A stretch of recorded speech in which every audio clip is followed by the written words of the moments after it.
clear on the roof. Heading back down. Roger. Hurry up. We need to move. Just make sure I don't take a bullet in the back. Looking good. Keep it steady. I hear footsteps. I got a bad feeling. Enemy spotted. Move! Move!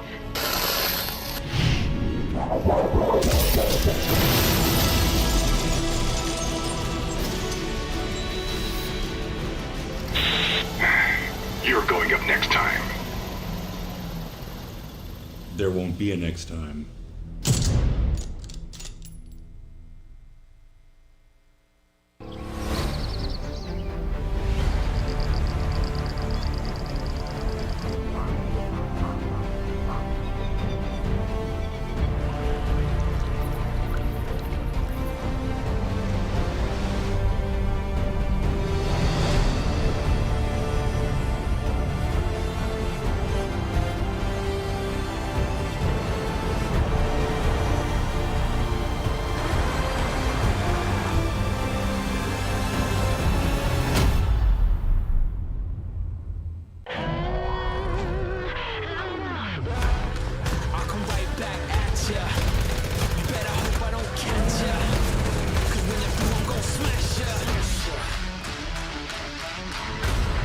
Now I'm out for blood. Get your door. Get your door. Get your door. Get your door. Now I'm out for blood.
I'm gonna handle it all.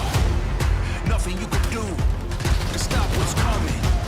A one-man army. You hear the drummer drumming. I'm running through everything. My team on my back. This for my people. This for my people. Ain't no turning back. I'ma end it all. For the ones who ain't here. I'ma end it all. And the ending is near. When the chips is down. At the end of the day. No matter what happens. That's what you say. Tell them we got it. Tell them we far from done. Tell them we got it. I'ma take everyone. Tell them we got it. Tell them we far from done. Tell them we got it. I'll take them one by one. I'll take them one by one. I'll take them one by one.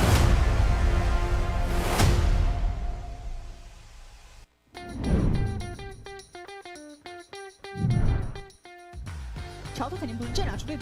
是的，哎，抢车，果然这两支队伍还是有些冲突。这个车是 FTY 拿到了。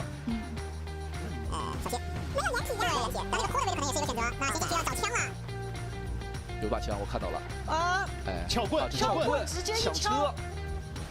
哎，下车，规避伤害。开始表演身法了，这个撬棍打上去，直接打到了车框，走了，林书豪真的走了吗？走了。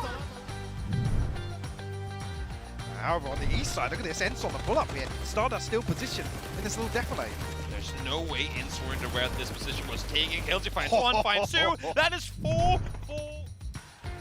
time. They've been, as quiet as last game was, they have been brawling this entire end. Much more of a solo Snake effort here. You can see FaZe now creating an opportunity here with the utility, trying to at least create a pathway for them, but they're leaving it pretty late here if they're going to pile up into vehicles. Lose set up with a Grozer as well. At the same time too. Pre-nade from Perfectix could be huge. Let's see if it hits anything. Comes out on the other side of the wall. H is still in his car. Tries to reverse off of the wall and drives straight on top of the landmine. But Tulans gets to confirm on it. 수류탄도 있습니다. 수류탄도 있네요. 자, 타이밍. 오, 타이밍. 문닫기.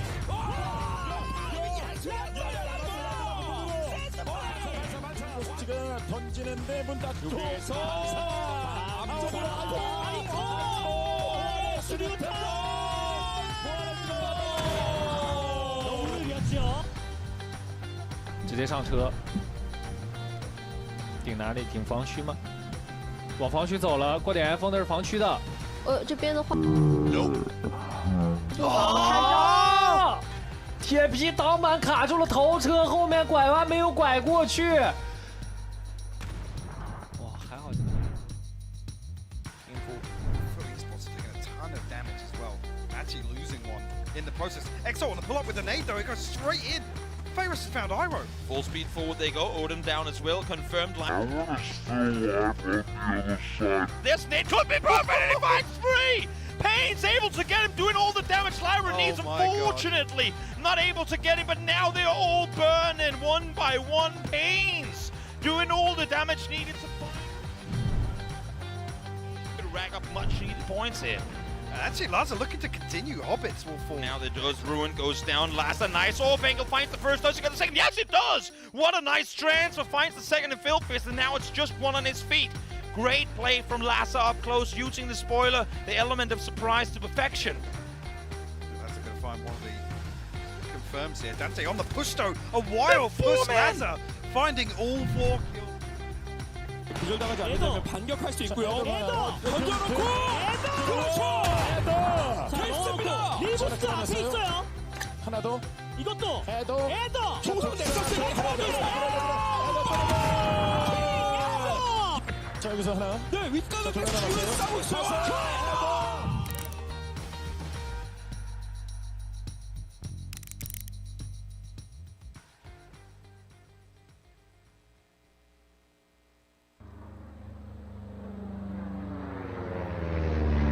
We are a minute away from arriving at the PCS7 battlefield. This is the last battle for PGC 2022. Give everything you have.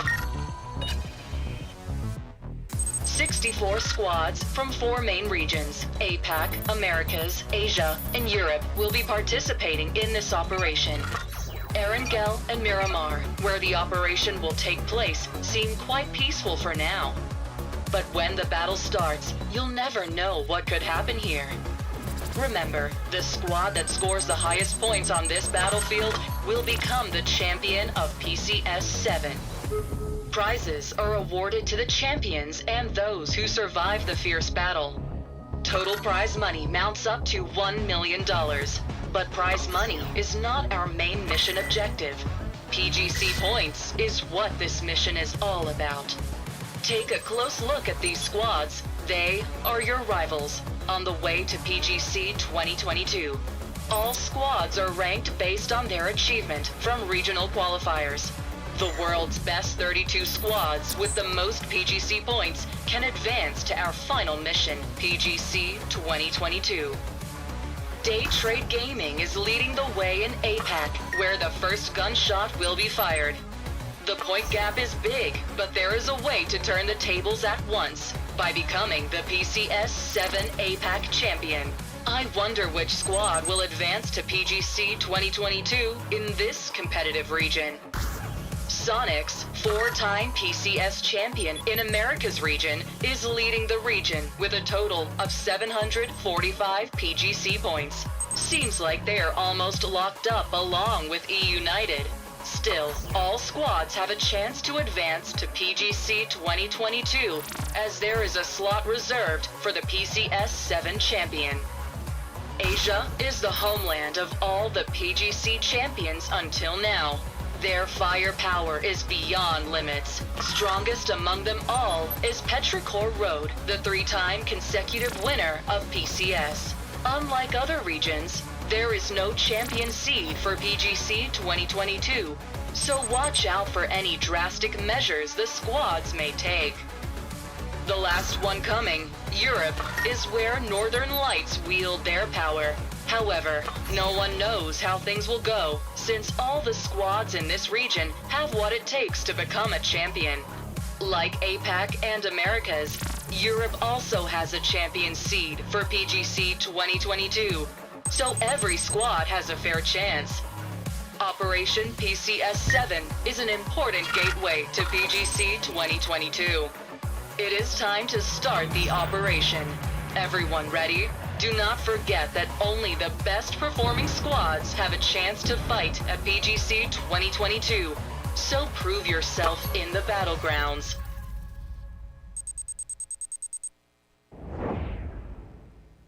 Hi PUBG Esports fans, this is Annie of PUBG Esports News.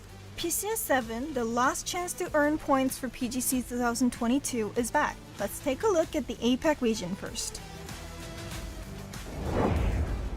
Total of 16 teams from Thailand, Vietnam, Malaysia, Indonesia, Philippines, and OC region will be competing in APAC region.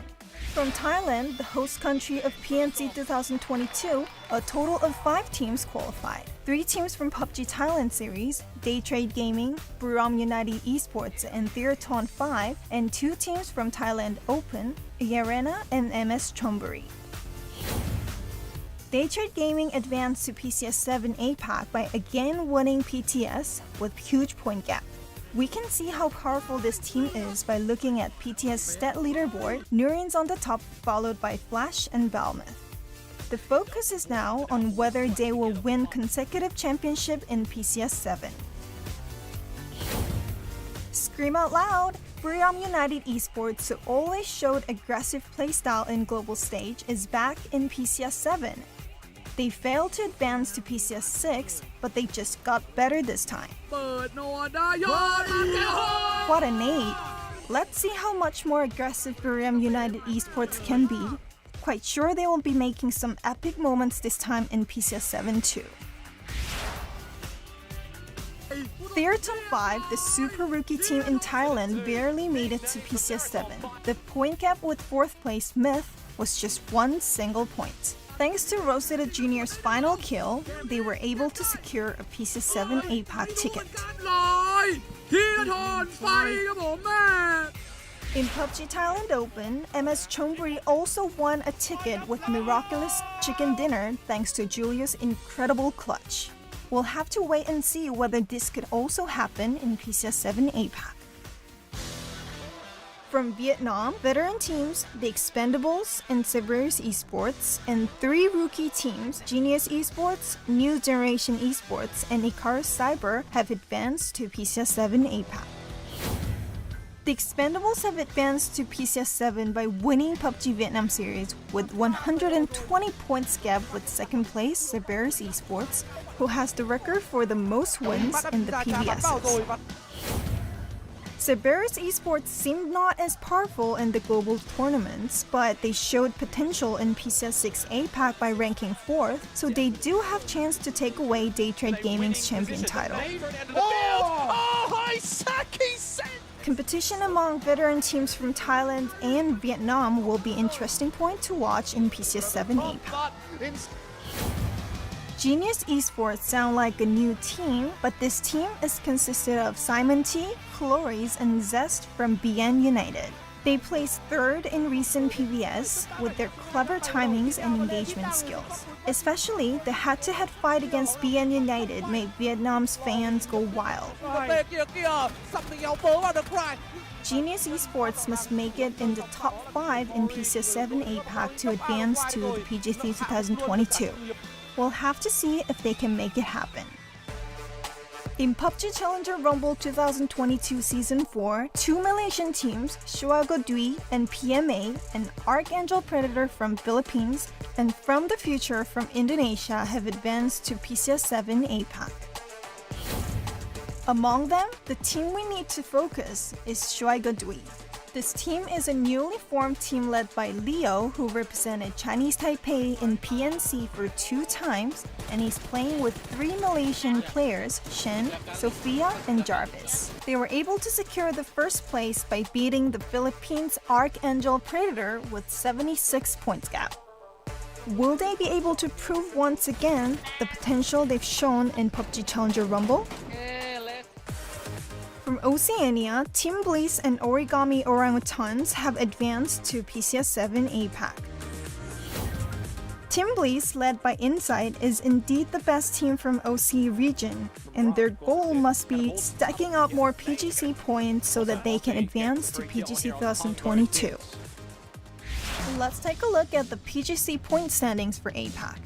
Daytrade Gaming, the winner of PCS6 APAC, is ranked first with 200 points, and if they make it in the top 12 in PCS7, they will be able to secure their spot in PGC 2022 with no difficulties. However, other teams may be going to face different fates depending on the results of PCS7 APAC. All teams have chance though, as PCS7 APAC champion will directly advance to PGC 2022, so don't give up. With a mix of North American superstars and South American rising stars, the Americas region is expected to be one of the most exciting competitions. From NA Regional Playoffs, Sonics, the winner of most PCS Americas, Wildcard Gaming, E-United, Dodge, and Tokyo Manjigang, and Luminosity Gaming, who picked up shoot-to-kill players, have advanced to PCS7 Americas. Sonics proved their class by winning the regional playoffs and sweeping all the big stats such as most kills, most assists, most damage, and even most winner-winner chicken dinner. Wildcard Gaming is back in PUBG Esports scene by picking up Gascon's players. They ranked second after Sonics, only 2 points gap with third place E-United. E-United showed off their potential in the last match by pulling off a 2v3 clutch. With this member, they can do anything. The competition for the cutline was just as fierce as the competition for the top group. Yahoo, who has the Brazilian superstar Sparking, Dodge, who strengthened their roster by recruiting Corsock, and Tokyo Manjigang, who moved from Europe to North America, competed for the 6th place, and at the end, Dodge and Tokyo Manjigang won the tickets.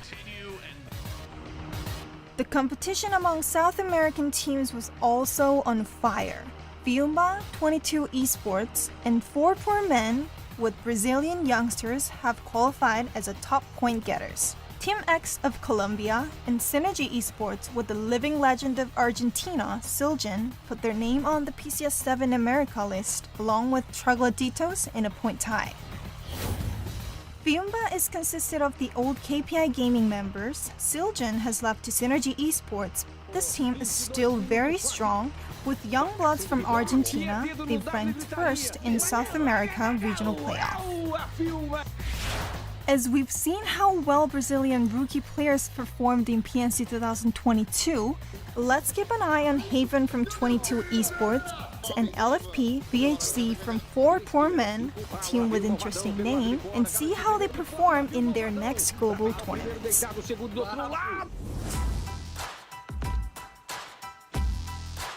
Bing Bang Boom, Peak FA, the Rumblers, Eoscuri made it through the Last Chance qualifier.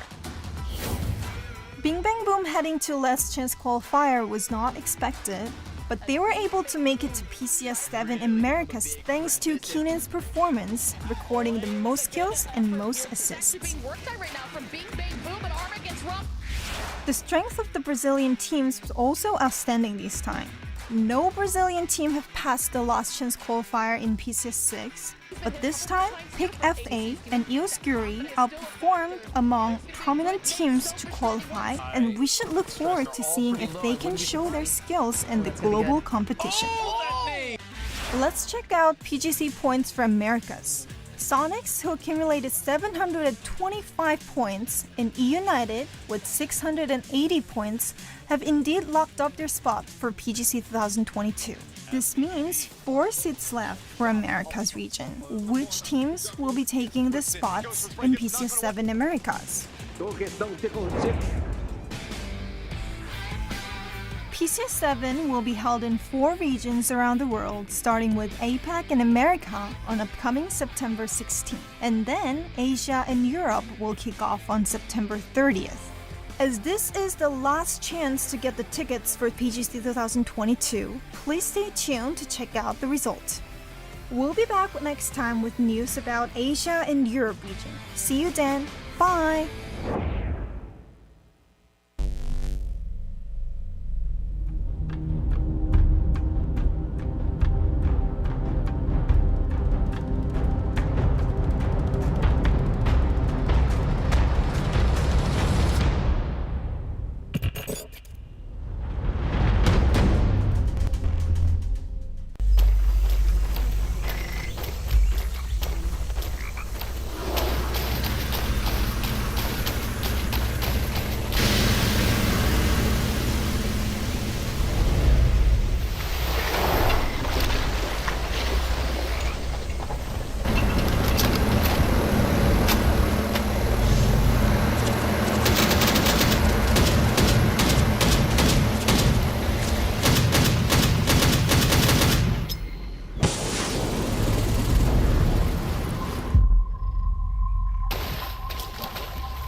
们这次是为了包揽 PCS 冠军而来。PCS 3连冠的队伍已经有了，但还没有诞生4连冠的队伍。我们这次是为了打破纪录而来。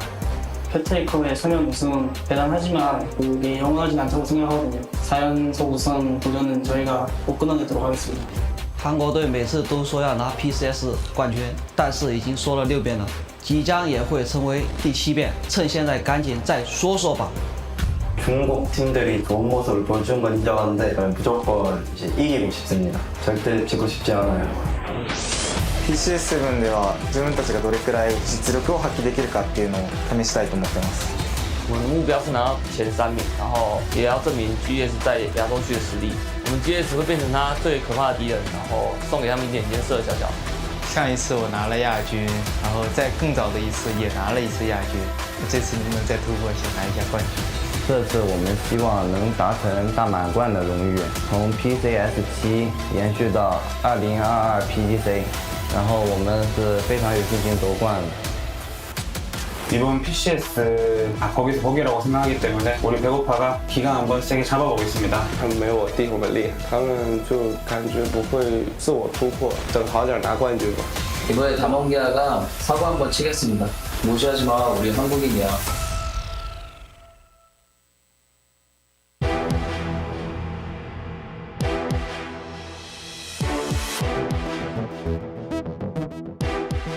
And welcome back, everybody, to PCS7 Asia. It is day number 5, which means we only have 2 more days to go.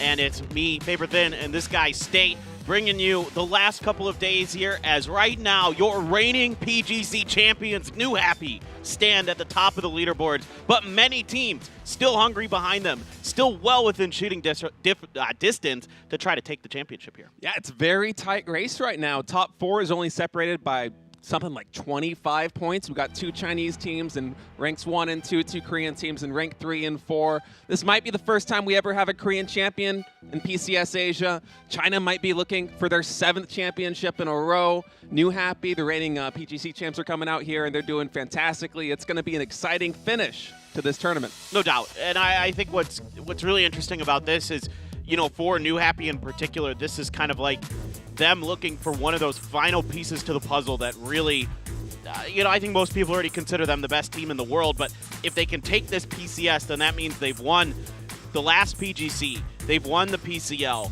they've won a PCS, they've won 2 PCLs this year, they've won a PCS, so they basically won everything you can possibly win outside of like some of the tournaments that aren't held as frequently, like a PGIS or something like that. So really excited to see. Today is indeed October 8th.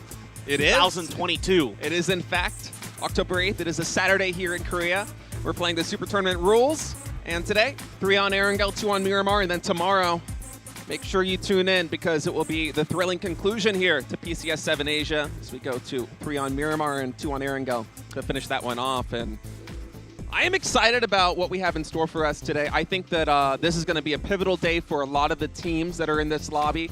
In particular, the one that I have my eye on, Paper Thin, is 17 Gaming. Now, 17 Gaming coming into today, they're the only team that's competing right now with more than 100 kills. They are the kill leaders so far in this tournament. And they want a shot at this $80,000 first place prize, $250,000 in total. Of course, if you guys at home want to support 30% of PUBG sales, we'll be going to fund that prize pool. So go ahead and contribute a little bit, get some skins, maybe buy a couple copies of the games for your friends. You guys can all play together, but this is going to be a critical day for 17 Gaming because not only are they the kill leaders and coming into today in 2nd place, but they are by far the best team on Erangel. They have 95 points in total on this map. Yeah. Over the course of this tournament. No other team has more than 85. NewHappy is in 2nd with 84. It's really tight, and they're only 12 points out, man.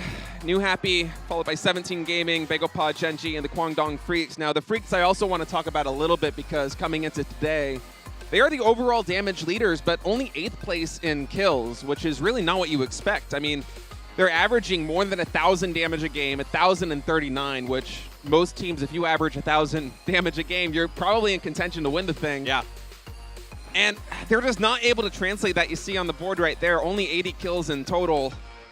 So there are a lot of teams ahead of them in the pack. It is a bit surprising. Usually that's kind of one of those key indicators that we always talk about as things you can look at statistically to kind of show you who's doing really well in a tournament. And the Freaks are doing quite well, but you would expect them to be even higher than they are based on that number that you're talking about. So we'll see. I mean, what I'm impressed with the Freaks is they had a win yesterday. Yeah. They shot up a little bit in the leaderboards. So clearly, like, last week wasn't a fluke in terms of them being able to maintain that high damage output. In fact, I think it went up even a little bit after yesterday. So, like, the Freaks here they're still playing really good. So I think there's a real shot where they can shoot ahead the next couple days. They need 2 big days, but you know, they did it in the PWS, the very last day of the PWS finals. They had 3 wins in 5 games. So this is a team that could absolutely get it done. Now on Miramar, it's kind of an interesting story because after, you know, Tai Lu kind of popped off yesterday, they were the ones who started shooting up there.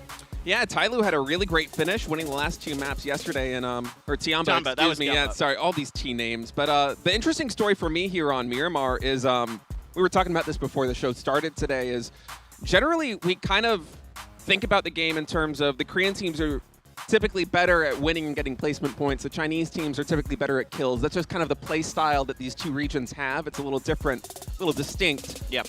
But as a result of that, I personally would expect the Chinese teams to excel on Miramar, where there's longer sight lines, you can get more kills, and kills directly impact your ability to kind of translate your position into a win later in the game. But so far, Korean teams have won 80% of the Miramar lobbies, and it's China that's won 6 out of 10 on Erangel. So kind of turning that math a little bit on its head. Well, think back to the last PCS, right? Like 17 had what 5 wins on Miramar? Yeah. The entire event. I mean, it was crazy, right? Like, so yeah, it is pretty surprising the Korean team's doing quite well. Here's the game where Tai Lu put up just a huge kill count on the way to their win that really kind of shot them ahead. NewHappy's just ridiculously consistent in this event state. They are just constantly in the late game. They are constantly putting up a decent amount of kills and points, and that's what's taken them. You can see here at the beginning of yesterday, they were down into 4th. Now they're all the way up into 1st. They had a big, I think, around 50 some odd points yesterday. Crazy good day, but it isn't the wins that they're finding to get them here. Yeah, it's very interesting. I'm pretty sure that NewHappy right now is 1st in placement points, and if they're not 1st, they're definitely very close to it. But they so far have only won 1 map in this whole tournament. And the reason why they're so high in placement points is because of days like yesterday where they got top 3, not top 4, but top 3 in the first 4 maps of the day. And it wasn't like they were getting gifted these circles either.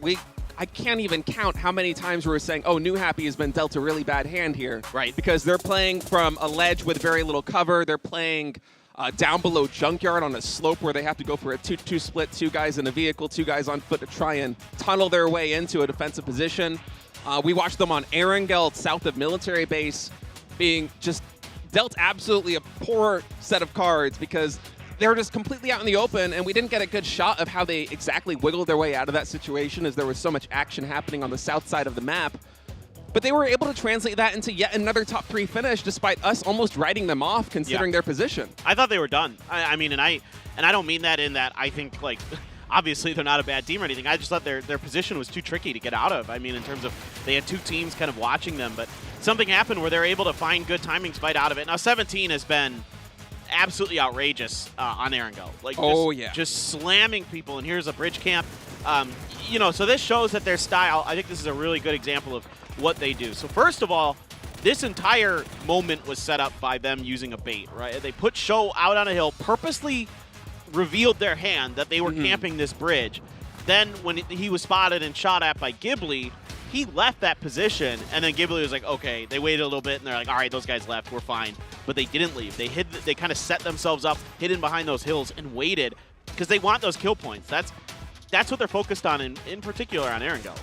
Yeah, 100+ kills in total, and they've had some really brainy plays. I mean, Erangel, them being the points leader there is very surprising to me, and by a long shot, too. And here we got the top performers so far in the first 4 days of PCS7 Asia. Akesleft is having an absolutely phenomenal tournament, which frankly should surprise nobody. This guy is a god. 41 kills, nearly 7,000 damage in 4 days. And 17 Gaming, ShyDD, him and Sho together have been one of the best 1-2 punches, if not the best 1-2 punches in this tournament, because both those guys, although they aren't Akesleft, they're top 4 right now in kills overall. I think possibly even tied for 3rd. So Those two guys, I mean, they're a big part of 17 Gaming's success, but it feels like for 17 Gaming, from top to bottom, like the play calling has been spot on. It's not as if these two guys are putting the teams on their back, putting their team on their back and carrying them to victory. It's a full team effort every single time. And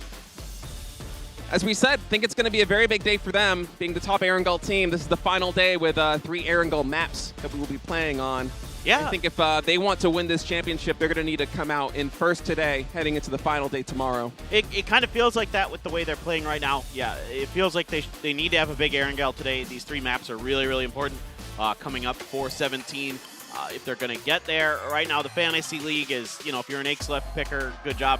Like, he's been one of the best players for a long time in PCS Asia, so pretty easy choice. He's averaging 345 damage a game, which is just bananas. 2 kills per game, which is extraordinarily bananas. It's really hard to average.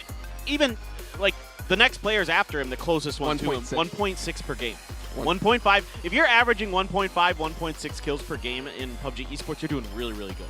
Yeah. But he's averaging 2 kills a game. With how much kind of randomness in RNG there is, I mean, sometimes you get caught out. Sometimes, as we saw with 17 Gaming, Show just on the rotation there, and I think well, map sure, 1 things just happen, right? Yeah, map 1 and potentially even map 2, just get shot out of your car, and yeah, that's going to wreck your KD. But Aix left 2.0 right now. He is a good selection for 22% of you who picked him in Fantasy League. Yep, and Zipian, I believe, was the top fantasy point getter in PCS7, if I'm not mistaken. He was up there anyway, because he was having an absolute crazy event. So he just continues to really excel for NewHappy, and of course Show.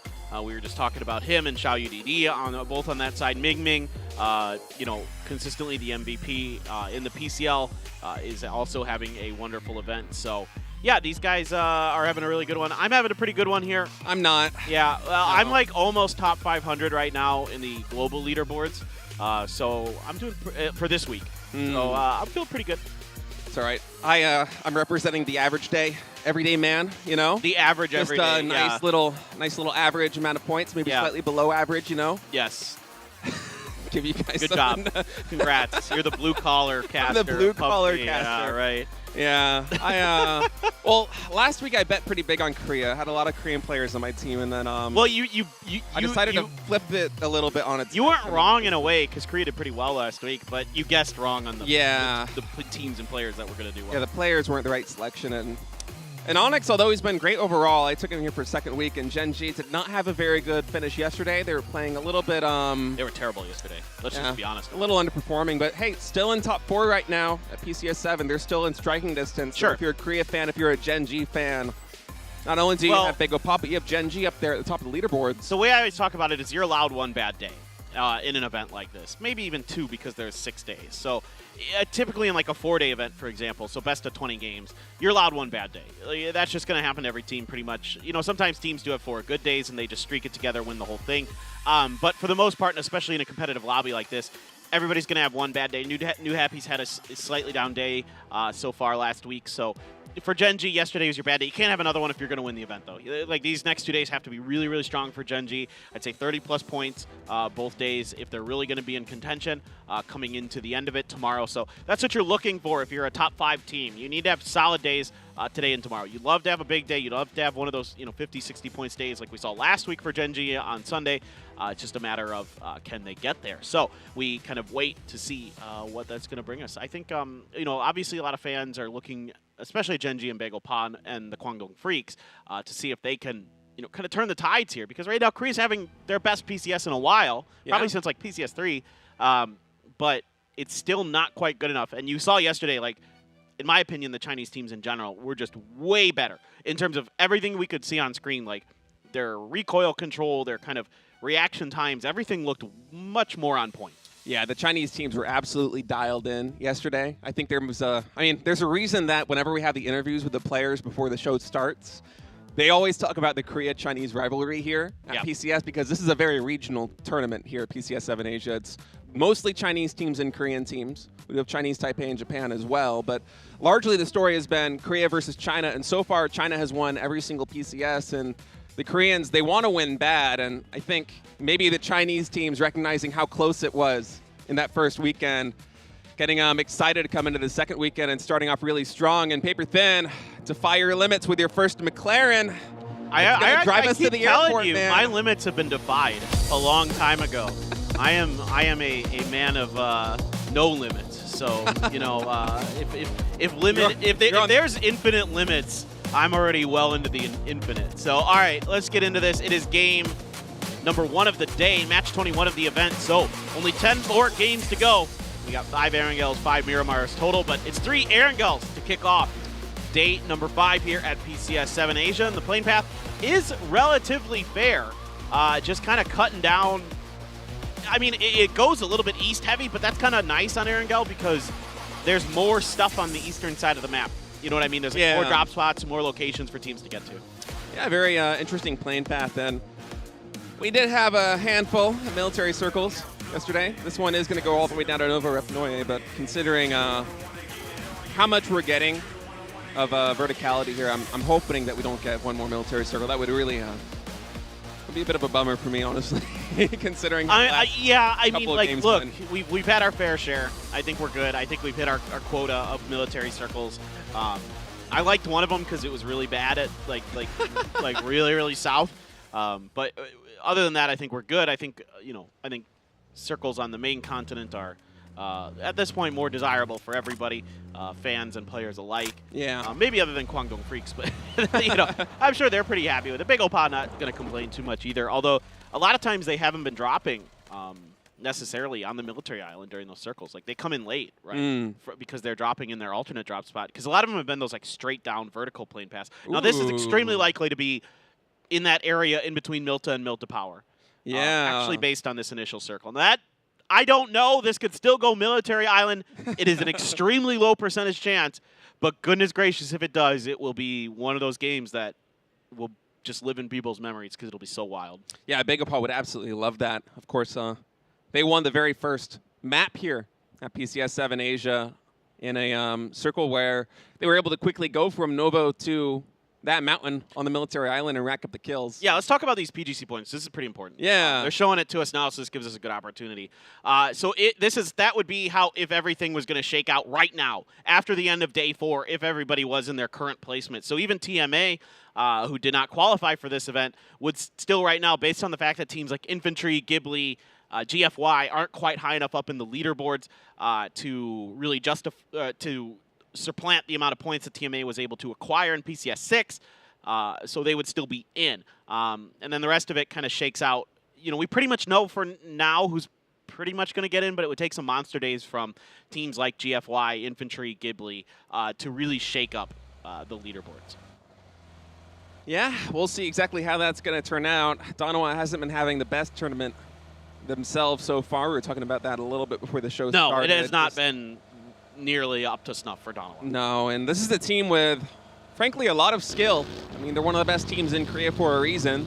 Individually, they are very talented, but so far here at PCS7, a little bit of a shaky performance, kind of culminating in not their best day yesterday, but hopefully coming here into day 5 of PCS7 Asia, they will have a little bit more motivation. Maybe we'll see some better play out from them. Certainly they're going to be happy about the way this first circle has gone as they're already in on the edge. It just looks like their mentality isn't here this event. If I'm being perfectly honest, like that Loki triple kill yesterday, for example, was kind of, for me, case in point of Danawa's struggles where they're not mentally aware of the possibilities of their situation. Because Loki should have never gotten away. I mean, I know, obviously Loki's a great player. And obviously Loki's one of the trickiest players that just exists in the game. Like, he's so wily, he's so smart. He's so hard to keep track of, and that's what's made him a great player throughout his history, his storied history, about PGC winning a player in PUBG Esports. But it still shouldn't have happened. Yeah, I mean, they should be aware that that's a possibility in that situation. Absolutely. And they weren't. And so that's, that's tough. And it just goes to show, that's like kind of like a perfect picture of the struggles that Danawa's had. Yeah, that moment, plus, if I'm not mistaken, it was actually one of Danawa's players that caught a tree and died very early on. Either Danawa or Damwon Kia, one of the D named teams, but yeah, what you said there with Loki kind of encapsulating it. I mean, kind of clear out an early compound, you win a fight, you know that one player is still left, and then you kind of clown car it, try and get out of there, and you get absolutely mowed down. I mean, that was almost a full team wipe there. Yeah. From Loki, just devastating. Yeah, so absolutely. It was, I mean, it was one of those games that just really ruined any hope that Donowa might have had to have a decent game for that one. So they had a couple, you know, sort of deep runs, like they had one top 4 yesterday, so not a terrible end of the day, but still they haven't been consistent in this event. As consistent as we have gotten used to them, you know, used to seeing over the last couple of years. Now, everybody is making a mad dash for the area around Milta. Again, Circle's pretty likely to end somewhere around there. Maybe in between Milta and Milta Power, maybe more towards Farm potentially. We'll know a lot more on the next Circle, what the possibilities are here. But so, you know, teams are making early rotations. Again, the harder shift to the Circle is the earlier teams want to get into position. So, you know, unless they're the comfortable edge playing teams, like some teams like NewHappy, Damwon Kia. Damwon Kia in particular plays a very odd style of very passive edge play. They don't, they try not to fight, but they haven't been so good at it. More controlling territory as opposed to racking up kills? Sort of. They don't really even try to control territory. They just try to hide. They survive. Yeah, and it worked initially, but as things have gone on, like once teams understand your style, and it takes a little spray down there from Soul, and Salute is ready. 17 and Ghibli kind of crossing paths around the farm, and Donowa is in full defense mode. Now, Xiaobei also took Yumin out as he was able to get out of the car to the compound west of the farm. Yeah, and now Ghibli crashing the north side of this compound as Heaven, Zierab, and Tosi already breaching that 2-story building. Now, Heaven has had a fantastic tournament so far, especially yesterday, really turning it on. One of the damage leaders right now in PCS7 Asia, as Ghibli's going to clear that house. Of course, we know that Donowa's players are positioned elsewhere here in this compound, but Ghibli going to be slow and steady, try and secure this area. Is now Helen coming in on the buggy to reinforce his teammate Soul. And you can see through that angle again. Oh my God, yeah. I mean, Soul should know that angle. That's a pretty common one. Now Helen's in there. If that grenade bounced in, it could be devastating. It just actually went out the door. Missed Heaven. Helen has to throw up the smoke. Now the Molly's right on top of him, and Helen's burning, so he's got to go for the heal. Now Soul will survive through that, but it's going to reduce, of course, the time. Salute trying to push forward towards the hay bales. Gets lit up by Heaven, and if that grenade's good, he is knocked. Ooh, he just barely gets out of it. Yeah, that was a really close nade. Soul was finished there by a frag grenade behind it as Heaven takes out Helen, as well as everything kind of falling like dominoes here for Donowa as that first knock, it was seen through the window, leading to a cascade of problems here. They're going to try and salvage this, but C-Arm coming out on the window frame. Gets Lambu there with a pump. That was a few kind of weird, awkward. Yeah. The way that those pellets came out of that shotgun were quite unusual. So now just Salute left. Yeah, well, Salute's been an absolute killer here for Donowa, one of the few highlights for them so far in this tournament. We'll see if he's able to make something happen here, but he's got to leave. I mean, he's just going to bail. There's nothing else for him to do, to be honest. This is very awkward. Donowa here, first of all, got a little bit unfortunate in a way that Ghibli decided to pull up to this at all, and it was because there was that knock and that kill from 17 onto one of Ghibli's players. So they kind of had to pull up. I think there was a moment where they thought maybe they could save their teammate. They weren't able to, so Ghibli just opted to pull up. Now Salute's probably just gonna drive into Milta, find a house to chill in, and try to see if he can sneak underneath people's noses and hope for a city circle finish. And he's able to rat out some points, but this is a really uncomfortable situation for Donowa. The way that they were positioned in that fight was just not great. They weren't able to cover each other. Soul got just easily picked apart on that angle through that window. This is just another example of it doesn't seem like Donowa is quite fully engaged. Yeah, GEX now on this hill. Does have a sightline here on Tiamba. Tiamba, of course, won the last 2 maps yesterday on Erangel with 2 military island finishes. Yanli communicating this to his teammates. Xavier and SSR also rolling here in the front, but no shots taken just yet. Perhaps not feeling confident they're able to get any knocks or finishes there, as they're just going to retreat back to this compound. Yeah, they're just, I think that's kind of like another one of those moments where you see kind of the stylistic differences. I think most Chinese teams would have pulled the trigger there. Yeah. Just gone for it. And I think they should have, to be honest. GX is a much better position in the circle. They don't get punished much for pulling the trigger there. Going for the quick knock and maybe trying to get out.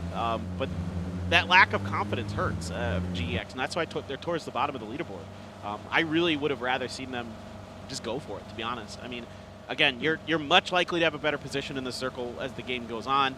You know, doing damage, and if you're real lucky, you get the kill on top of it. You should have pretty good awareness of your surroundings to feel comfortable to go for at least some shots there to see if you can get it. Now, okay, we are going to shift up north, so there's no hope of this ending on the military island. This will end somewhere in the Milta vicinity. Just kind of phase 3, phase 4, seeing exactly how hard it's going to shift back up to the north. Right, just centering up over there on North Milta, and infantry making an odd rotation coming actually on the west bridge through Military Island, so we'll have to keep tabs on whether there's some action there as they rotate in. ZPM with a nice spray there, does get one shot on Mental. It's a long spray, a moving vehicle.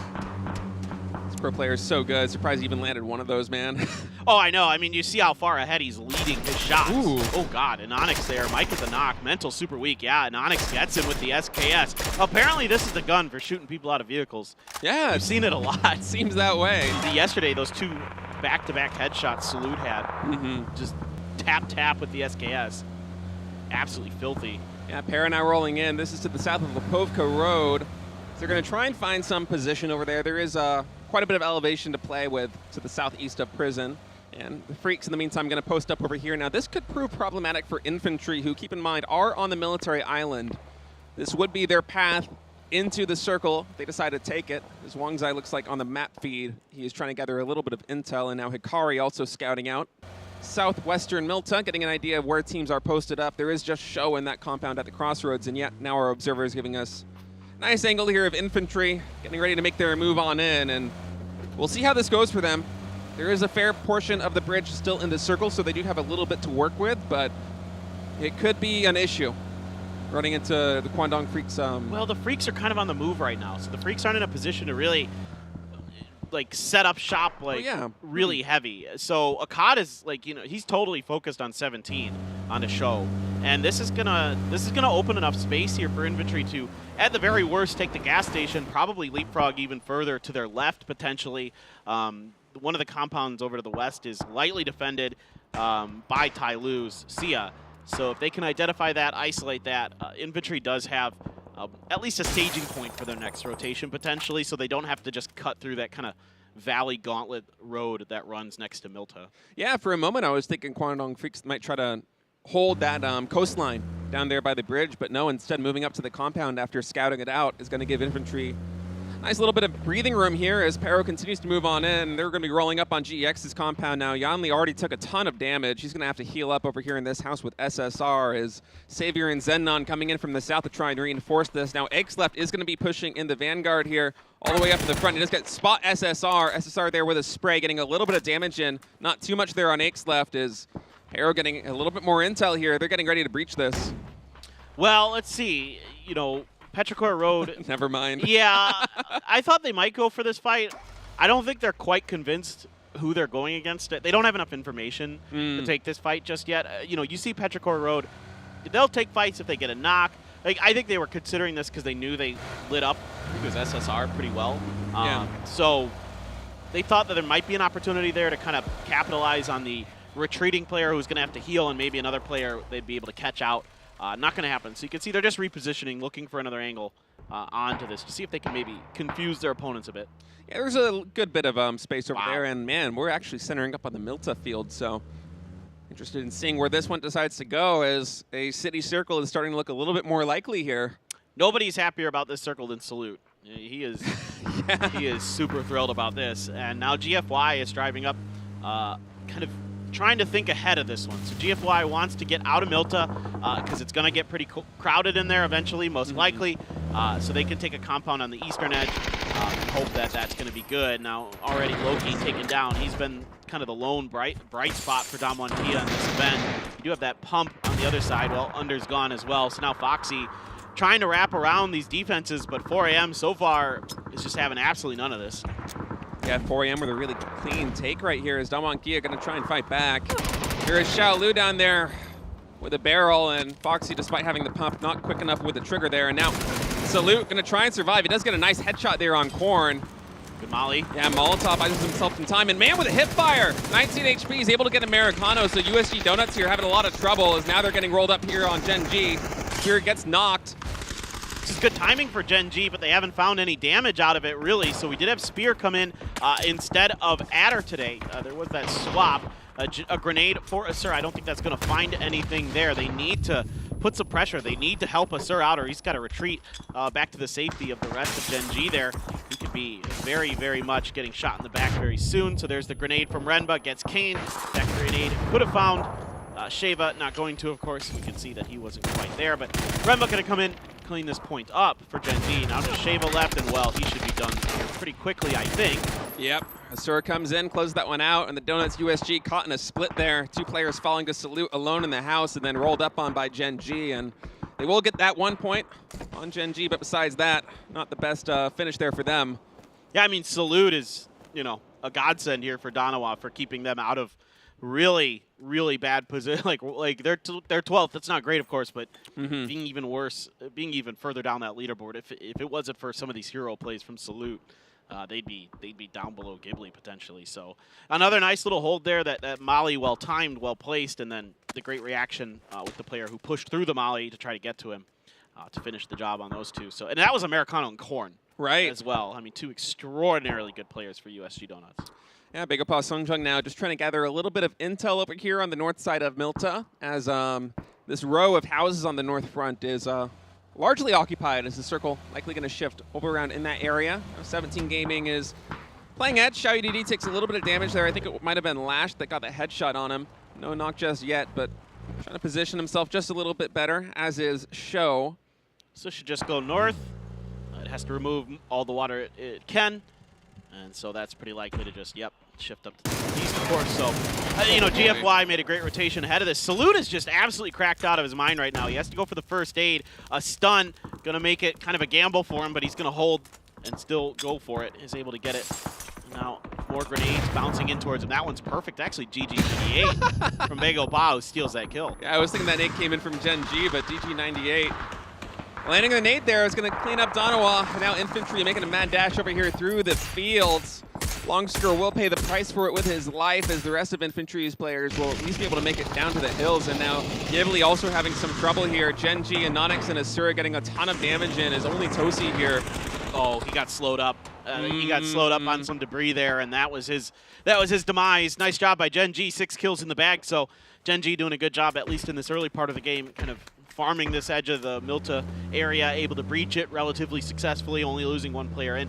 Infantry there making a nice little maneuver, even though they lose a player. They're getting into some of those all-important kind of dips that are on the side of this hill to the north of the field. There's only a couple really good spots to play for on there, and they just went ahead and isolated and identified one of them. Yeah, and sacrificing 1 player for that kind of positional advantage is oftentimes worth it. You got to take the risk, and now 17 Gaming making their rotation in from the southwest side. All the way up here to the north, there is 4 AM on the south, NewHappy to the north. We'll see exactly where they decide to go. Some shots from 4 AM raining down on them right now. Shabe a little bit low on HP. Nothing too dangerous just yet, though. Some of those tracer shots really close to hitting him. Yeah. Oh my God, Savior with a fantastic shot there. Yeah, he's been really good for GEX this event. You know, again, it hasn't been a phenomenal event for GEX by any stretch of the imagination, but we've seen some pretty good plays from them from time to time, and it seems like a lot of times it's Savior is one of the players that we're really kind of highlighting. Him and Yan Lee have been pretty solid for them this event. Yeah, if I'm not mistaken, it was Savior that had that hilarious game against Pero on the south side of Military Island. I think. I'm trying to recall. Last week? Yeah, no, yesterday. Remember when Pero, they just got decimated trying to clean up the last remaining player for it was Savior. Running around. Now I remember in the mini pier. Yeah, on the mini pier. Yeah. That was a laugh and a half. That was pretty good. I mean, the way he played that was super smart. Yeah. So Savior continuing to play very, very well. Now, NewHappy got a knock on the Pero, so that means it's time to start trying to see if they can capitalize onto this. Petrichor Road looking for the res. They get it, and Long, who played out of its mind yesterday, especially early in the day yesterday, able to get this heal off, and now Petrichor Road going to try to set up shop at this rock. And I think NewHappy's going to realize it here pretty quickly that they haven't been able to capitalize fully. They're going to look for maybe some frag grenade kills here, but you can get up on top of this rock, and there you go. Ming able to get the knock onto Yan, but ZP Yan gets the knock onto Mill, so it's a 1-for-1. Oh, if that grenade cooked well, that could be 2! Ming with a big one! Only one player left here for a NewHappy, and it's Ming Ming, and it is all hands on deck for Petrichor Road. They're going to finish the job. Man, how the table turns there. NewHappy gets the opening knock, but a little bit too much distance. They're not able to close the gap, and Pero coming in with a res and then some clutch nades, able to wipe out NewHappy. Now GEX, they've been watching their kill feed. They know this action was right here to their north, and they want to get in on it. They know 2 players for Pero are knocked, but looking at these angles, Yanli and SSR not able to find something just yet. Seems like Pero's going to get all their reses up as Yanli now finally identifies a position here for Long. And no frag grenades to be found, so he's going to have to resort to the molly. And it's very good, but just a little bit too far. Yanli now with a spray. Headshot on Long as Pero. They're struggling a little bit. Long now with a Molotov will get taken out. Yeah, great molly there. GEX at least doing damage here, so they're going to, I think, try to peel off of this. They're going to take some shots in the butt on the way out, but that's A-okay. So I don't mind this at all from GEX. They get their point. They move. They scoop back into the circle. They're going to take sort of the trench that's on that eastern side of the hill. The Freaks trying to find some kind of open space as they were on the bad side of the circle, seeing what is available. Again, there wasn't much with infantry and 17 kind of capitalizing earlier on this position, and now they're stuck on this rock formation, and that grenade is going to be nasty. Perfect from Savior. EN on really low health, able to get some damage into Savior, so that might have bought the Freaks a little bit of time, but State, this is dire straits. Yeah, Savior has the perfect angle from the Wizard Tower there with that frag grenade. Gets 2 of them, almost gets more as the Freaks really struggling to find a foothold here on this rock. Now Pero and 4AM continuing to battle it out as Mill and Ming both getting knocks there, but 4AM fighting back. ZG with a nice spray. Will be able to get 1 knock, but Pero does finish the job yet again as now Bagel Paw making the mad dash through the hills, or to the hills, I should say, as 1 player gets knocked already. Oh, rolling up! Oh, he only got 1 ran over before he got taken out. Pio just went right for Monsters. Now here comes DG. He's going to finish it. Should be able to get the res onto Pio, I think. Meanwhile, Left is just mowing down 17. He takes down the dynamic duo of Xiao DD and Show, and he's just continuing. Puts the bullets to great use there. Gets the knock on to EN. Pero already with 9 kills in this lobby, looking to get 10 with that next knock as the Freaks are finally starting to stabilize a little bit on that rock. We're wondering whether they were going to be able to do that, but now Pero moving in on this position. Tai Lu and Genji to their south. That vehicle's very low on HP. They're going to have to watch out for that as Renba throwing some nades, trying to buy some space for him. He's the last remaining player for Genji, and if that nade is good, and it is, he will be eliminated now as Tai Lu picking up yet another kill as the battle rages on now. Petrichor Road. Left just continues to pop off.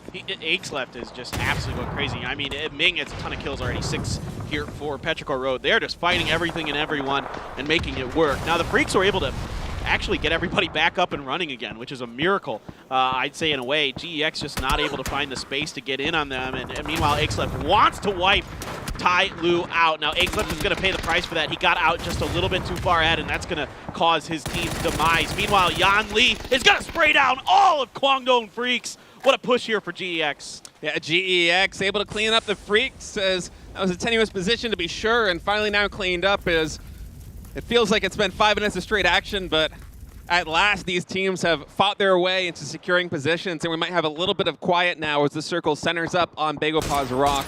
Yeah, I mean, this has been a lot of fun to watch. Everybody's fighting tooth and nail for these really tricky positions. GFY continues to just kind of chill in their compound that they took a long time ago, and it's paying off very nicely for them. Look at Tianba's spread here. They're covering a lot of this circle. They're going to have a lot of information on some of these kind of hillsides on the eastern edge of this. There's some rocks like where the trees kind of turn into dead trees over here before kind of the trees come back to life. I suppose these trees are too close to the nuclear power plant or something, but which isn't exactly how that works, but I mean, okay. I never actually put 2 and 2 together. I wonder if that is the reason. I think it is, but that's not scientifically correct. Yeah. But anyway. Chewy over here on the north side. He has been a killer for Tiamba. Going to be trying to hold off this northern front, gather a little bit more intel as he is close to the 4 remaining players actually for GEX. I thought they had lost 1 player during all of that action, but actually staying 4 men strong is GEX. As they're going to be scouting out, trying to find people in these trenches. Now Chewy peeling off just a little bit, going down south as he does not want to get caught out in the middle of things. And a little bit slow action here. We do have some shots coming on from, I think, Tong over there on Zen Nan, but by and large, teams just happy to kind of control their territory and wait for this circle to close in. Yeah, everybody just kind of cannibalized themselves on the edge, on that western edge, and you know, GX comes out of it probably the best out of just about anybody overall with 5 kills total. Complete control over the high ground on the north side. Now, again, it is a bit tricky to play, downhill, but this is one of the ones that has a little bit of cover. There's some rocks, there's some big rocks down this hill. There's enough foliage to at least get you part of the way down this hill. But with Tyloo's angle right now, yeah, sure, they've got a decent one, but they're likely going to have to move somewhere towards the hillside.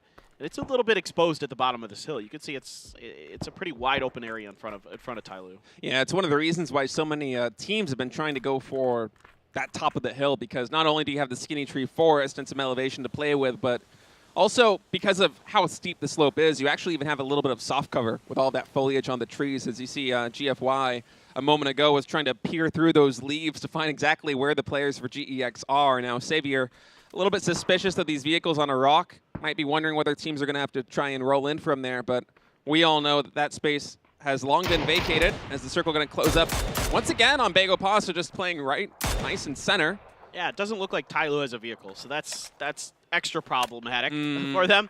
GFY still has the very front edge of their compound in, so they can chill there a bit longer. So I expect GFY to play it pretty safe here, to try to wait this out, let the other teams fight. Bago Paz really kind of just hoping that everyone just, really gets hot and heavy around them. Yeah. But I don't think they will. I think Tiamba has enough space. I think GX probably has enough space. Tyloo is probably the team that's going to be punished the most for this circle shift. Yeah, they have a handful of smokes, though. I remember we were looking at Tong's inventory, and he had absolutely none. So happy to see they have at least a handful of smoke to try to make their dash in, as now GEX going to be laying down some hurt. And you see the smoke just not connecting with the trees there, as they are too exposed. There's a lot of players going down. Now, Tongs is fighting back, does get the knock there with a headshot on Xavier. Might buy his team a little bit of time, but that is a very difficult breadth of ground to cover. As Tongs is going to try and make the sprint for it. He knows there's no saving Zhao Yang. Yeah, I like the way Bago Pa's handling this. PO is watching Tyloo, and he gets 2 kills for it, and then you have DG covering the back. So well handled there, and yeah, Tyloo, I mean, there's just not much they can do there. That's a really tough spot to get out of without a vehicle. So GFY actually going to push out a little bit further ahead of their compound. I was wondering if they try to play this maybe a little bit longer on the edge, but they feel like now is the good opportunity to take the bottom of this hill, get underneath Tianba. I like this. This is a steep ledge for them to hide under, keep themselves obscured from Bago Pa. GEX got all their reses, so they're back up to full strength. Should be a pretty good finish here. Yeah, I'm liking the way this one's shaping up right now. GEX, they've been positioning themselves very well so far in this tournament. Really, or in this map, I should say, really impressed with how they've been playing this circle. I love that first pick off from Pero, and then controlling the western side, not letting anybody breach their side of the forest is going to give them a really nice fortified position here with most of the teams clustered on the eastern flank. I'm worried for GEX that they might be kicking themselves for not trying to go for that pick on a Tianba. Think about if they had gotten that kill on a Tianba in the early part of the game, they'd be a 3-man for Tianba. Like if they had gotten it. I mean, it's a tricky shot to make from that distance, from that angle, but still, I don't know. GX now applying a little bit of pressure here on Bago Paz. The other teams watch on. PO in very low HP. Ping actually from GFY is going to be the guy that gets the knock. GX should finish him. Yeah. GX should finish DG here. They should not give Bago Pa the time to finish this, but they are. That grenade from Tiamba, though, is great. Just perfect from 7-7. They knew right where that was, and GFY was trying to send Summer up to pick up those kills, but he could not. So it is going to be Tiamba that's going to claim it. Now GX is on the bad side of the circle. With, a really much more challenging position now. They weren't taking ground here. They weren't trying to kind of capitalize on some of these knocks and things like that. So this is GX's style. They're a very safe, cautious team. But now's where that kind of makes your life a lot more challenging. Yeah, they're going to have to find their way into the circle, and it can be difficult with everyone in those skinny tree forests. As you see right here, it's almost a yin and yang thing going on with the dead trees on the right, everything alive on the left. Yeah, it is. That's actually, I like that. It's a yin and yang here with the Chinese teams on the right and GX on the left. that too. Yeah. And we'll see. They did get up to this rock safely, but we've seen already that that's a pretty nadeable position. Right. So you do start to have a little bit of concern here for GEX. We're not sure how many frags are left in the hands of Tianba. We've seen quite a few in the hands of GFY. So it's just a matter of if they can get those put to good use. Summer, in the meantime, has taken positional control here for GFY, at least attempted to, and kind of prone down there with the Tungmu in the middle. Yeah, going for a 2-2 split here is GFY is got a nice little angle here on this trench they're working with. Very scenic. I love that dead tree right over the top. Picturesque as some are going to continue to hold this angle. Now, these teams are just content to wait for this next circle to pop as Tiamba just holding that line all the way in the northeast, and GEX now popping off some shots. Savior does get a sightline there on Pang, a little bit of damage coming in. A Tungmu with a nade, identifying that's going to try and get some counter damage in, but only able to connect with just a bit of damage. Yes, it's going to be tough for GEX. I mean, the thing that concerns me for GFY is now they've kind of put themselves in a position where if Tiamba collapses on top of Summer and a Tungmu, if the bottom two aren't fast enough to react to it, they get wiped off the board really quickly. And then GEX is just going to sit there and watch it happen. You know what I mean? Like, they're content to just kind of let these two fight if they can. SSR is going to put a few shots into Chewy, but right now everybody's just trying to wait this out. And it's actually, going to be Pang that's going to get knocked here. GFY isolated, picked apart. Yeah, Pang and 911 trying to get some smokes to get themselves into the circle, but you see there's not a lot of terrain to work with. And now GEX identifying this is going to try to breach this position for GFY, but they're already getting knocked as I think it's Hongmu gets Zen on there. Now GFY in a very tenuous position. GEX and Tiamba on both sides, a lot of damage going on all fronts here. As they're scrambling, they're making it work for now, but the walls are closing in. This is great recognition here by Tiamba. They might be winning their third game in a row. We'll see. 7-7 getting some pretty significant damage into Savior as more utility flying out of the hands of Tiamba. They've been safe and quiet throughout all of this game, and now they're going to be able to really let loose and try to see if they can scoop in another win. 7-7 and 9 get those heals off, and now the action's going to continue here as SSR with a good spray is going to get 9. Not able to connect the follow-up spray in 7-7, but the nade from Summer is able to get Tong, and now Tiamba suddenly down to 2 men. And Chewy with a fantastic angle. He's able to get Summer, but a Tungmu cleans him up, and now it's 3 men strong for GEX's. Wait, that nade? It's 1v1. It's a 1v1. It's a 1v1 right now. A Tungmu versus Savior. Savior's trying to wrap around him. Actually got stunned up or something. Yeah, getting stunned up here. Still continuing to try to push around. The real question is did a Tungmu catch? Oh, now he knows. He shot. Savior saw something in the ground he thought was a player. Yeah. Shot at it, and that cost him the game there. So GFY, that was a weird ending there. It was a little odd. It was a little odd. But GFY now winning first map here on day 5. Only 9 maps left to be played as GFY, they had a fantastic week 1, a little bit of a slow start here in week number 2, but they're going to be very happy with that win. They need it if they're going to go to PGC. They really needed that win. They need 2 big days, basically, because they are way behind in the PGC points. So they are on the outside looking in, but that's a good way to start it for GFY. And I thought that was not going to work for them after they lost their 2 players in the bottom part of their split. Yeah. But Tiamba just kind of got hammered there trying to come down that hill, and Chewy, if he had been able to maybe connect that spray, might have been a different result, but when he caught up on top of those that log bridge. Yeah, but a Tungmu able to take him down very fast with the trigger there. He's been our best rifler this event. Yeah, he's been fantastic as GFY going to be winning the first map of the day here in Erangel, and man, the Chinese dominance of Erangel continues.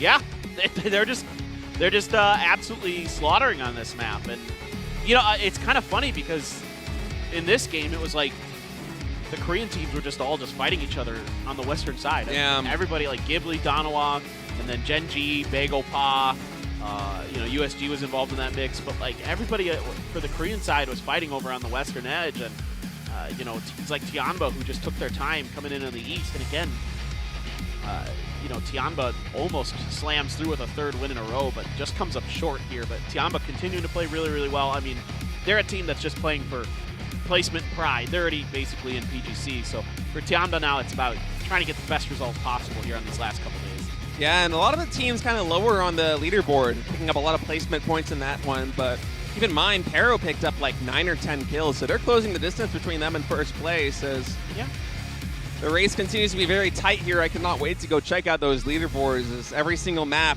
matters so much as we're getting ready to close this thing out. Only 9 games left to be played. As I love this move here from GEX, just identifying that Pero has 2 men down, go in, pick up 1 kill, identify you're not probably going to get much more, and then back off. Really nice game from them. I just wish GEX had the confidence to try to finish that fight. Like, because they got their kill and they left, and I get it, that's fine, that's the way they play. that's their style.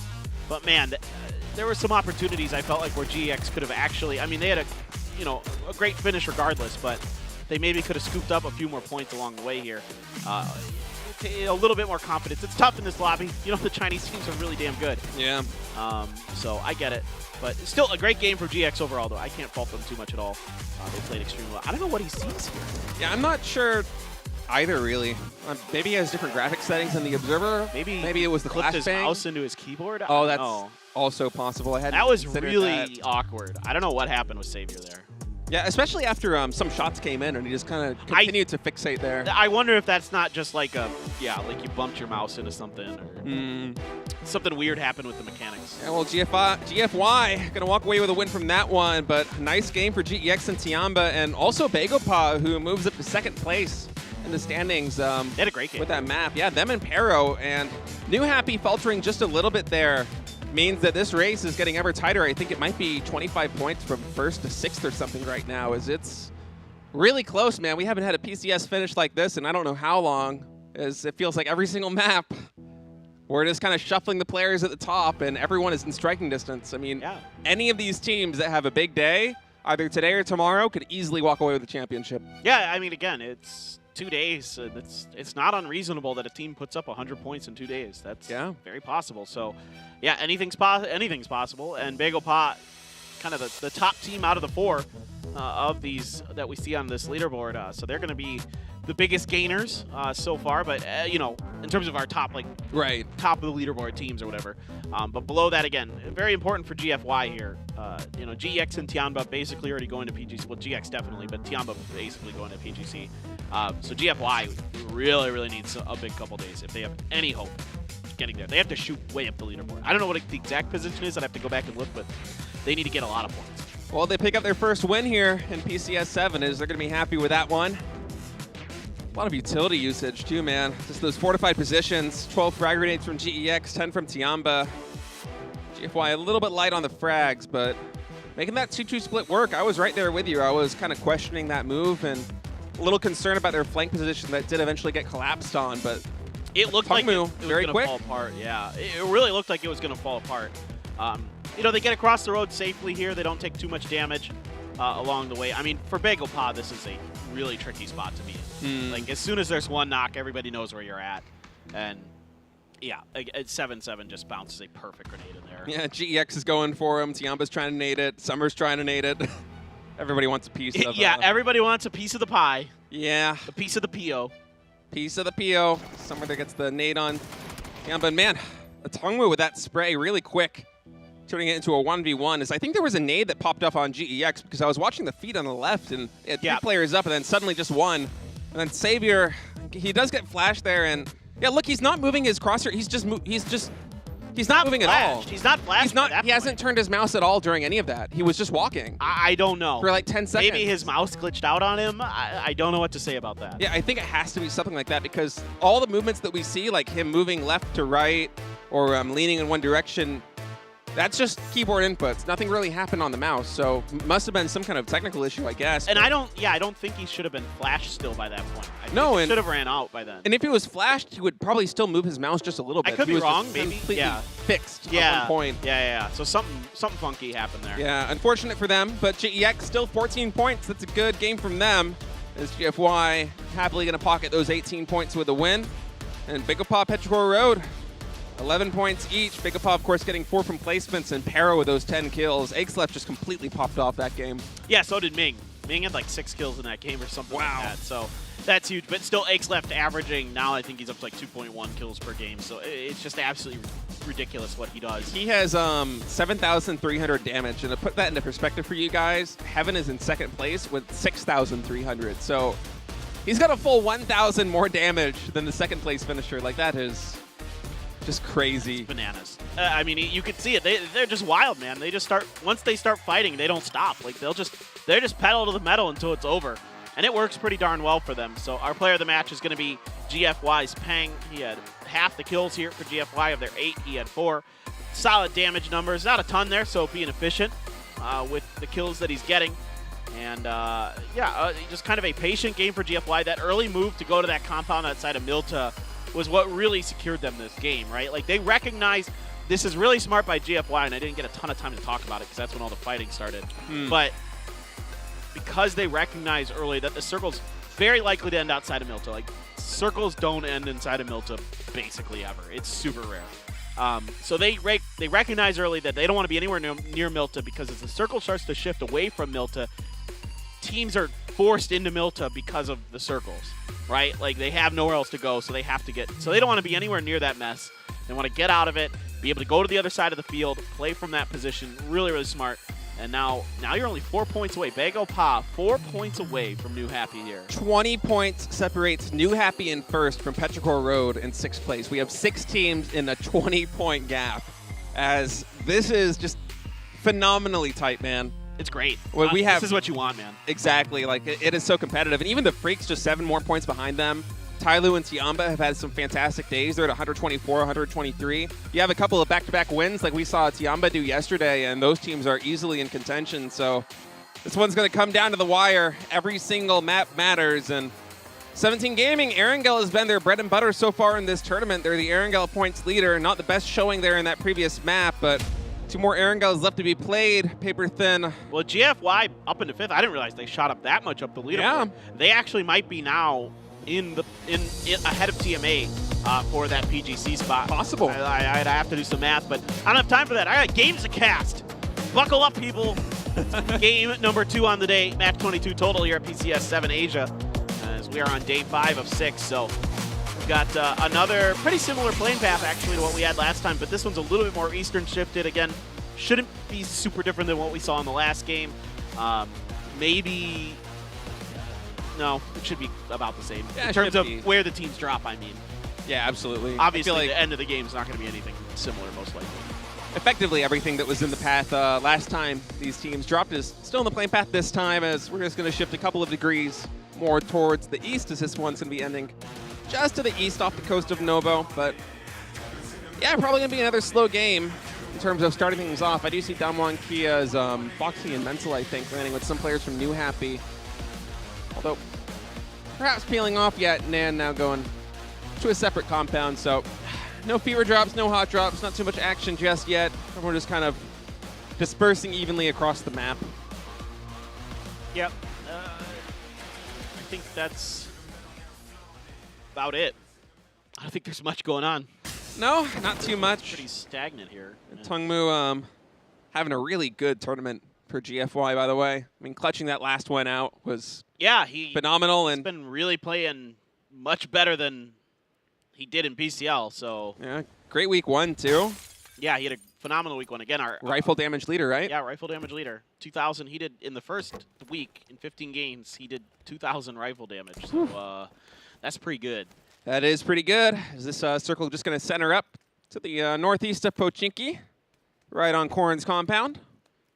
As about as vanilla plain as circles get. It's the vanilla donut. It's the plain donut of Erangel circles for sure.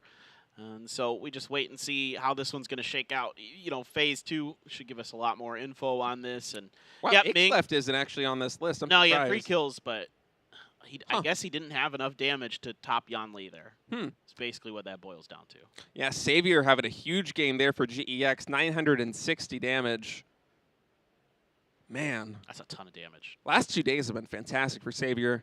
I'm playing liking really it. well. Yeah, he's playing really, really well. Yeah, Savior on GEX and Heaven on Ghibli have really been bright spots for their team so far in this tournament. Heaven, of course, in 2nd place right now in overall damage at 6.3K. And Savior yesterday giving Pero fits on the south side of the military island. And now today, getting another 960 damage in that game for GEX. Is, although they didn't get the win, they had one of their best games of the tournament.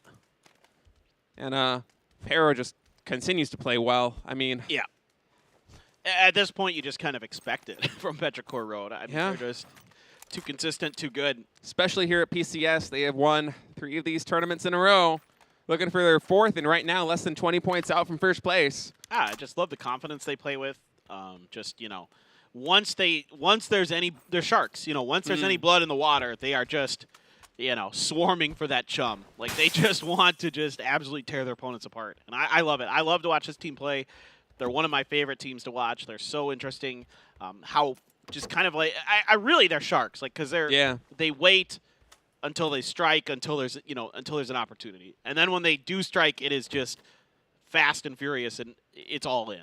Yeah, they're devastating. Often it's Akeleft also leading the charge, which kind of shows how much confidence this team has. Like Akeleft historically just been their best gunner, one of the best gunners in the entire world, and him at the forefront of pretty much every push, it feels like, and that, I'm sure, gives his teammates a lot of confidence to kind of back him up, you know? Yeah. You got Akeleft doing the entry fragging for anybody, and you're going to want to follow him. You feel good about that, no doubt. For no sure. doubt about it.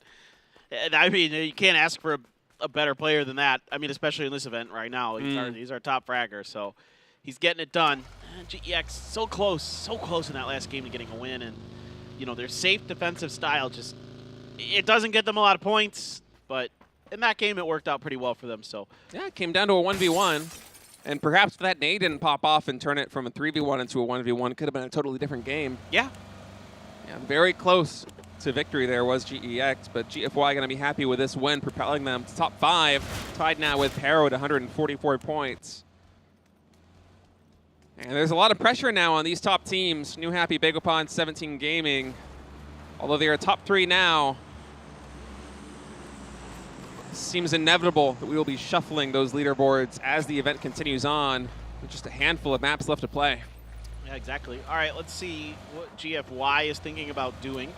Summer, of course, as the shot caller, often leads the way, as you saw in that previous game, where he kind of was the first one to prone down into that position ahead of the rest of GFY to establish control of the center of that circle to set up that 2-2 split, which barely worked for GFY, but it worked. Hey, so no, can't fault too much. Why is Ghibli involved in fights in the beginning of every game? Is this their game plan for this week? Just fight, fight, fight? I don't know, but it's been maybe working they for want them a little bit. The apartments back. Like this has been, if you remember back to last year, Ghibli fought over that particular space often with 4 a.m. much to my chagrin. Yeah, we'll see how it works out for them, as there are some USG Donuts players in those compounds. It's now GFY going to pick up yet another vehicle. I mean, this has to be Ghibli's game plan for this week. It's just fight, because that's what they've been doing every time. They're just fighting teams early, no matter who it is, and just going for kill points. It is quite interesting to see if maybe they're just trying to get confidence, maybe they're just trying to get some experiences. They're being pushed up the stairs now. Kane has to throw a molly down there to try to buy himself some time into the cover. You can see the way that his teammates are fanned out. They have him covered potentially reasonably well. See if they're going to be able to do anything. Yeah, there was the end of the previous match, but there's pretty important stuff going down in the bottom of the left there in your picture.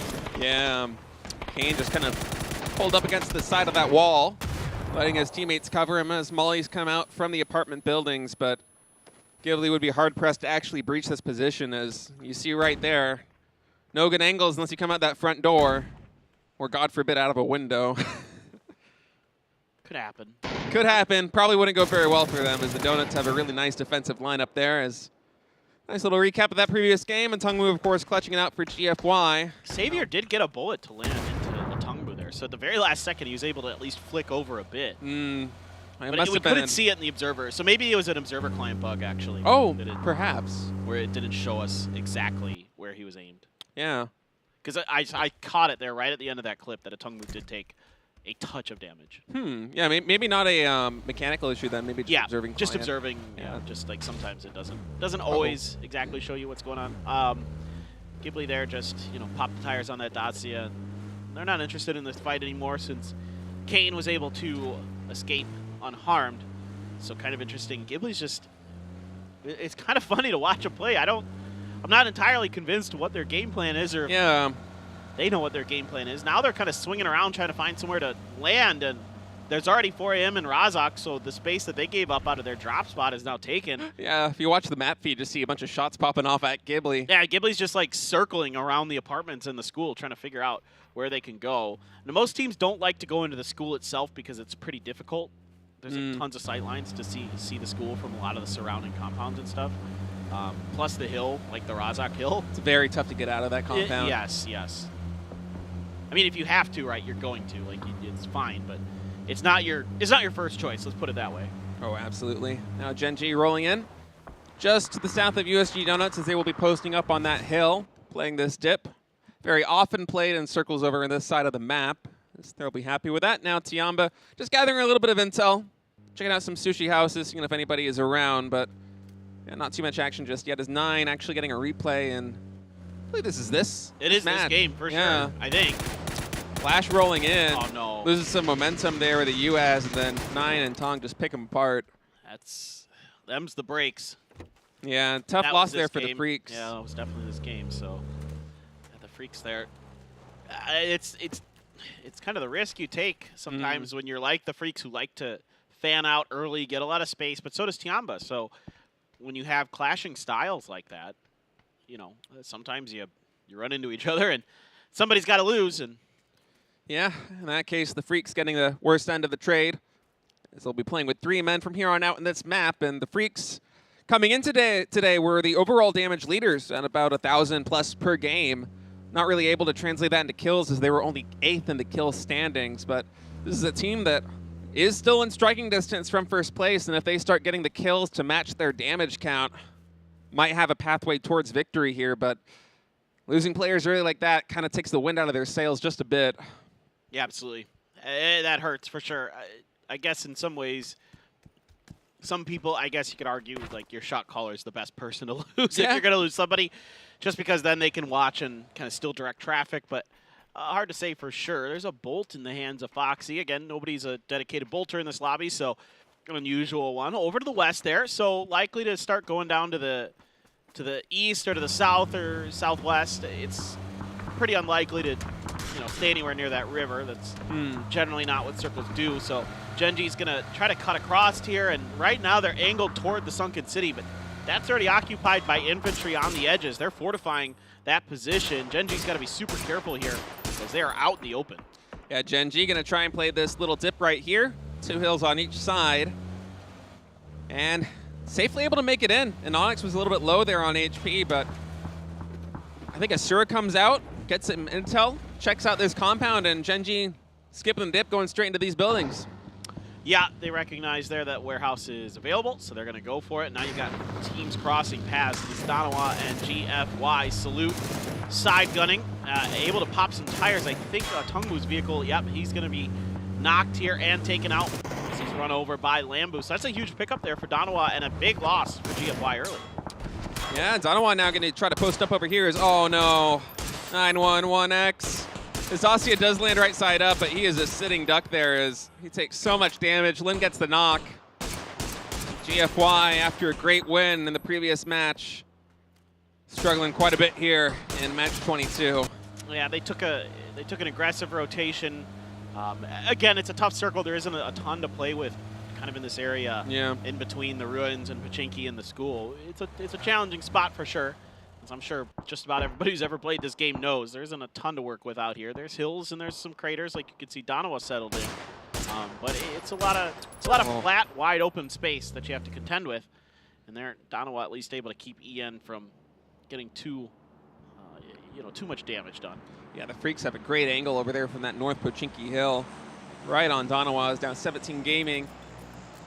They are just barely to the southwest of Genji, right down the road, as they have fortified this compound. Nice center position for them. And this is a team that coming into today, I was really anticipating seeing what they're going to be doing, because I think they were at like 94, 95 Erangel points in total. It's by far been their best map, and the next best team barely at 80 points. I think NewHappy had something like 83, 84 coming into today. So 17 Gaming up until this point has really been dominating Erangel, and today is the last day we're going to have 3 Erangel maps in PCS7 Asia. As tomorrow we're going to go with 3 Miramar and close it off on Erangel. And 17 Gaming so far, map number 1 today, not having the best performance. We'll see if map number 2 they're able to turn it around and get some more kills, maybe some placement points. Yeah, for sure.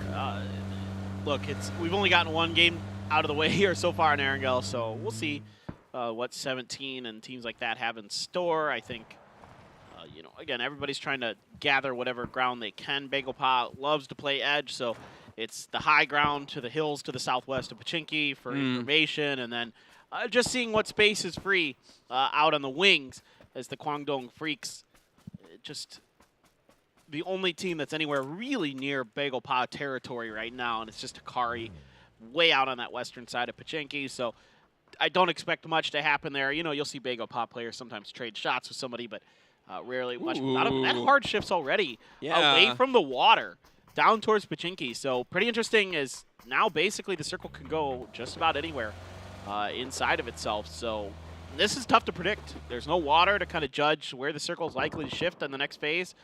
This one's want to go anywhere it darn well chooses. Yeah, Tyloo going to be really happy with this. They were playing Potato Mountain Edge in that previous circle, and now going to post up in the houses just to the east of Pochinki Fields. Now, I believe Sheva did get knocked there for USG Donuts, as some players are starting to pop off just a little bit as the rotations begin to come in. I think actually Ghibli and the Donuts are continuing the battle over by the apartments and school. As now Bagel Pa coming in just a little bit. GEX is rolling in on the western side. We'll see if PO is able to find an angle here, as Savior is rolling up. He should be able to get something, I think. Savior, yeah, he should be. What? Pio? Okay. Hello? Hello, Pio? Hello, Earth to Pio? Now he's in trouble because the rest of GEX is rolling in. Bagel Pa also sending their forces towards this fight. DG's going to get the knock onto Savior, so good pickup here, good teamwork for Bagel Pa so far as Pio starts to lay out the grenades to try to soften up the forces of the remaining members of GEX. Pio now backing way off. He took some grenade damage up on top of that roof. Yeah, nades coming in on both sides right now as GEX is going to take the building Pio's right on top of, and Bagel Pa trying to control the southeast side of this compound. See DG setting up some smokes to give himself a little bit more maneuverability, as there isn't a lot of cover in between these buildings. And Damwon Kia also rolling up on this position. Too Hard probably doesn't want to engage right here, as he desperately needs to cover his teammates and try to watch the rotations for GEX in this compound. Frankly, they're a bit lucky that that's Damwon Kia. Like, a lot of other teams might have rolled up to this fight and tried to harass Too Hard's position. Seeing that vehicle out by the tree, you know that somebody's there. You know they're probably alone, maybe two at worst. So, but Damwon Kia is a team that likes to play passive early, although I say that. They are driving towards Tiamba territory. However, Tiamba and Pero thoroughly involved in a battle. I see an AWM there for Mill. For Petrichor Road. So Tiamba now kind of sandwiched in a pretty bad position. Foxy even going to get the opening knock on a 7-7. Yeah, Chewy, the res does pop, but he's going to have to heal really quickly right now as Damwon Kia getting a lot of damage in. Almost gets 9. Does mental right there with that spray. And Under finally able to clean that one up as Tiamba having a rough start to this fight right now. Damwon Kia putting a lot of pressure. 7-7 does get the res. He is going to heal. That first aid now connecting. And Damwon Kia a little bit slow here on the push. Yeah, they desperately need points to get the PGC. Frankly, Damwon Kia's got to get pretty aggressive onto some of these fights to try to find these knocks and these kills and these points. And so far, despite all those knocks, they haven't been able to get any further ahead. Now, I get Petrichor Road as an overwatch position. Makes this definitely a much trickier equation to try to understand. So now it hard shifts up to the north, away from Pochinki, right on top of Donawa. So Donawa, they're, I think, trying to kind of position themselves in a spot where they're not going to get crashed in that dip. Grenades starting to make their way through towards Tiamba's Chewy, and yes, Ming on point with his, going to find the knock, looking for the flush. 7-7 and Tong fighting, but Tiamba's in a lot of trouble. Yeah, and that's the second knock there on Chewy at least, so he's bleeding out very quickly as Tiamba 7-7 can try and find something, but no luck just yet. Just holding these positions as Tiamba is willing to cut their losses if they can continue their stake in this game.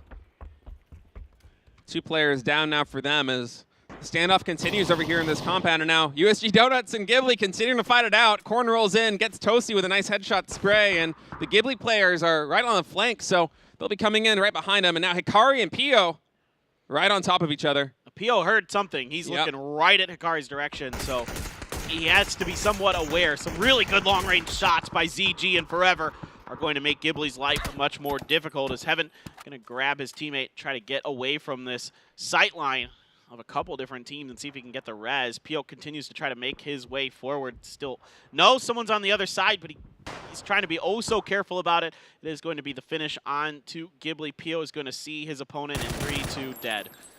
Yep, just barely inching his way up, trying to muffle the footstep sounds as Peng is able to get Ming coming on around as Aches left on that corner, and that will be GFY eliminated, second team in this lobby, and now Pio peeling off just a little bit after getting that kill on Hikari. Yep, He's looking for the other members of Afrika Freaks. Knows they are likely to be somewhere nearby and is trying to suss them out. Meanwhile, GEX is taking their sweet time on the south side of this. It is a hard shift away from them, so they have to be thorough, trying to come out of Pachinki. Pio there, quick around the corner with this M4, trying to spray over the top of the hill. And he knows he ain't prone. He's going to try and go in for the finish. Swings around to the side. Finally connects with that last bullet as he took a bit of damage there, and that's the second player going down here for the Freaks. As Sakari does finally get finished up by Sungjang, and now it's up to Akkad. Last man standing here. Well, Bagopod is going to let go of this fight, and maybe this is kind of interesting that I'm not sure how aware they are of GX's position. I don't know if they saw anybody from GX or not. If they did, this is really smart, because just let GX, you know, kind of dig out this last member of the Kwangdong Freaks for you. Tong knocked 7-7 with a shotgun. Mental just barely saw him in time. Great repeat with the pump and going to finish the job. So in a very long battle, Damwon Kia is able to come through with it. They lose Foxy for their efforts, but not a bad start for them. Yeah, a little shotgun fight there, and Damwon Kia gets the better end of it. Oh, those grenades. Yeah, wow, we missed that, but 4AM able to wipe out Anonix and Renba. Forever and ZG just continuing to pop off with 2 great nades, and we're going to have another hard shift all the way to the northeast towards Genji's compound. Now here we go. GX, Bagopod, and the Kwangdong Freaks all in each other's vicinity. Tuart never saw Zenon or SSR, one of the two, and he got knocked for it. I'm not exactly sure which one it was. And now Pio and Sungjang trying to keep their teammates alive, and they are going to get some help there from the blue, as they are okay. But yep, NewHappy wisely and keenly aware of the situation. However, Akkad is still out in the blue, man. If Akkad could get a little bit forward, he might be able to save Bagopod's life, maybe unintentionally. However, NewHappy is one of those teams that once they, again, they're sharks. Once blood is in the water, that grenade is perfect right on top of Pio, but it's cooked not at all. So Pio's able to avoid death. More grenades rain around him. He is down to just a sliver of health as NewHappy not able to find too much necessarily. Damwon Kia there trying to get something somewhere. And here comes Akkad, but his initial spray is off and Ming makes it pay. Yeah, man, Pio took damage from 3 different nades and didn't get knocked there, so NewHappy may be a little bit confused about exactly where his position is, as he barely was able to thread that. Now Ix left here with a spray, not quite able to connect with Damwon Kia, as Under and Loki both on relatively low HP here. They are getting shelled, and that will be Zhao Yang getting both kills. Under and Loki going down, spelling the end here for Damwon Kia as the circle shift continues. And now Bagopod trying to get in. Bagopod Pio did get knocked there by NewHappy as Sungjang's trying to scramble, find something, but there are so many sight lines here. Yeah, the blue might just finish him. I'm not sure. He he got does? the first aid off, but I don't know how much further he can go with that. And you can see here Genji's maneuver onto 4AM. Let's take a look at this replay. Spear there, hits a great shot, then gets right out. Renba, Johnny on the spot, hits them in the back. Great shots there. A couple good grenades had already been launched by 4AM, so they get a couple knocks, but Genji able to recover both those members. Yeah, Genji cleaned that up so fast, and now Ming with a Tongs with a great nade there on Pero, Ming, and Mill. Gets 2 of them. Zhao Yang's going to try and follow up with another one as Tai Lu wants to break this position. Ix left on very low HP. Does get a kid off there in the smoke, but Ming is flushed. Oh, they lost track of Ix-Left, so he's going to get a knock off of that. Takes a grenade to the teeth there. Now Zhao Yang just trying to spray through to see if he can clean this up. They know Ix-Left is in here somewhere. Ix-Left still with a lot of utility. Going to start throwing more smokes to try to buy himself more time. And now you've got 2 members just literally just going fishing here and seeing if they can clean him out. But I tell you what, this is not a guy I'd want to be there, and he almost gets both of them. Gets the knock on Sia before he's taken down. Yeah, that was a ton of damage, almost getting 2, as Tai Lu will finally be eliminated. They already had 2 players knocked, and Ix-Left did enough damage that they were just not able to defend that position. And now Infantry holding off the northern side as things are going to start to quiet down just a little bit. Teams finally fortifying their position. Wait, actually hold that thought. Genji with some huge nades coming in. Renba gets CP on and HS, and now Infantry getting in on the action. Lin with the SLR gets Ming Ming, and NewHappy. They're not having the best start here in one of the final days, Paper Thin. They're taking a lot of damage. Yeah, but still 5 kills in this game, not too bad. They're going to get some placement points. Maybe if Nan can survive a bit longer, they can get even more out of it.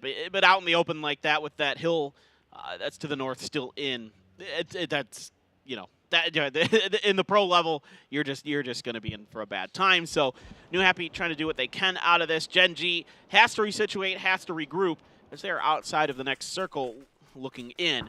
And they have 17 to the south, who has sent a little ghost out to kind of try to establish a beachhead, but even he is not firmly inside of this new circle. So Gen G's going to turn their attention north. Asura on point.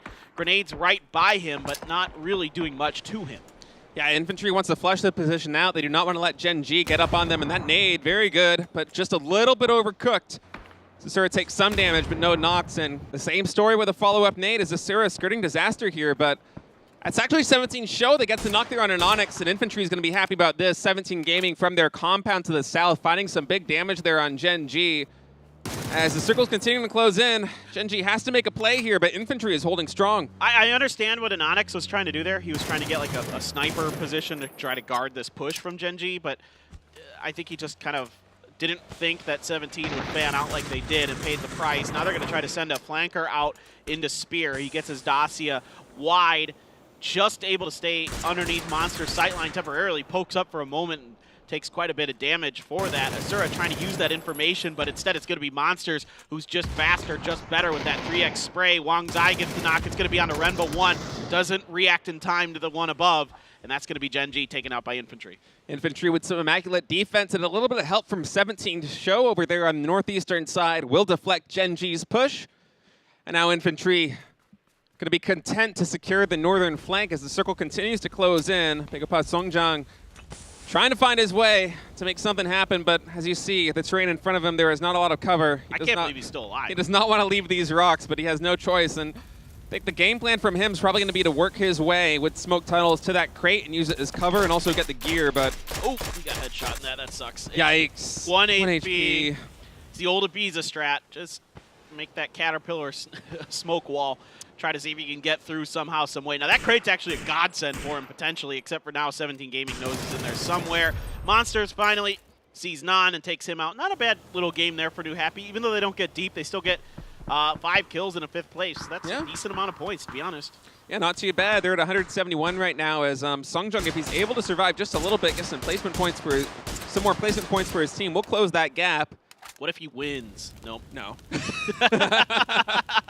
Oh, he mollied himself. Pegapa will be eliminated at 166 points, so 5 points behind the leaders, and right now 17 Gaming in a prime position to rack up a lot of points right now. 2 kills already.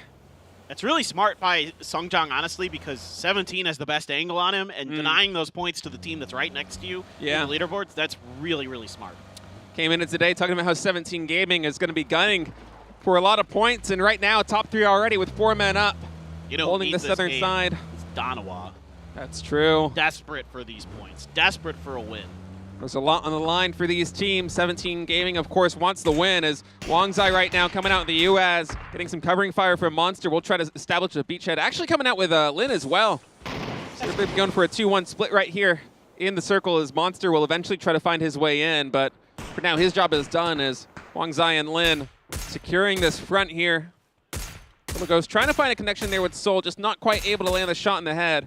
That smoke obscuring the view just a bit. It's a great little spot for Infantry. They've got a little bit of a hill. Everybody's got something. You know, there's hills kind of ringing the edges of this current circle, so everybody's got something to play with. It's really going to sort of come down here to the last one. Now, Monsters, I think, is good to go. Yeah, he's made it through. Those smokes well placed enough in the driving path that he was able to take a little bit of damage, but get through them the rest of the way unscathed. Salute still sitting on a bolt over there. So again, Donawa with their change up in loot spots at times does run a little bit thin on loot. And now they've got Show flanking out. Oh boy, if Donawa doesn't spot him right away, he could be a real problem. Yeah, Show's rotating all the way to the south of this circle as 17 Gaming going for a 3-1 split, and Donawa, they have to be very careful about that angle. You see 17 Gaming, even Xiao UDD kind of probing around a little bit, trying to find out exactly what he is working with, as 17 Gaming is just barely out of sight lines from Infantry and Donawa, as there is a lot of elevation, or I should say there is a lot of varied elevation, but it varies by just a little bit. And these teams like 17 Gaming, if they're able to work the edge of the circle to their advantage and find those critical angles on either Infantry or Donawa on the low ground, they get a lot of damage in. But actually it's Monster, who with a nice angle is going to take down... oh wait, no, Xiao Bei got Monsters there, excuse me. 17 Gaming finding some damage here. Infantry now down to 2 men and the nades are rolling in. Yeah, 17, again, Sharks. Once the knock comes through, then it's go time. and they have grenades to make this happen. Tons of damage done. Wang Zai throwing everything in the kitchen sink. Lin trying to prone up at the top of the hill. Salute's going to hit a headshot onto Wang Zai, finish the job with the follow-up. So a great job here by Danawa to capitalize on this situation, at least scrape some points out of this. Yeah, some nice bolt action there from Salute, and now Danawa Soul trying to get some more damage in on 17 Gaming as infantry is eliminated, and it's a 4v4 right now. Salute's going to be leading the charge here for Danawa as they are fanning out on the western side of the map. There's still a lot of grenades here for 17, though. They still have quite a few frags. I think Danawa was hoping that maybe they would have run out, and Xiao Yudi's position is pretty good, but Salute came up and over, caught Xiao Bei sleeping a little bit. Soul now gets here as well, gets stunned on the way in to try to reinforce. Xiao Yudi doesn't feel comfortable yet to try to push up over this hill to get to this flank angle. Finally, he's going to get there, but now the smokes have already come through for Danawa. They're going to avoid it. There's the flush. It's a 3v4 now as those smokes buying a lot of time, but Show able to find from the south position a connection there, and Little Ghost gets Soul and Lambu. Danawa down to the last man. It is Salute. He's going to go for the flashbang over here at the top. Identify Xiao Yudi, but he's flashed himself. He does finally connect, but he takes a ton of damage now, down to 6 HP. Little Ghost is low as well on 35. And I think that's Show from the bottom, if I'm not mistaken, wrapping that one up. And 17 Gaming getting a huge win there, going to propel themselves up the leaderboard and potentially even the first place. Yeah, well, they continue to be our best Erangel team, no doubt about it this time, as they get a much-needed win if they're going to remain in contention, coming into the end of tomorrow. Huge, huge game from them. Danawa there. I get why they did what they did. It just, I think they underestimated how many frags that 17 still had left and the angles. They never knew where Show was, right? So yeah. that angle that Show took was devastating. I think 17 really understood that terrain very well, where, once infantry was wiped off the board, that Danawa was going to try to push that hill and see what they could do. And having Show on that angle to watch that hillside just ended up being the knife in the back that really collapsed that round for the side of Danawa. So a solid game for Danawa overall, but just better played at the end by 17. You don't see it too often where also that the Chinese teams send out a flanker like that. Yeah. That's not super common in their play style. They're much more of a kind of death ball style. So this definitely was really well thought out, well planned, well executed by 17 Gaming. Yeah, sending Show all the way down to that 6 o'clock position, and he got a fantastic angle that secured the bag there for 17 Gaming, and we're talking about how they need to have a big day here with 3 Erangel maps, and there you go. They won the second one of the night. Yeah, they're great. I mean, no doubt about it. They were my pick to win this event, so let's see if they can keep it going as 17 Gaming, also one of those teams who's looking for a PCS win to kind of add to their trophy case, maybe on their way to potentially winning PGC here. Is one of the best teams in the world right now, and they're showing you why. They navigate that end game masterfully. I'm just enthralled with the way that them and Petrichor Road and NewHappy play, where once there's a knock that's in spitting distance of them, they hammer down on it. Like you saw what NewHappy tried to do to Bagel Pa, right? Like those grenades were basically almost had PO done. Like they should have knocked Bagel Pa out basically, but just came up a bit shy. But it's the right play, it's the right maneuver, and you're seeing it all over the place. And then they get a knock on infantry, and it's boom, everybody go, except for Show because he's done a flank. Yeah, PO worked those nades perfectly, and I think NewHappy probably thought that they would have gotten him if he was in that position with those 3 nades, but instead backing off. And yeah, this style that we've seen from a lot of these Chinese teams, as you said, 17 Gaming, Haro, and NewHappy, where they just absolutely focus in on one position after they get a good opening, is so critical. And of course now 17 Gaming here with that nice spread, able to secure that one, and didn't even get a shot of it. That's how sneaky Show was, coming in from the 6 o'clock position. I don't think Danawa ever knew where Show was. I don't think they ever identified where he was, because the way Salute was moving himself, if he knew where Show was, he would have gone to the other side of that US. Yeah. I don't think he had any idea. 17 Gaming with 18 points in total, 8 kills in first place there in that lobby. Big win for them, followed by Infantry, Danawa, and NewHappy Esports. NewHappy, although they didn't have the best showing, still 8 points. Still a good game. Yeah. Only 1 point better than Bagel Pa, so they're going to be really close still. And Gen G. Well, 17 might be in the lead right now. I think they might be, yeah. Yeah, Gen G had a solid game here too. 7 points is definitely a good one for them. Petrichor Road just continues to brag out, and that's the name of the game here at PCS Asia. That's what gets you, through to the end. Yeah, 5 more kills for Petrichor Road, as a lot of the top teams racking up a lot of points in this one, and man, it is so tight here at the top. I think we had 20-point gap between first and sixth coming into this lobby, and now we're having a little bit of a shakeup here with 17 Gaming walking away with an 18-point win. And Show is going to be your match MVP. Not only did he have that great flanking position on the 6 o'clock, as Paper Thin mentioned, but also he racked up half the team kills, 4 in total, as well as 451 damage, as 17 Gaming had like 2K damage in that lobby. Yeah, they had a great game, and he's always a big part of it. The best in the business right now for his team, as he just announced that he's probably going to retire at the end of this year. So he's showing you that he's still got it. He wants to come through with some phenomenal results to wrap this up. So 17 looking good on Erangel once again, and like you mentioned at the beginning, they needed a big Erangel day. Well, they're getting it, no doubt about it. And wow, 1 point gap. It is so tight. NewHappy at 171, 17 Gaming with that 18-point win, now at 170. And Bagel Paw, man, 5 points out from that too. So it is phenomenally close here as we get closer and closer to the end here at PCS7 Asia.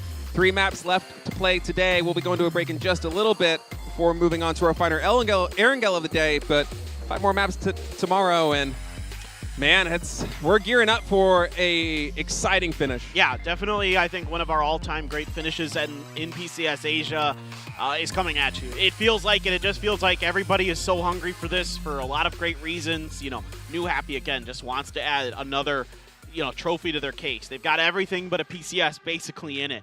17 has their best player who's probably retiring at the end of the year. Things like this, all of this on the line. But guys, we need to take a short break. We'll be back with our next 2 games here at PCS7 Asia. Don't go anywhere. We'll be back shortly.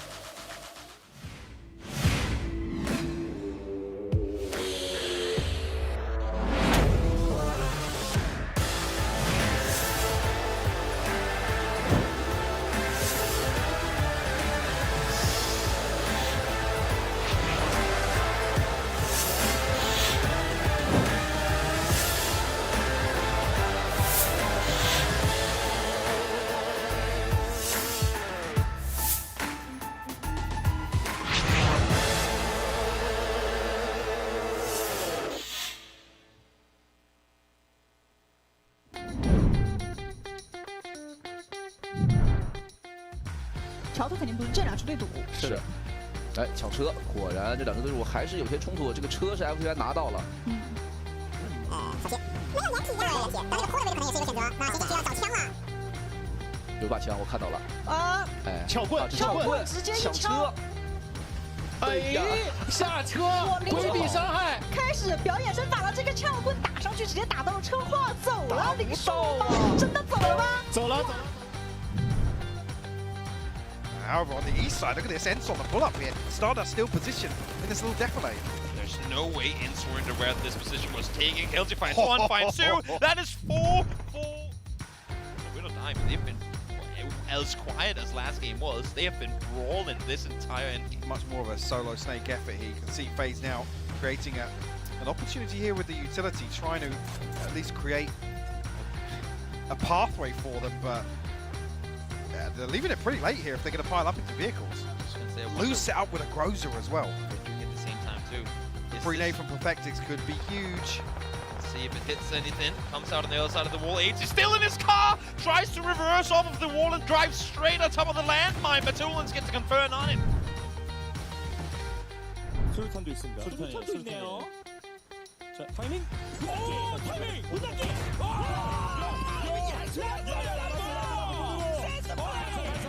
지금 던지는데 문 닫고서 앞쪽으로 수류탄 너무 느렸죠. 直接上车，顶哪里？顶防区吗？往防区走了，过点 iPhone 那是防区的。这边的话。啊！铁皮挡板卡住了头车，后面拐弯没有拐过去。哇，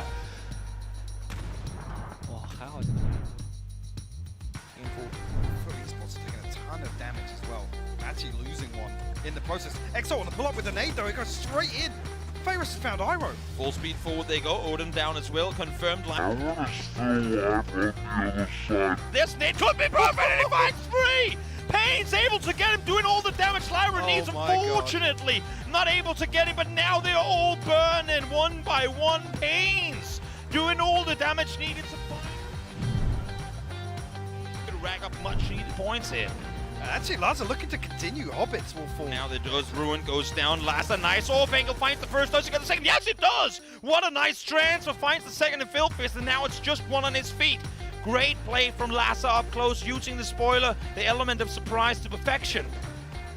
Laza going to find one of the confirms here. Dante on the push though. A wild push. Laza finding all 4 kills. 구절당하지 않는 다면 반격할 수 있고요. 던져놓고 그렇죠. 됐습니다. 리부스트 앞에 있어요. 하나 더. 이것도 에더. 총성 넥서스 하나 더. 자 여기서 하나. 네 윗각을 싸고 있어요.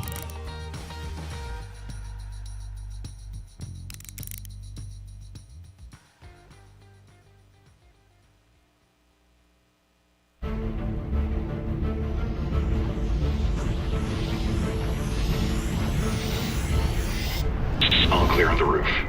Heading back down. Roger. Hurry up. We need to move. Just make sure I don't take a bullet in the back. Looking good. Keep it steady.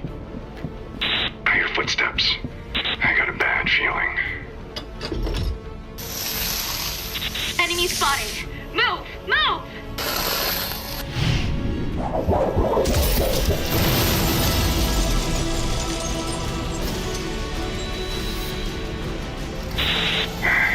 You're going up next time. There won't be a next time.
right, welcome back everybody to PCS7 Asia as we get a look at those sweet, sweet US skins for the event. Get enough EP or you go in there and throw down a little bit of your own money and get that skin for yourself and slap it onto your US and drive it around and look like a boss. And it's all about swag, man. Exactly, dude. It's the most important thing. Yes. That's why we like Egg so much, man. True. See him roll up on these fights. Big true. Nothing but confidence. You speak the true. Yeah. Damwon Kia on camera right now. Not having the best go of it so far. Kind of middle of the road. 10th place so far in this tournament. Yeah, it's been surprising, especially with like mental and under pretty underperforming this event. Usually they're pretty solid players overall, but right now neither of them is really putting up great numbers or anything to write home about. So. They've had their moments, but by and large, on an average, it hasn't really been working out for Damwon Kia. Yeah. Tai Lu, a little bit more of a stronger performance from them in the past couple of games. Moving all the way up to 8th place now, 129 points in total. And man, I think we're already getting ready. We're going to defy our limits yet again. Paper thin with our limits. Yeah, you go ahead. You defy the limits. Go as fast as I can. Yeah. The Autobahn of life. This PCS7 Asia's getting ready to continue with the final Erangel of the day. I am stoked, man. It's been fantastic so far. Day 5, match 23. Let's get to it. All right, let's see what this plane path gives us. Ooh, this is a good one. This is basically impossible for it to go to Military Island. Like, it's really super unlikely. The criteria for it being a good plane path or not. At this point, yeah, we're good. We've seen enough of them. They're fun every once in a while, but I think this one is going to give us a much more interesting circle. And I'm right there with you. Yeah, and again, like I think everybody prefers a little bit of variety. It's a spice of life. But this one could incur maybe a little bit of congestion somewhere. We'll see for some vehicles or something, just because it is a little bit heavy on the northern side. So, a team like Bagel Pa, who's been dropping Novo, might have kind of maybe they're just doing the Military Power area or something like that, or snagging a boat. I'm not exactly sure what their plan is. And yeah, we're taking a look at 17, of course. They're our Pachinki team, and they're our second place team by 1 point. Yeah, very close. Bagel Pa right behind them, too, at 166 as Logo's going to pick up this US. Ikari, you can see his little Dorito. Camera there on the map, taking a gander at that. As average damage top 5. The Freaks still in first place, but they've dropped quite a bit today, down to 994. I think they were like 1,030 or something like that to start things off today. Whoa, look at that. Look at that circle. Yes. My goodness. We're very likely going north. Let's go. Love these circles. It's a very far northern circle. Very fun area to play with. Lots of trees, a lot of hills. Yeah. Some interesting terrain. It's the best. It's a fun spot. Hopefully it just like keeps shifting to the northwest. Just go right into Zarki. Oh, you want a Zarki finish? Oh, yes. Those are just wild. Would be a lot of fun, but yeah, man, I feel kind of bad for the Freaks considering the damage totals that they've had so far in this tournament because they haven't really been able to translate that into kills. Like, yeah, coming into today, they were, I think, 8th total in kills, and considering how the games have gone so far today, I wouldn't be surprised if they maybe even dropped to 9th. It tells me that their long-range DMRing is good. Yeah, but that is what it tells me. Yeah, they're getting the knocks, but struggling really to get the finishes, and perhaps even getting stolen at sometimes is Infantry Monster. Getting the charge there with 5 kills, 720 damage. My man. Shaolin, Xiaobei, and Salute rounding it out with 4, 3, and 2 damage apiece. My man. Yeah, Monster's one of the bright spots here for Infantry so far at PCS7. That's why I put him on my fantasy team. Yeah, he's a good pick. Get with nice the program. Value pick. Yeah, he was a great value pick. I mean, he's not the best value pick, but he's up there.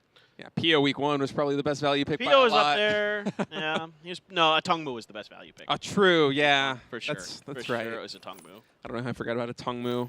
He had an insane week 1 for his team. As NewHappy right now trying to defend their first place position. Only 1 point separate them from 17, and 5 points separate them from Bagel Pa. A pretty favorable circle though for NewHappy. Yeah, not too bad. Coming out of Yaz here, you're not likely to have anybody messing with you, like especially on the eastern edge. Sometimes teams set up at that crossroads compound just south of Severny, so you got to be kind of curious about that. You got to be at least aware of that possibility. But there's a lot. The nice thing about this circle as well is that there's a lot of space to drive around in.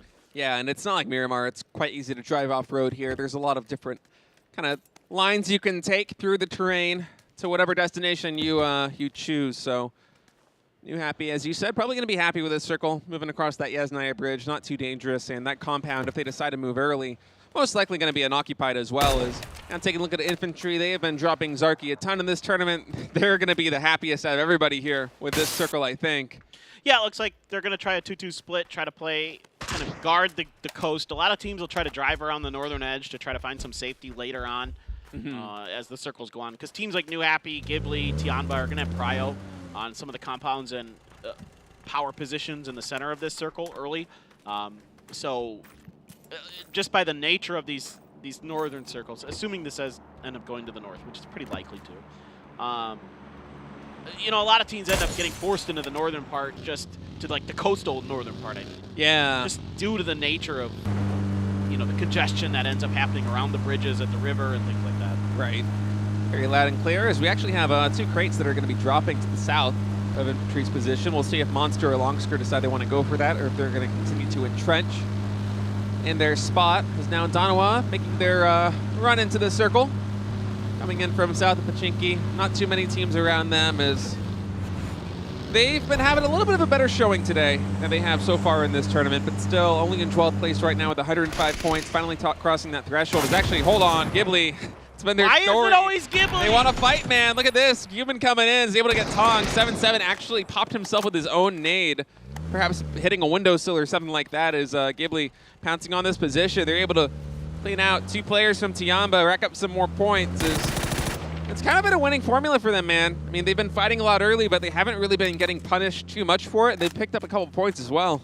I mean, yeah, you're right. These early game fights pay off more often than not for them. It's just kind of odd the way they go about it. Like, it's just it feels like at the beginning of this game they throw a dart at the circle and they're like, all right, we're crashing that spot. Like, whoever's there is going to be in whoever's trouble. there. Oftentimes it's USG Donuts, and kind of funny to see USG Donuts rolling past this compound now, as they probably won't be stopping. Like they're making their way through, but you know, Zayarm just wants to get as much action as he can. USG Donuts on the other side of that hill, so no sight lines for them, and we'll see exactly where they decide to go for. Yeah, the Donuts just scooting around. Again, one of those teams that is early prio with their kind of early rotation. So, yeah, it looks like they're going to take the crashed airplane spot. This is a pretty good one. I think it's extremely defendable on both ends of it, you know, with the actual crashed airplane part, and then on the other side there's those crates and other things littering the ground. Of course, the trench that the crashed airplane. Yeah. Yep, there it goes. Oh my God. No! That's, you can't even fault him, man. That's in his blind spot. It's like, oh, look, there's a bird out on the window. Wait a minute. That's not a bird. Oh, that couldn't have gone worse. Birds don't explode usually. I've never actually seen the nade land on exactly that spot where it's kind of it's boxed by the crossbeam. I've never seen that. Like, there's no way that 7-7 can see it. He knows that he saw it originally land on the windowsill, and then it rolls into like the perfect blind spot. He probably thinks it just fell down, but no, instead just spelling disaster there for Tianba as 7-7. Yeah, he had to have thought it rolled off the edge. Yeah, I know. Like, it's on the windowsill, you see it there, and then it goes out of view. Where else is it going to go, right? Yeah. But no, it's behind the crossbeam. That sucks. That sucks, dude. And GEX now rolling on the southmost of these crates. We'll see if they decide to stop and tag it. It's been here for a while. And yes. Yeah, Zenon, what do you get, buddy? You gotta. What?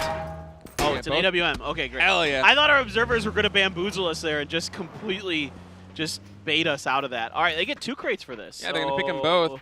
That one doesn't have a gun that Savior favors. It's another AWM, so they might just Oh, come on. Take them both. No. They're going to funnel that ammo over to Zenon. I think they should both get them. Give Zenon 2 AWMs, man. Doesn't even have to reload. I mean, just switches from one AWM to the other. I'm with you on this, that I would love to see that. Yeah. But my guess is they're just going to grab the AWM ammo. No, it's the smarter play. It's just, yeah. I love my bolts, and the AWM is the king of the bolts. Exactly. The AWM, best gun. Get out of my way. Yeah. Mark 14. Get out of my way, Grota. M249. Yeah. VSS. No, it's not. Am I losing you? Well, VSS. Now you're speaking my language. Dude, I have started seriously running like a DMR and a VSS. Yeah, it's hilarious. good. It's hilarious.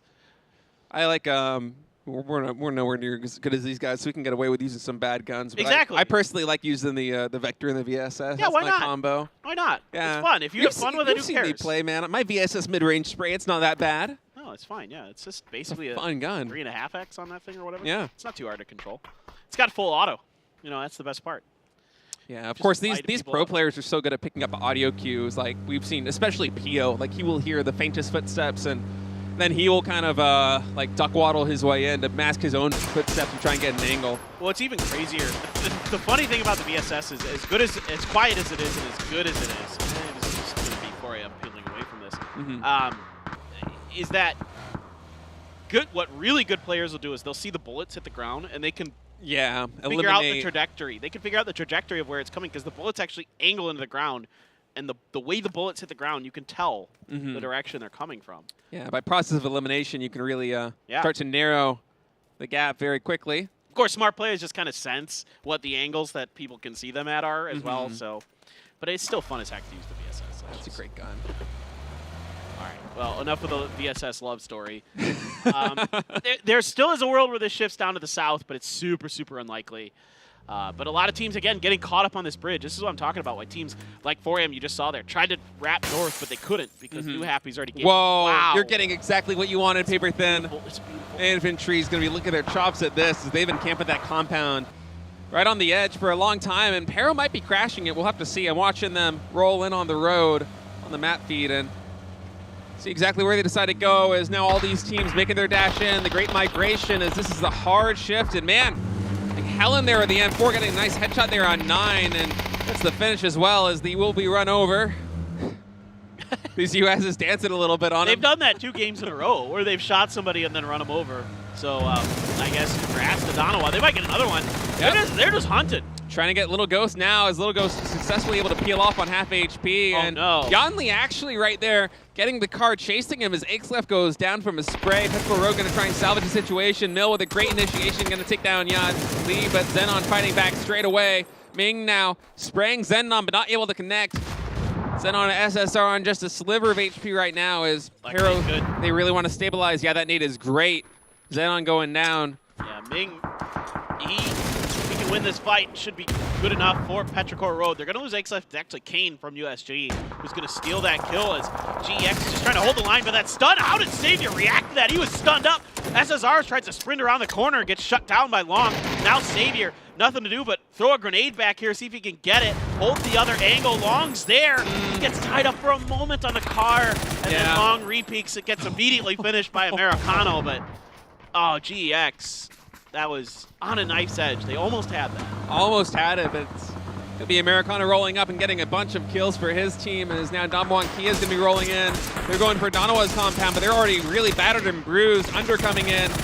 Longscore does get the knock there on Tosi, but Lambert with Helen taking now Under and Loki means that Damwon Kia mental goes down as well, as this is just disastrous for them. Foxy's going to try and make something happen. A lot of damage coming in on Helen. He even gets the knock. Actually gets Soul as well, so Foxy with a little bit of elbow grease, making something happen with 15 HP, and Americano once again picking up the pieces there for his team as USG Donuts, they are just like vultures here.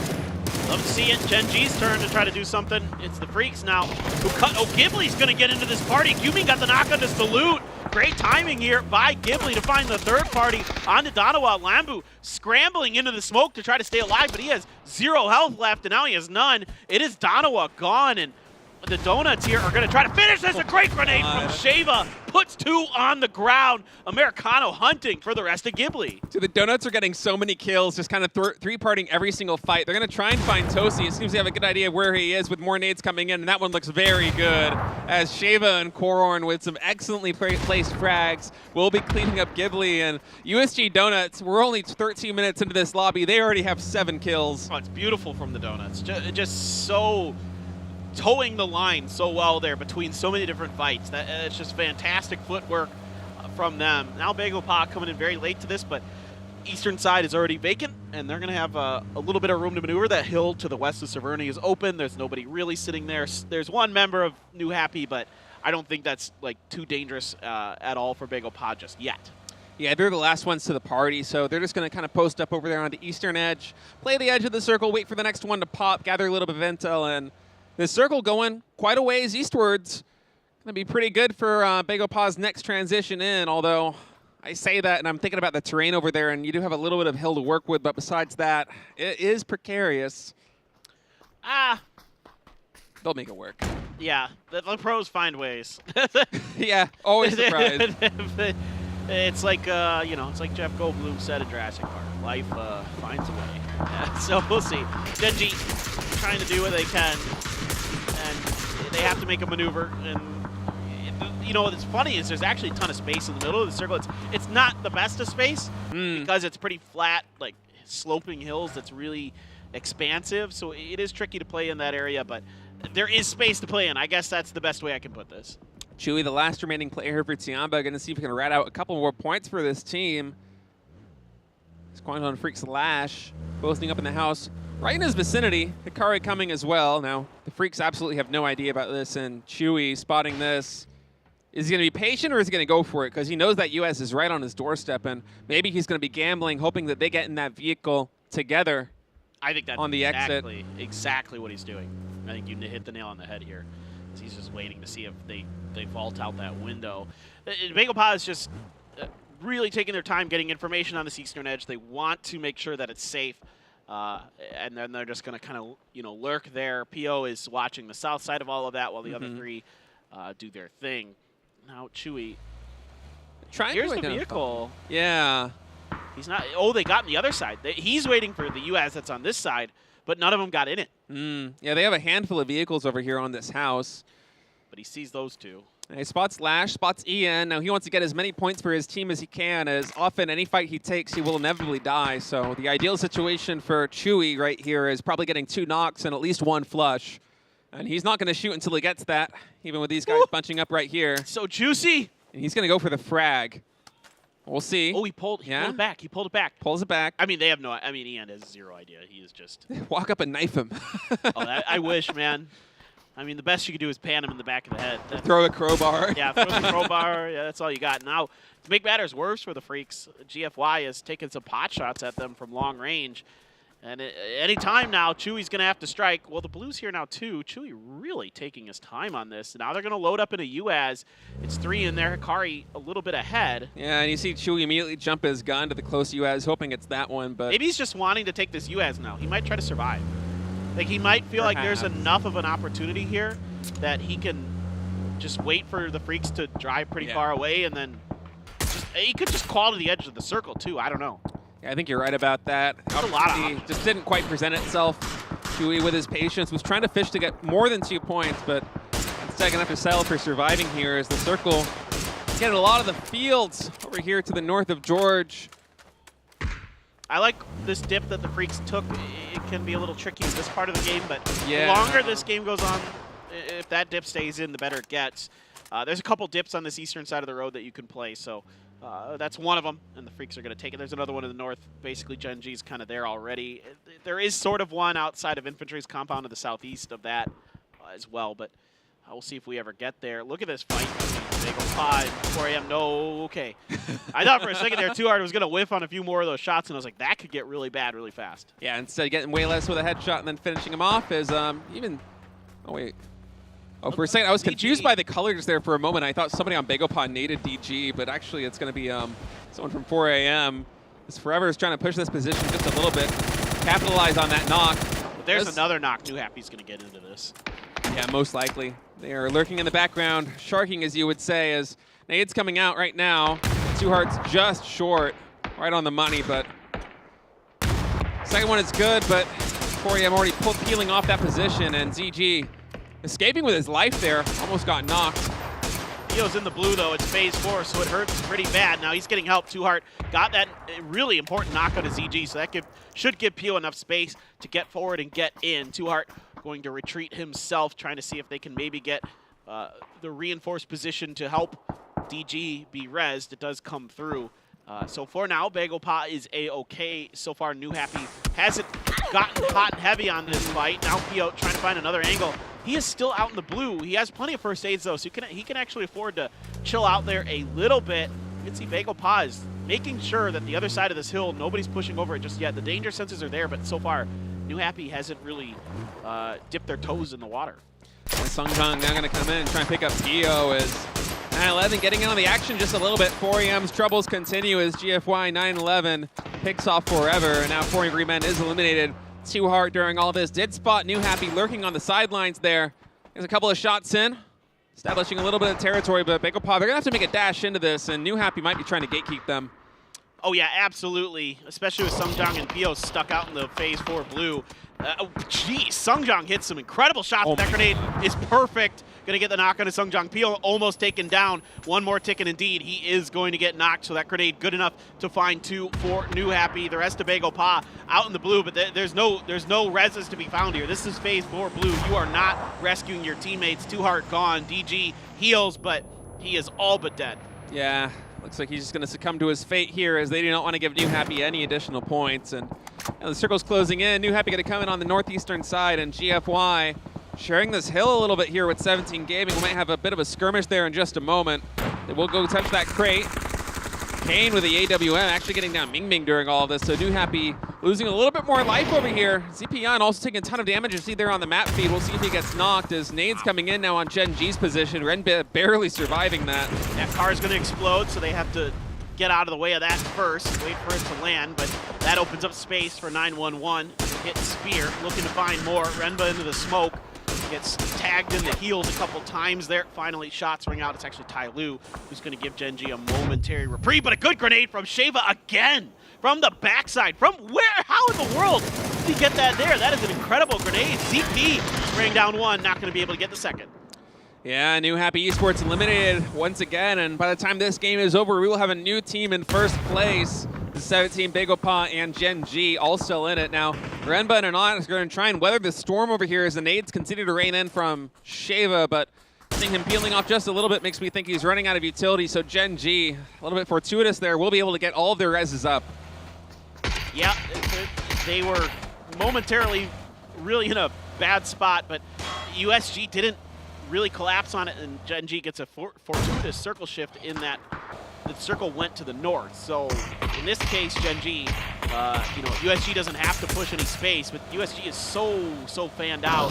Kane takes a whole bunch of damage. That AWM makes a fair amount of noise, but Cord comes up with 2 big kills on the flank to keep Kane alive. Kane goes for some flushes. Now it's just Peng left here for GFY, and he is gone. The Donuts rocking and rolling in this one. 11 kills. Up to 11 kills now as Kane take a ton of damage from the DMR coming in, and also somehow DG98 is still alive. Yeah, well, there were a lot of dead bodies out there, so there's a lot of first aid kits. 4 more kits, but man, that blue is dangerous right now. ShyDD raining hell there on a COD for the Freaks as he's going to take a lot of damage but survive as Freaks are going to try and play this dip here on the edge.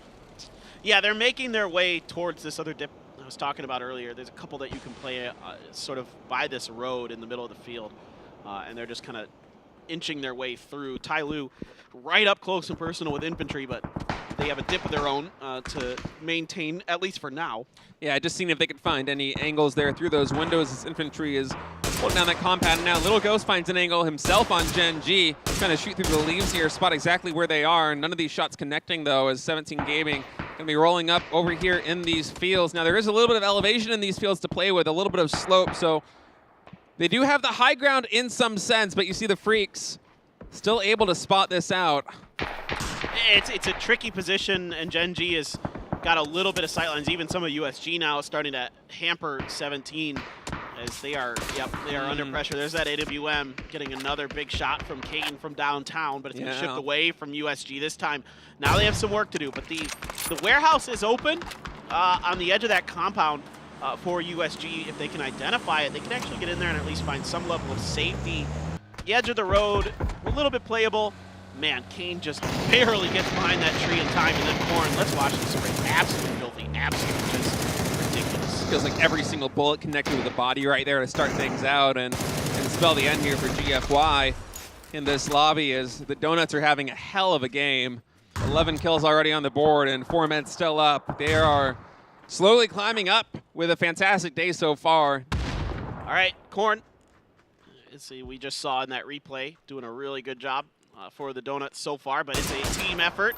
can see kills all across the board, more than, you know, everybody's at least got 2 for the Donuts as they are trying to find some space towards the road. Again, the warehouse is open, but so far they haven't opted to go there. A little bit of damage. That was not Kane shot. Some other member of USG clipped somebody in 17, and Kane still has a ton of bullets. Again, there were 2 AWMs that were in the hands of GEX, essentially. Even though they only grabbed 1 of the guns, there were 2, well, you know, 4 levels of ammo. Yeah. Think about it, right? Like, there's a lot of ammo crates in there. I think he still has like 15 plus left. So Kane going to be really happy with that as USG Donuts, instead of opting for that warehouse. DG's still alive. Oh, he is. You know how I shouldn't be questioning this. This is like DG in a nutshell. He's one of these players who just has a knack for ratting. And I mean that in the best way possible. Yeah, ratting is a skill. He is a genius.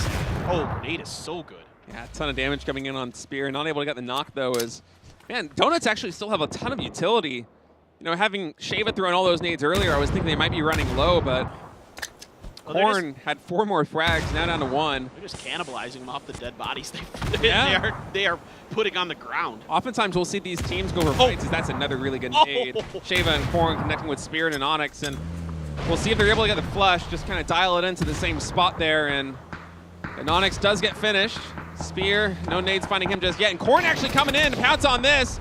Wow, Genji eliminated. 5 kills now for Korn, 15 kills for USG Donuts. The USG has got to worry about 17. They're going to try to take advantage of this situation to see if they can claim this territory. They feel like there's maybe an opening here. Grenades are going to be committed. That one's right on top of Americano. He's knocked. No hope there. It's actually DG's grenade who gets the knock. Americano, though, does get a knock on a Lil Ghost here, so yes, they are going to lose him, but he was able to stymie the push of 17. Korn is still absolutely firing on all cylinders right now. Now the Freaks are getting involved in this. 15 kills for the Donuts. Korn burning. Is he going to get knocked? No, he's able to stay alive just for now. Kane helping out. Gets the flush into Xiao Yudi, and in a snap of the fingers, they are finished, but DG is still doing damage. Yeah, USG Donuts finally eliminated now with 17 kills, but DG came in from the back. Snipe Korn on low HP and kind of taking his place here in the front lines. As now the Freaks over here, the only team fully in the circle. Well, 2-2 split working for them as Ian and Hikari going to play the edge for just a little bit as DG now wants to come to the blue. He did his job, got some more points for Bago Paz. They are now in first place here at 176, just ahead of 17 Gaming and NewHappy, as now the Freaks, Tyloo, and Infantry going to be battling it out. First place in this lobby. Fantastic effort from DG. Gotta give credit where credit's due, but this game was the USG Donuts game. They were absolutely slaughtering people. 17 kills is what they finished this with, State. What a game from them. You love to see it. Let's see what happens at the end, though, as the Freaks have probably the best position in the circle right now, but Infantry has to make a move. I would expect them to swing to their east, essentially swing towards the Freaks. Maybe they just want to fight Tyloo and then try to push to the other side of the road. I don't know. I guess Tyloo is weaker of the 2 options in a way because they only have 3 instead of 4. It's a tough choice for Infantry. All right, they're going to try and crash Tyloo's position right now as Link gets a knock there on Tongs. And, man, they clean that up so quickly, but they have 2 knocks, so the Freaks are not going to give them any breathing room. They're pouncing on this position. Akkad and Ian going to be hailing from the front as Reses are trying to come in. Hikari does get the flush there on Lin, and Nades coming in now. We'll get Monsters going for the res. It's all up to Wang Zai. Yeah, he's stuck, and he's going to maybe get a flush indeed. Tries to stay out of the blue. He's going to go for the fight, but it is going to be the Freaks completely aware. And they finish the job. Make another win. Look at that. A lot of times we see these teams win and they're like pumped up, they're yelling, but the Freaks calm, cool, and collected, clutching that one right there at the end. They knew they had it in the bag, but man, what a game out of the USG Donuts. 2,000 plus damage, what, 17 kills, 18 kills? 17 kills, yeah. Hell of a game. That was such a fun game to watch, just purely from enjoying what the Donuts were doing on the north side of that circle. Grenades were impeccable. Shooting was phenomenal. Kane was hitting great shots. Korn was nuts with that barrel. Their movement was great, too. I mean, they were just constantly on the move. They were 3Ping like fight after fight after fight, back to back to back with almost no space in between. And love to see it there from the USG Donuts. And, of course, the Freaks winning here does add a little bit more of a fire here to the top of the leaderboard.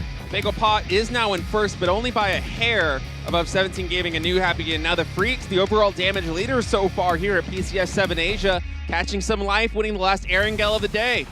Yeah, the Freaks are they're stable right now. They played that game very, very safe, and they avoided Chewy. Remember, all the way back a long time ago towards the beginning of that game, somehow Chewy never felt comfortable enough to pull that trigger. I mean, think about how different this could have ended up had he gone for maybe a kill and a flush onto the Kwangdong Freaks, but they took that dip in the field relatively early, locked it down, and showed you why there's that surprise position in those fields. There's a couple of those dips that are really, really good, and the Freaks just kind of were able to wait it out. Well played there by the Freaks. Winning that circle in convincing fashion there right at the end. Despite how fast the other team was able to dispatch Tai Lu. 2 knocks is disastrous in such close quarters, and the Freaks not giving any space to their enemies, coming ahead with a win. And I gotta say, I'm wondering where exactly they are in the standings now after that game.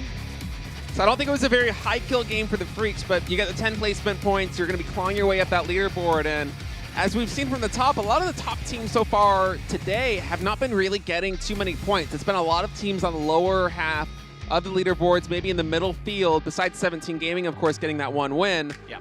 That have been racking them up, and a replay here of some of Pero's action. I mean, you're just seeing how desperate everybody is for points, and how tight the leaderboard is, and there's third partying everywhere because everybody knows that they need these points wherever they can get them. And Vego Pa here gifted a few kind of easy knocks against 4AM early, but then that all fell apart. DG survived for a long ass time, and credit to him. He's just one of those guys who's just good at that stuff. And yeah, you can see that. I get why Infantry did what they did here. This is probably the better of 2 bad options for them, to try to just clean up a few more kill points at least. Guarantee the 2nd place, come through with that, because the Freaks were in a well-established, well-entrenched position that was gonna be difficult to break. Yeah, Infantry was nice and quick pouncing on that. They wiped up Tai Lu in like the fraction of a second, but it was the 2 knocks really that slow them down, and then going for the res and getting caught by a frag grenade is just the end of things for them. But fighting out to the very end, they're going to get 2nd place in that lobby. Freaks there in 1st with 37,000 meters traveled. My goodness. I had to come from the military base, so. You know what I really want to see? Yeah, you know what I really want to see on this board, I'm sad we don't get to see it, is how many frag grenades were actually used by the Donuts, because it felt like they had just a million. Like, it was a ton. They were just constantly raining down frags on Genji's position. It's double digits for sure. Absolutely. Might have even been 20. It was a lot. Well, maybe the Freaks didn't come from the military base. Now that I think about that plane path. I don't know. Anyway. 37K, I think they did. I think you might be right. I'm not about sure. That. Now that I just remember that the plane path was like nowhere near the military island, and I'm like, did they actually go all the way down there or not? I wasn't actually looking at that part of the map in the early part of the game. I was more focused on the teams at the north and how they were maneuvering. But still, regardless, I mean, the Freaks are a stable, steady team. This time around, the passivity pays off, and we'll see if they can. They need to scrape together some more kills in bigger games if they're going to be in contention, though, at the end of tomorrow. Yeah, I mean, the damage is there. They just need to convert those into kills, and a lot of players on Kwangdong Freaks coming in today, racking up a lot of damage. It is not like a one-man show on that team at all. Zakata's like close to 300, Hikari close to 300 damage per game, Ian 270 damage per game, and Lash just under 200. So really a team effort there, and finally culminating in a win here, the 3rd Erangel of the day, as they play this final circle beautifully.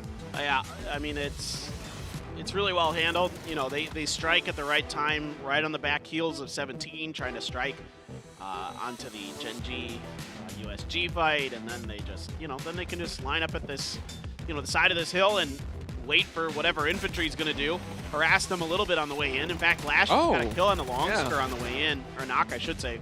And then, Monsters is there trying to think about the res.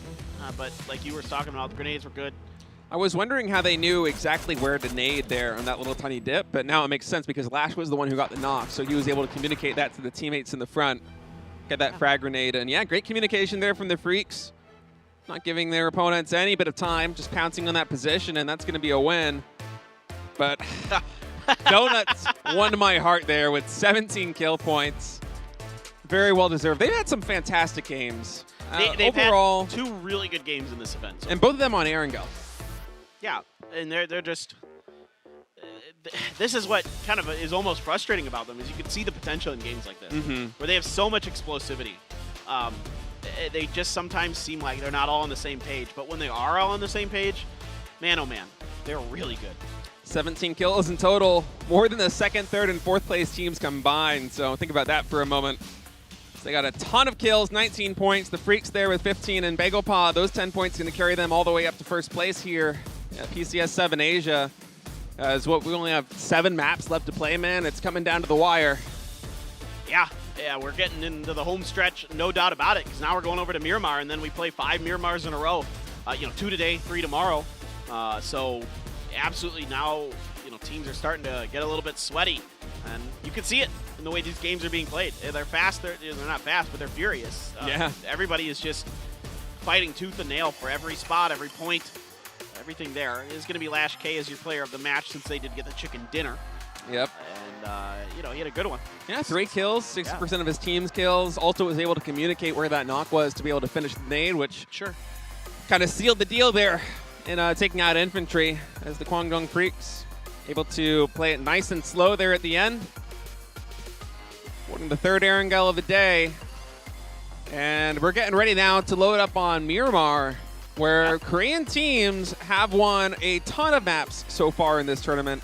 I think 80% or something so far. Like, it's absolutely insane.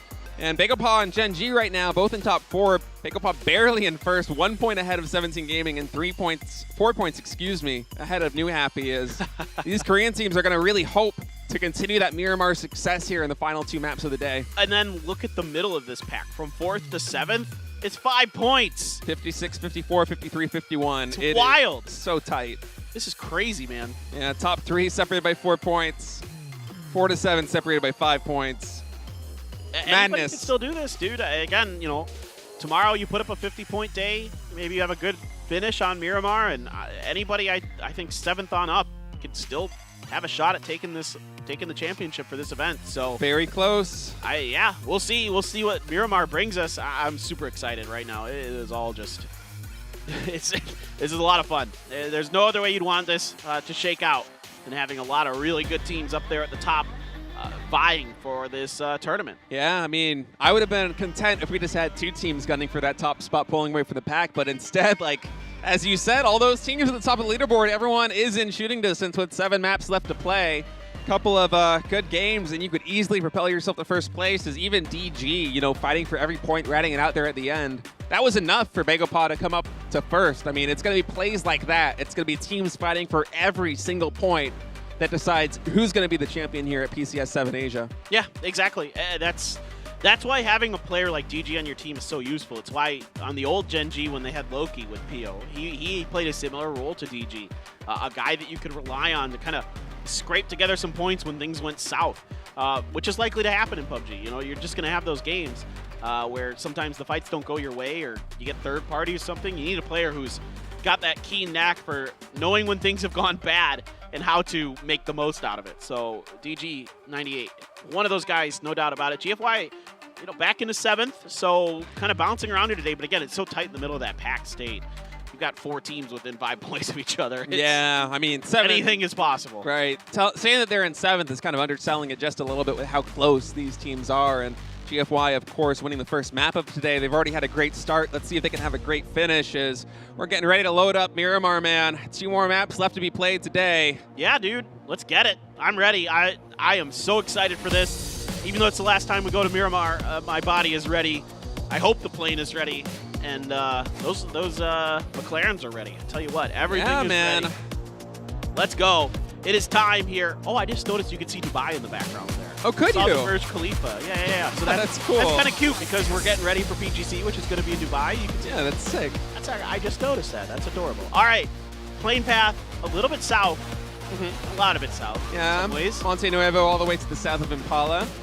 Some teams might have to fight for their alternate drop spots. We did have a little bit of hot drop action on Miramar to start off PCS7 Asia, as I think it was, oh God, we played so many maps now that I'm struggling to remember. It was only the one time. Damwon-ki and the one time. The one time. Yeah, the one time there at... and Damwon-ki, smashed the fight and then gave up. Which is kind of interesting. Now they're going to go to Alcantara, but I do find that a little bit funny that Damwon-ki was they won that fight completely clean. A 4-0 without even... maybe suffering 1 knock. They won that game too, didn't they? Yeah, and then they won the game. Yeah. And then they gave up Vitomar. They're like, yeah. Gotta know when to fold them, man. Sometimes you do it when you're ahead. I suppose I don't mind it. I don't know. I mean, I tend to agree that I'd rather just not see people hot drop. I just don't think it's obviously. I mean, obviously, look at how NewHappy's doing this tournament, right? Compared to the last tournament where they were hot dropping with Donawa. Right. And Yaz. For a second, we were kind of thinking that Tiamba and Damwon Kia might have a little bit of the same vibe as NewHappy and Donawa and Yaz did, where they just kind of land and fight each other every single time, because it felt like every single lobby, at least to start off PCS7 Asia, they were just running into each other, you know? There was even one hot drop. Well, they weren't. Yeah, there was one hot drop, but it wasn't. That was it. So it wasn't quite the same, right, as Donawa and NewHappy. They were just literally rotating into each other, even in situations where you wouldn't expect them to. Like, it'd be like this, where they drop on completely opposite ends of the map. And then they just and then they somehow rotate in the same spot. And you're like, well, what do you guys, like, are you guys just, like, thinking exactly the same? It's a lot of USG up there in the kills top 5. Korn with 6, Sheva with 4, Americana with 4, and Kane with 3. That's the first time we've had 4 players in the top 5 like this. That's a picture that you screenshot, print out, and hang up on mom's fridge, man. That's a feels good. Yeah, that is nice. Player. Oh, speaking of donuts. Why is it always Ghibli? Let's go. Oh my God. Guman though with a shoddy. Oh man, we were just hyping up the USG Donuts, Guman. Why you gotta do him dirty like this? Pump shotgun there in close range early in the game. Guman's gonna draw first blood here, and that's Kane going down. Kane, of course, was getting a lot of damage in with the AWM there in the previous map, but maybe he didn't fully understand where Gumin was. Gumin, I think, saw Sheva for a second there. Flexing his muscles a little bit. Yeah, might as well just go for it. I don't know. So Kane must not have fully heard where Gumin was, because he wouldn't have just opened that door and stood there had he known Gumin was just waiting on the other side. Yeah. Like, you wouldn't do that. Oh, no, he caught him on the way in. No, I knew he knew he was in this building, but I mean, like, in terms of the positioning, Gumin just got, like, the shotgun right there. Wow. One bullet. Wow. What? No way. No way, dude. That's absurd. He One walks bullet? into the building, no gun, immediately finds a pump Okay, never mind. shotgun. I do not blame Kane for what he did at all. I am so glad they showed that replay, because I had no idea how that situation started. Now it makes total sense. He just wants to run in and shoot him before he gets the gun, but... Oh, yeah. No. Kane made the right play 100%. He gets the best possible gun in that situation, and with one shot, because who knows what Kane's armor situation. He might not even have had a vest that early. Yeah, probably not. And like every single pellet just connects. And not if you know you have a gun and your opponent doesn't. Then you just you W key at that. Absolutely 100%. But Gumin just got the right gun at the right time, was just having enough time to load literally one bullet, and brutal. Just absolutely popped him. Absolutely brutal there for the USG Donuts. As Lash right now for the Freaks, trying to gather a little bit of intel for them. They are all the way down by Minas Generales, I think. Just gathering a little bit of intel as this circle is all the way up near San Martin. Pegopon down at Monte Nuevo in the meantime, gathering just a bit of loot. So we're going to have a slow start to this one after that tiny little fever drop, with Guman being lucky as hell, honestly. I don't know. I wouldn't call that a fever drop, because I think that's them kind of vying for that contested territory between the two of them. That's sort of like a turf war. Gotcha. That's like them.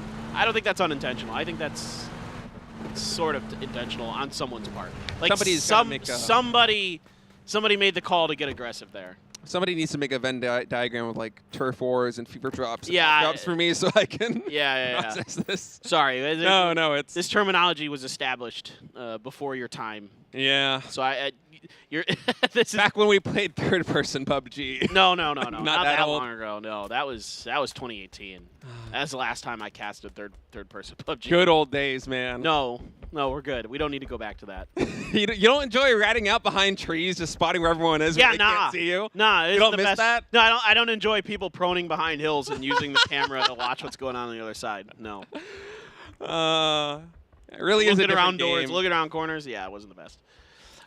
It was kind of fun at times, but yeah, it's fun if you're the one that's looking around the corner and getting like a free kill, but I mean, that was back in the Gen G Gold days when they won the third-person championship at the original PGI, you know? Monster going to be getting a crate here. We'll see what it has in stores. We've gotten a lot of AWMs. And he lost a tire there. Mark Somebody 14? is shooting this. He dropped an SLR, so I assume a Mark 14.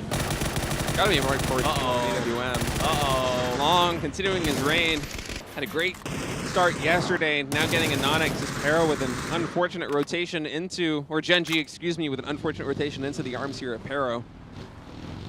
Yeah, they just kind of sent it at that compound without, I don't know, maybe they try to get information on the hill behind them, but 4AM is there, so it kind of makes me suspect that they didn't have time to do that, and maybe they just went for it. I'm not exactly sure, but that one's a feels bad man for Gen.G, who's, you know, potentially somebody who was in contention. All right, so PGC points again on there on the left. These were the PGCs previously. This is how many points you get for PCS7 to go to PGC. So 300 for first, 180 for second, et cetera, et cetera, et cetera. So, you know, there's a steep drop off after 4th place. Basically, if you get top 4 in this event, you're going to PGC.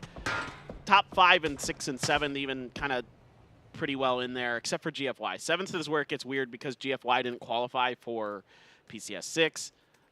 So they're in a very precarious position in terms of their points. They have to overtop TMA, which is a team that did not qualify for this event but did decently well in PCS6.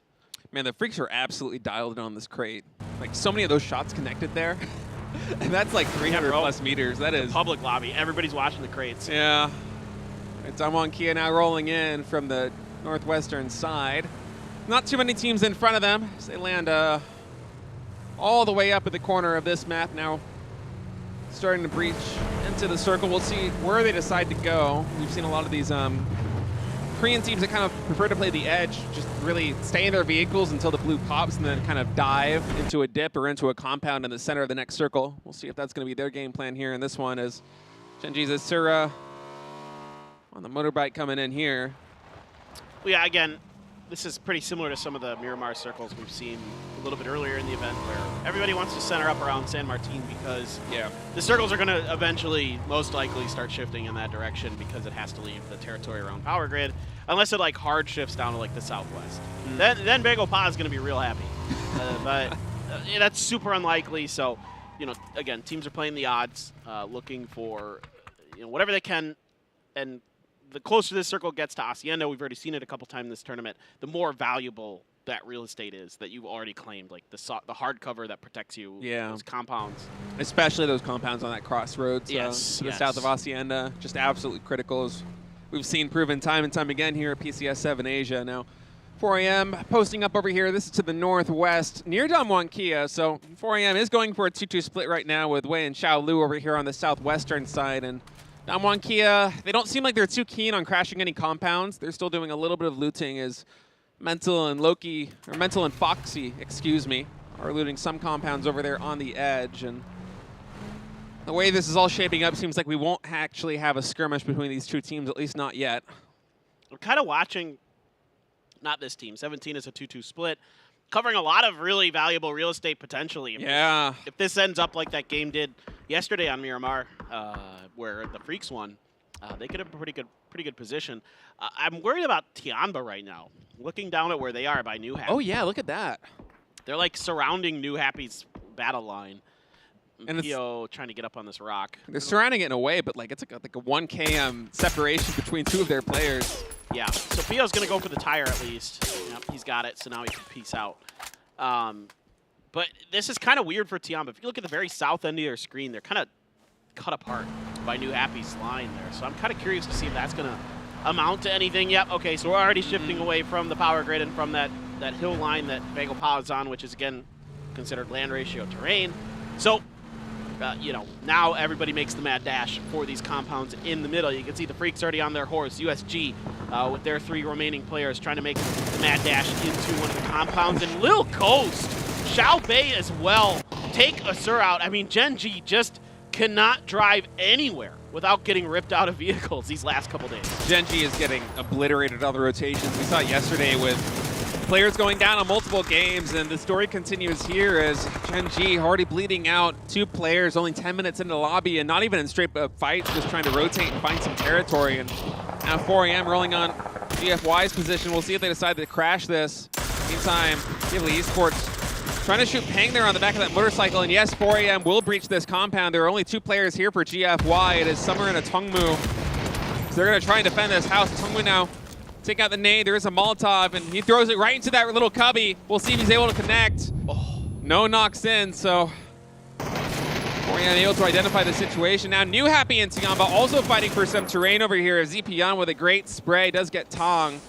Yeah, I was kind of suspecting that something would happen with those two teams. Now, at this point, the rest of Tiamba is pretty far away from the rest of NewHappy, so not much going on. GFY, I think, realizing their situation in this lobby right now where they are so close to having a PGC point turnaround where maybe they go to PGC if they can do better, have to peel off of this fight with 4AM. Didn't start out good.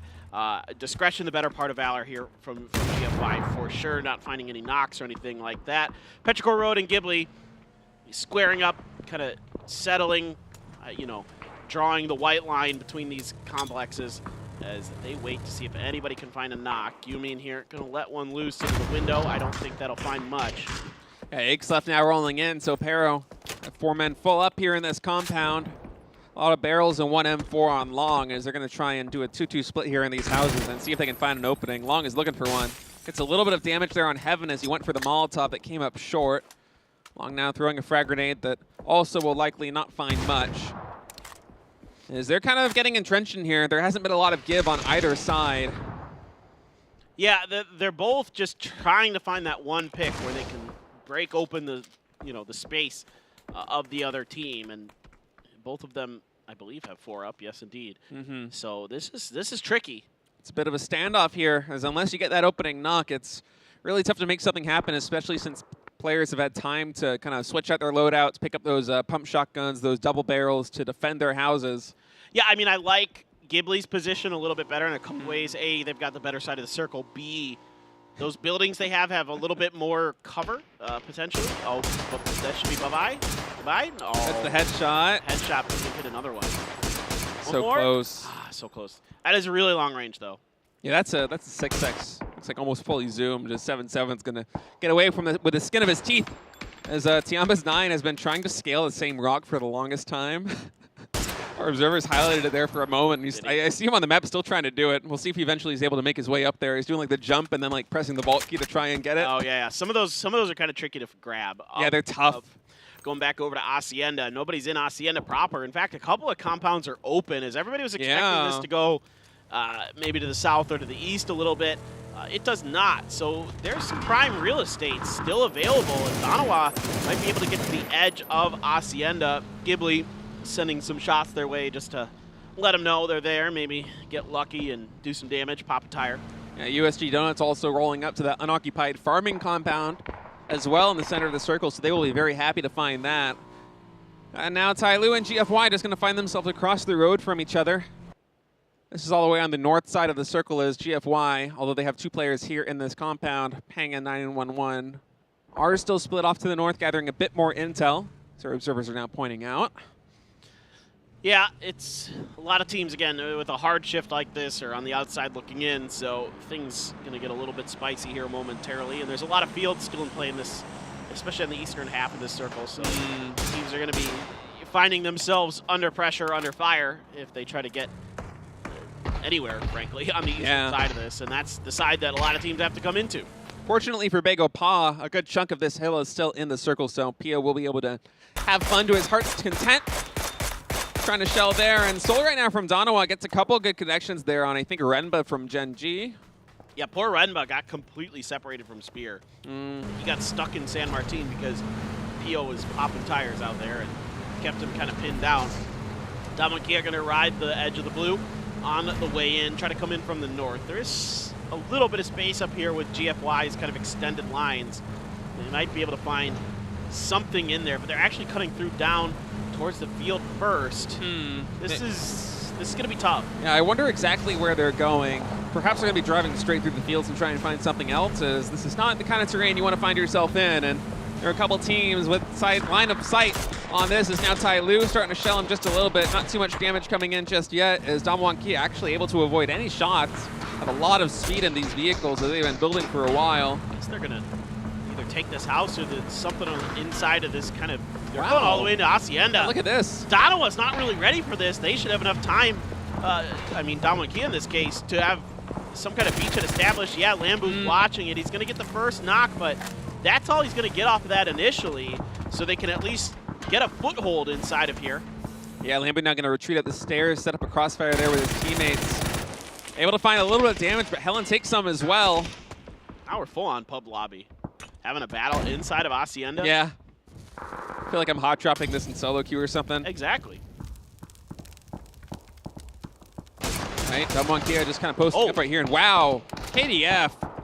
Ian and Lash getting 2 knocks there on NewHappy as NewHappy struggling just a little bit today, not getting too many points.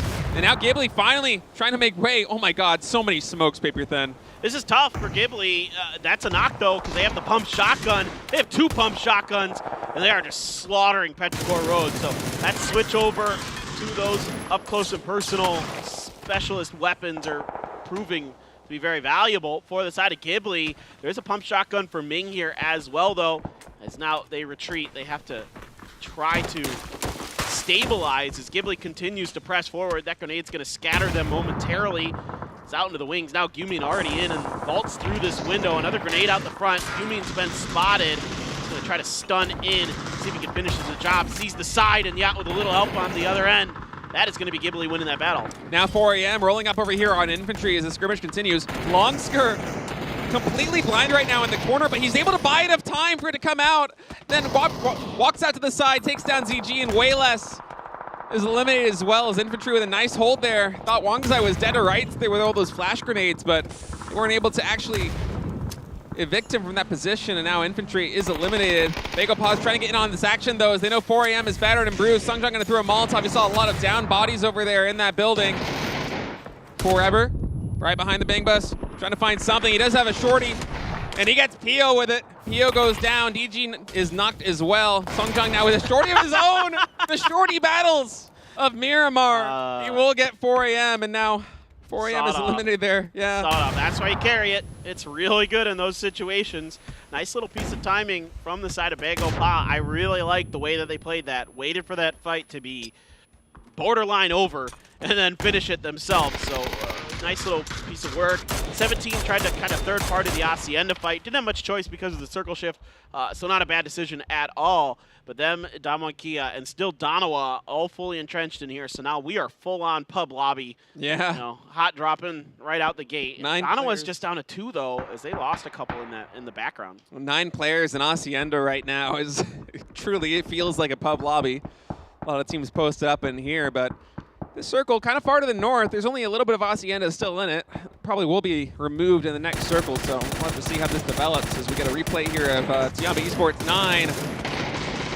Laying out a lot of hurt here on the Freaks. Tiamba just really bringing it to him. Yeah, this is kind of on the, you know, again, Tiamba on the edge of this. This was earlier while all the other fighting was going on the other side of the circle. It's actually Tiamba who wins there in the long run. So, yeah, once again, you know, Tiamba doing a good job controlling the edges today in the later games, just like we saw at the very last 2 Erangel games yesterday, where they're able to really play edge very nicely. Now this one they only have 2 left, so gonna be a bit more challenging. Spear for Genji still chilling in the blue. Oh yeah, look at that. Right on top of Tai Lu. Somebody's gonna have to crash him eventually. Really the only angle, the easiest angle to come from is from the west, from that hill, into that ranch or whatever the heck it is, that stables. The stables, that's what they are. They're stables at Sia's, and trying to crash that sometimes it's about the best angle you can find into there. There's other angles, of course, but that's one of the better ones, just due to the nature of the limited visibility from the inside of the buildings. Yeah, fighting in Hacienda continuing now is not a lot of give. Nate's coming in, but not able to find their connections. Just some damage, no knocks. As all these Hacienda teams will eventually have to make their way in. Tiamba, keep in mind, is on the south side of this, kind of waiting for one of these teams to come out, and actually they get caught. Foxy gets 7-7 there with a nice spray from the window, identifies exactly the situation. Ooh. There is a nade that comes in, but Damwon Kia able to scramble, and that nade was not cooked at all. They will be able to avoid it. Chewy now getting 17's show. I mean, Tiamba still having a great game, all things considered. Yeah. Trying to hold this angle, turns the stun, gets one, can't find the second, but Soul's got the pump, and he's gonna find a couple members of 17, looking for those flushes as no one else is coming through just yet. Gonna find him, and has to reload that shotgun, just Xiao UDD. left for the side of 17, and Damwon Kia trying to push out. Pio here, the last one alive for Bago Pa. It's going to be Ghibli, who has crashed this compound. He knew someone was coming, knew he didn't have a lot of time to hold that angle. Gets flushed out by the utility, almost gets another knock. In fact, he did, because Ghibli gets taken down by GFY. Yeah, so Bago Pa able to get a couple of points there. A little bit of padding to their lead as they are eliminated now in this lobby. 183 points in total as 17 Gaming and NewHappy will look to close that gap. Now Damwon Kia going to try and get out of this. Soul is still here in the blue in the Hacienda. Damwon Kia probably aware of this, but they've got to try and make their way in, and there's a lot of distance to cover coming into the circle as all these teams, I mean, it is a logjam. It is the killing fields down here near Hacienda. Yeah, there just isn't much else to work with. You know, a hardship to the north. Everybody gets stuck in, you know, the nice amount of cover there is kind of around Hacienda, all things considered, in this area of the circle. But once you start shifting up away from Hacienda to the north, it gets really bad, really fast, gets really sparse, really quickly. GFY is in a great position to really change their fortunes for potentially getting themselves to PGC. Yeah, GFY right now with a nice split. 2 players on the western side and 2 to the north of the road as Genji Renba here in the blue. Gonna pop off another kit, throw frag grenade. He's trying to connect here with Nan. Nan is aware of it though. He's scrambling to avoid these nades. We'll see if the second one's able to get it. Just a little bit too far. Nan now using his second kit. Oh, watch that vehicle. Really dangerous situation here. And Genji finally cleaned up out of the blue.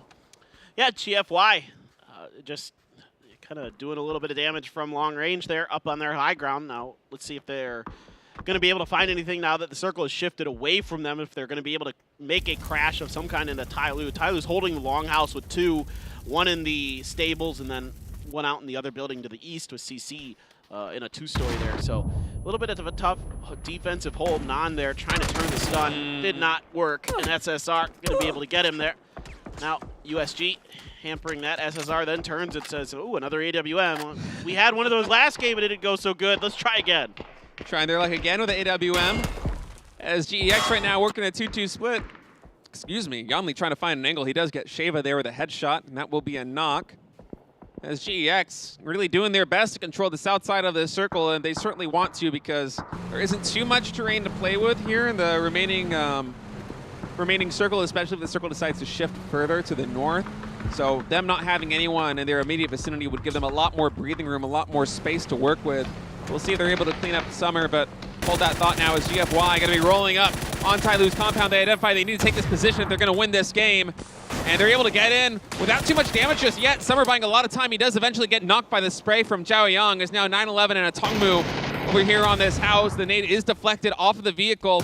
Tong's looking to find an angle. Sprays on Peng, not able to find any shots.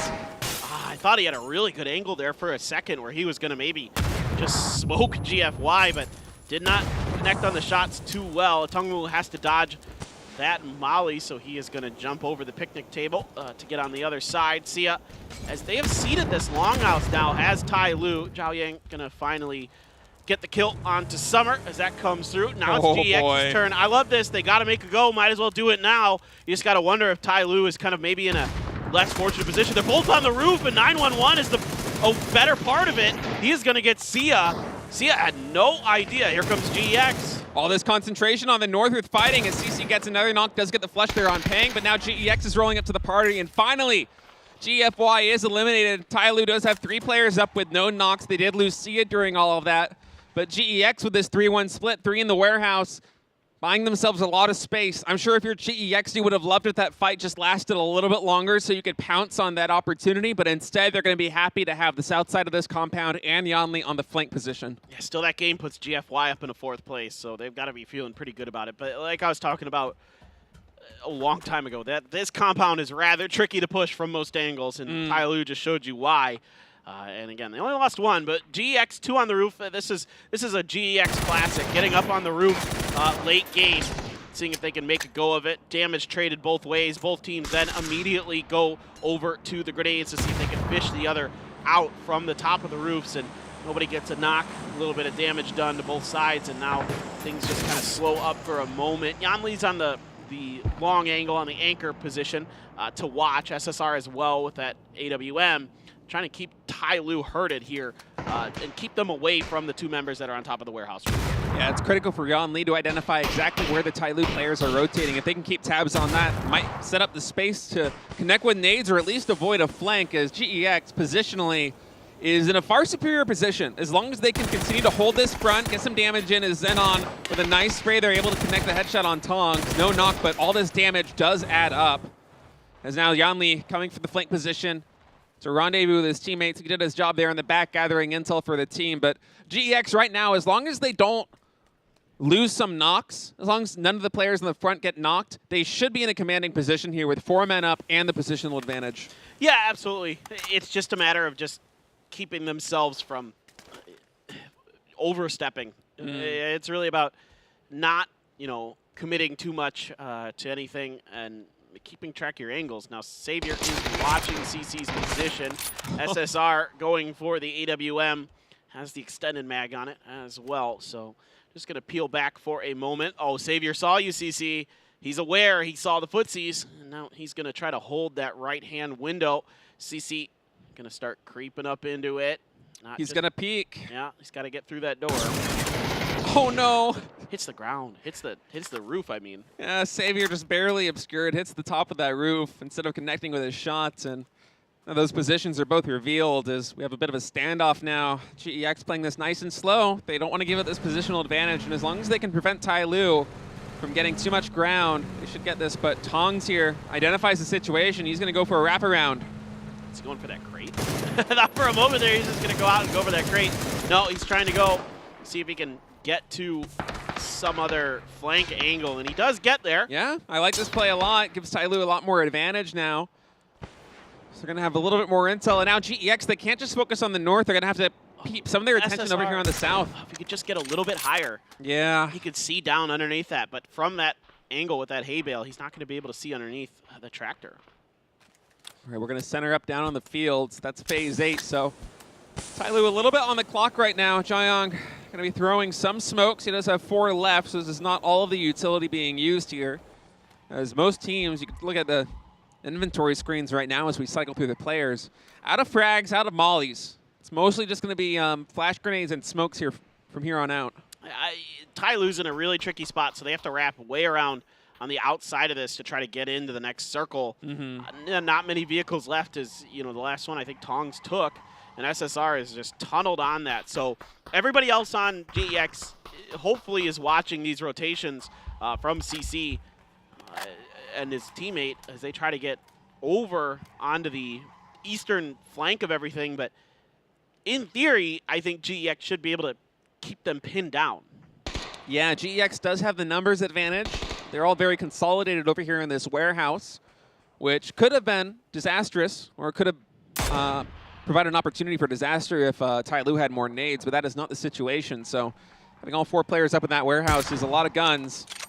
I could focus on a couple positions. We see SSR continue to try and at least hit the foot or something here with the AWM. He does have 13 shots left. Yeah, he found a slightly higher angle there from inside the warehouse to at least see underneath and go for the shots. Zenon is keen on watching the top of the tractor as phase 8 still has a little bit of time, and there's enough space by this,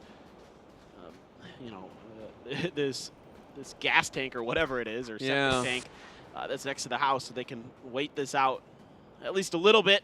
But beyond that, they have to smoke off the front angles of GEX to try to cross towards the middle of the next circle, right? Phase 9 going to center right up, so they are looking to cut off GEX's angles in towards their rotation, and those look like pretty good smokes to me, so it looks like they're going to be able to get there. With Zenon up on top, he's going to see a lot, at least for now, so they're getting underneath, and the real question is how aware of this is GX going to be? Yeah, and Tongs has to be very careful. It's critical that he stays alive here. And oh my god, Jaeyong with a perfect angle! Gets a ton of damage there on Savior, doesn't quite get the knock, tries to follow up the spray on Yan Li, but unable to connect, and now Yan Li does have a couple of frag grenades, so there are still some left in the bag. He's going to throw one. It will push Jaeyong off that defensive position, then Savior comes in with a knock. Now Tyloo in a lot of trouble here at 2v4. Can CC and Tongs clutch this out? Yeah, CC's chasing Saviour's backside, watching to see if he can maybe catch Savior off guard a bit.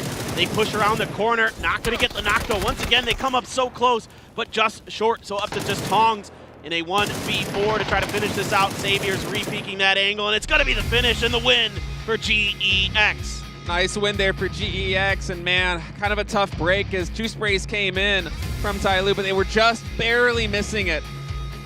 Brought 2 players for GEX down to just a fraction of a hit point, but unable to get the flush. Yeah, it was close, dude. It was really close. A nice attempt by Tyloo. They did a lot of smart things, really came as close as I think they probably could have, because GEX had a phenomenal position from that warehouse. It was really, really challenging. So credit where credit's due, but GEX just waited for the right time to strike. Today's been a decent day for them. We've been looking for them to pick it up, and finally we're starting to see it. So exciting for GEX and their fans, and we're hoping that they can pick up some momentum, come into PGC, and have a strong performance like they did last year in PGC. That's what we want to see from this veteran team. Yeah, and I love the patience we saw out of GEX at the end there too, because as the observer was kind of cycling through the players, looking at what everyone's working with, the angles, I was watching the inventory screens, and it seemed like no one had any Molotovs, no one had any frag grenades, but there was one player on GEX who still had 2 frags in the bag, and when he was able to throw those, that exposed a lot of the weaknesses there in Tyloo, and he didn't waste those earlier in the fight. He saved them for that moment because GEX knew exactly where that game was going to go. It's going to go to that final circle. So he uses 1 nade, flushes, I think, Zhao Yang off of his defensive position, and then from there, Tyloo, they were really relying on having a large, how should I say, covering different territory with that kind of spread they had of 3 different players. And once that nade flushes one of them out, suddenly that defense becomes much more penetrable, and GEX was able to clutch it. So that's a really good point there, that having that extra little bit of utility available for GEX was able to kind of bolster their chances there, for sure. Nice, yeah. And this could be a very different game if Tyloo just gets one of those knocks. Yeah. And that's how wild this was. So, GEX, credit where credit's due. They held on. Everybody played the end of that game, I think, about as well as they could. And it gave us a really tense, exciting finish, as that was our first Miramar of the day. Of course, there will be another one. First, you guys know we'll take a break, and then we have one more game. But in the middle of all this, freaking shotgun city. Yeah, shotguns and shorties, man. Yeah, this was great. The sawed-off there. Taste of your own medicine. Yeah, man. Hey, why not? I mean, that's why everybody, especially PWS teams, almost all on Miramar carry a sawed-off if they find one in their pistol slot. Yeah, it's great. And shoot that thing so fast as well, and this is another little funny moment with GFY and Tyloo both on the other sides of the roof. And man, GEX just played this perfectly. Like Zhao Yang getting flushed out there, suddenly Tyloo has 1 less gun here on the right side, and CC's got nobody covering him. GEX just pushes out. And perhaps if Tyloo was able to get either of those knocks, because they were 1 bullet away on 2 separate instances, then maybe they could have been able to make something work, but GEX just has the numbers advantage, the superior position, and very patient with their utility usage, getting a lot of value out of those last 2 frags. Gonna translate that into a win. Yeah. Yeah, really, really nice game from GEX. Having a solid day today overall. And look at this, 19 points. Tyloo's been having some good Miramars so far this week. They put up some big games yesterday, right? That 17-kill game, and today a 12-pointer. GFY, 10 very desperately needed points there. Again, for GFY, a lot of this is now about finishing as high as they can to get into. Yeah, of course they want to win. There's still that opportunity for GFY, but also more so to get to PGC, the Global Championship. Ghibli just fights everything all the time, everywhere. It's fun. I don't mind, man. I mean, I mean, it is fun. I'm not going to deny that. Bagel Pa is fighting a lot today too, but they're a little more measured in that. I liked their third-party opportunity they took to get those points. I was perfectly fine with that maneuver they made. That was, I think, 100% the right decision. Even though it didn't work out in the long run, still, it gave them probably more points than they get just kind of playing it safe on the edge. Yeah, and with how close the top of the standings are right now, it could just be a couple of points that decides who the champion is going to be at the end of PCS7 Asia here. And Yalni going to be the player of the match, of course, on GEX. The winning team, 3 kills, 1/3 of his team's kills, and 400 damage. Nice game from him. Nice game from GEX all around. I think they got, 9 kills in total, 10 points on the win. Yep. Looking good. Yeah, you love to see it. Again, you want to see a strong finish out of GEX just to see them gain some momentum, some confidence going into PGC. Again, because they're our top-placing Chinese Taipei team throughout the year, they get that guaranteed regional slot to the Global Championship. So they're already going. They already know it. Everybody knows it. If you didn't know it, well, now you do.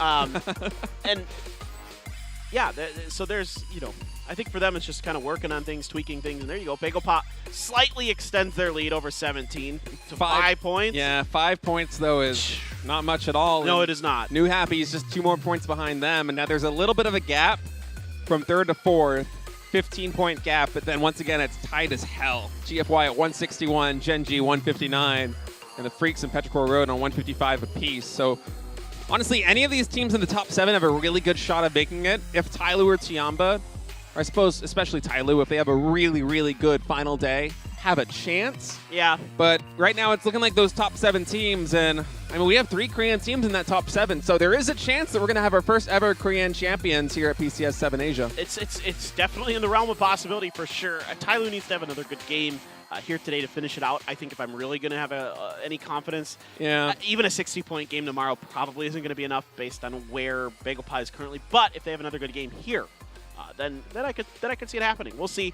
But man, this one is too close to call right now. Everybody's having a good day at the top of this leaderboard, or at least a solid day. Everybody's fighting for these points. You can see that BagelPie is getting aggressive today. They know the position they're in. Everybody knows the positions they're in. And now the position we're in is we're going to take a break. So we have one more break. We have one more game here at PCS7 Asia. Guys, stick with us. We'll be back soon.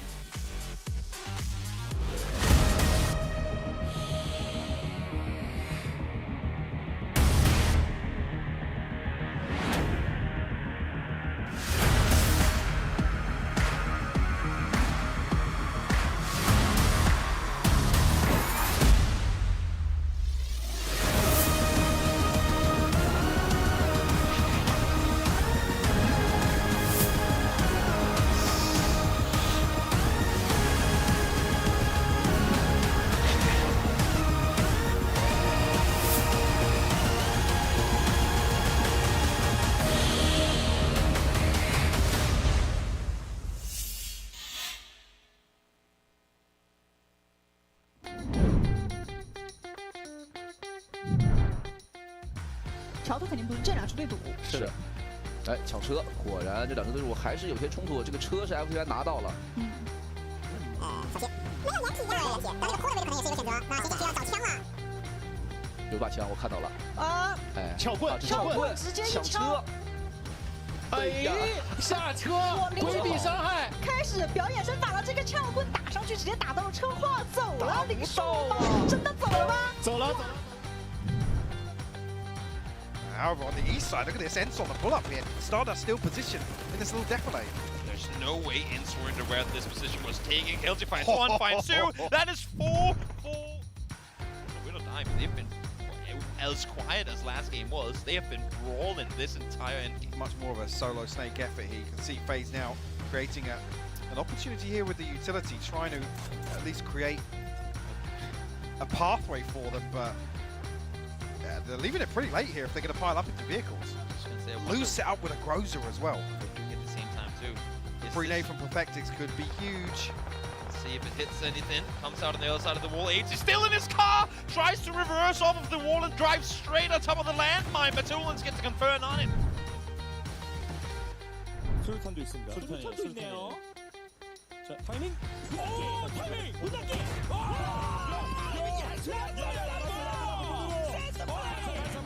지금 던지는데 문 닫고 앞쪽으로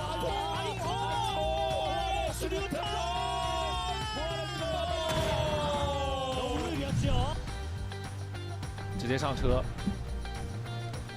顶哪里？顶防区吗？往防区走了，过点 风的是防区的。这边的话。铁皮挡板卡住了头车，后面拐弯没有拐过去。哇，还好。Esports are taking a ton of damage as well. Actually losing one in the process. Exo on the pull-up with the nade though, it goes straight in. Faris has found Iroh. Full speed forward they go. Odin down as well. Confirmed land. This nade could be broken and he finds free! Pain's able to get him, doing all the damage Lyra needs, unfortunately. Not able to get him, but now they're all burning one by one. Pain's doing all the damage needed to find. Could rack up much needed points here. Actually, Laza looking to continue. Hobbits will fall. Now there does. Ruin goes down. Last a nice off angle. Finds the first. Does he get the second? Yes, it does. What a nice transfer. Finds the second in Filfist, and now it's just one on his feet. Great play from Lassa up close, using the spoiler, the element of surprise to perfection. That's going to find one of the confirms here. Dante on the push though. A wild push. Lassa finding all 4 kills. 구절당하지 않는다면 반격할 수 있고요. 던져놓고 그렇죠. 됐습니다. 리부스 앞에 있어요. 하나 더. 이것도 헤더. 총성 넥서스가 하나 더. 자 여기서 하나. 네 윗각을 싸고 있어요.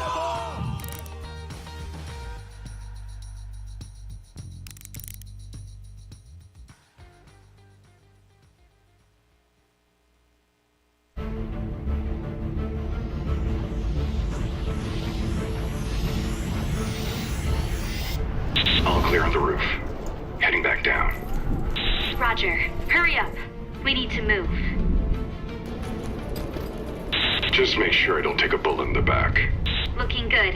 Keep it steady. I hear footsteps. I got a bad feeling. Enemy spotted. Move! Move!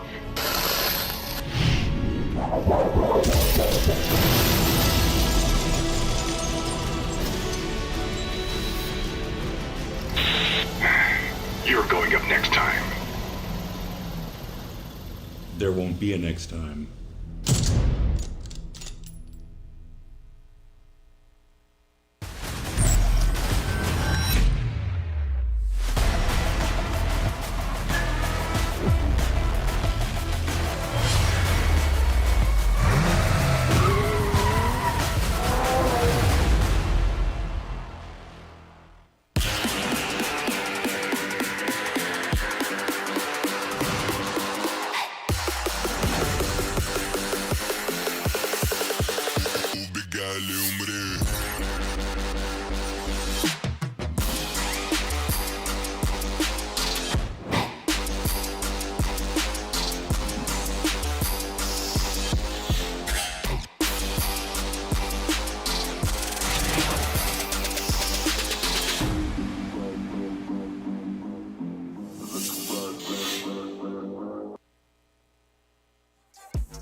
And we're back for the last game of the day here at PCS7 Asia. Of course, there's still one more day to go, but Today is the 5th day, the penultimate day. There's one more Miramar coming at you. It is paper thin, and State also coming at you. And you know what, dude? This has been a great day, a great tournament.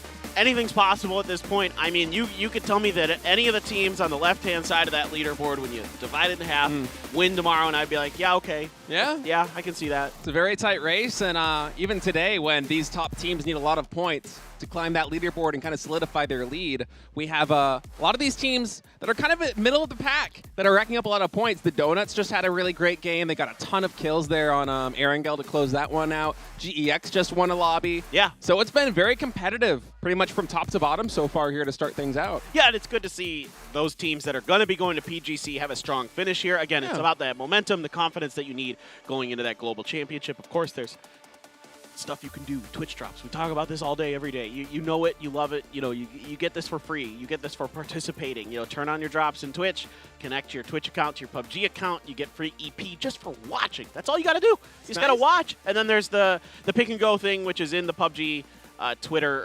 Twitch, where you can, there's like a little widget that you can futz around with and pick teams, and I don't know, you get some more EP that way. That's like a bingo thing. So I can't play it because I'm here, so I'm busy doing other stuff. Of course, I guess I could play it during EU, but that's usually when I'm like getting ready to go to bed. Because EU starts at like 3 a.m. our time. It's late for us here in Korea. Yeah. But yeah, Twire.gg as well for the fantasy leagues. I think this week's submissions probably already closed. I'm not sure exactly. Yeah, they're closed. Yeah. But hey, next time there's a tournament, guys, Twire.gg. Make sure you make an account. It's free. You can have a lot of fun. Make some win fantasy prizes. teams. Yeah, you can create private groups, so you can have like a battle with your friends, right? Like there's a caster group where I'm in second place in Asia. So just throwing it out there. Of course, we're looking at the PGC qualified teams. We already know who's going from the PCS7s in Americas and APAC, which happened a couple weeks ago.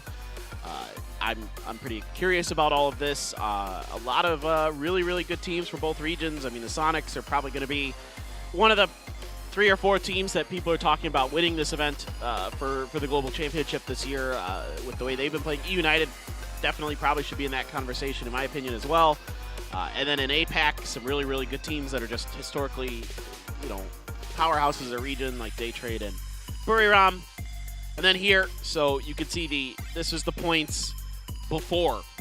So this is where everybody stands right now coming into this event. Of course, there's still a ton of points. So it's 300 for first, 180 for second. So teams like a Bagel Pa, which is in a commanding position. Like all they need to do is get top 4 and they're good to go, which right now they're in a pretty solid spot to do that. But that's why I've been talking about GFY a lot with their PGC points, is because they didn't qualify, or the only PGC points they're getting guaranteed is the qualifying for PCS7, right? Yes, exactly, right? So they can still get more than that 10. Yeah, similar to Bagel Pa, they really need to have a good showing, and they've been making a run for it so far. They had a great first week here at PCS7 Asia, and here in today, day 5, they've been having a lot of good games, getting some kills, getting a win. Yeah, absolutely. I mean, Bagel Pa basically is almost guaranteed to PGC at this point. Yeah, they're in contention just to win this thing. Yeah. So the cutoff line right now is like Take Me Away Gaming. TMA, you saw them. They didn't qualify. They have 80 points. That's basically the cutoff line of where a team needs to get ahead of them to qualify. Donna was in a really tricky spot, too, because they need to get higher up on the leaderboard to really guarantee. There's that Burj Khalifa I was talking about. Yeah, look at that. I just caught it through the corner of my eye there previously. All right, last game of the day here at PCS7 Asia. One more Miramar to wrap up our Saturday before we go into the final day tomorrow. And oh, goodness gracious, State. This plane path is very east. Yeah, I don't know if it gets much more east than this. This is absolute garbage as far as plane paths go. Los Leones to Campo Militar. All right, we'll see if we get some hot drops or fever drops as a result of this, as teams might be gunning to get some vehicles and go to better pastures. Greener pastures. I almost said something really mean. Oh. And I was going to say this is the Kalaris of plane path. No! Don't do that! I feel so bad. Don't do that! I don't mean it at all. How does that thought even enter your head, too mean. Thing? That was even too mean. Oh, all right. Well, this one might have got. You made the plane path sad. You made Kalaris sad, and now we're probably. No, see, if I made Kalaris sad, then I'm fine. But I did not want to make that plane path sad. Get back in the McLaren. We're gonna get a better plane. I think we're gonna have to I think we're gonna have to reload here. I I don't know. I see 64 alive on the map, but I guess somebody must have. Yeah, maybe. Somebody must have goofed up. Yeah, maybe that didn't update. So, of course, what is the rule exactly? It's until everybody's feet touch the ground. Yeah. There's grounds to call for like a restart, If basically. you're in the plane or in the parachute and your game crashes or whatever, then you can call for the restart. Makes sense. We're gonna get that next lobby loaded up for you guys in just a second. And a little bit more time to talk about the standings for these teams because, man, it's such a tight race. BegoPa leading by just a hair right now, and NewHappy Gaming, 17 Gaming just behind them. Of course, Korean teams so far here at PCS7 Asia in a kind of surprising fashion have been doing really well on Miramar in terms of placement points. They, I don't know exactly what the math is after the games we played so far today, but Korea had won 80% of the Miramar games coming into today. Yeah. Which is usually grounds. I mean, look at PCS6. And I mean, yeah, they didn't lose any ground to China because GEX won. So right? Yeah, it is. I mean, they're playing great on Miramar, which is kind of funny. Again, going back to the last one, all I could think about was just like 17 just dominating teams on Miramar last go around. But Loki's gonna run and grab a drink or use the restroom, whatever. There'll be a little bit of time, of course, before the lobby loads. So, because everybody's got to get back in. Yeah. It takes a few. Whoever had a technical issue has to resolve that issue and then get back into the lobby, which yeah, could also be a little hold up. But yeah, liking what we're seeing out of a lot of these teams. Gably Esports been giving us a lot of fun early action so far. That's for sure.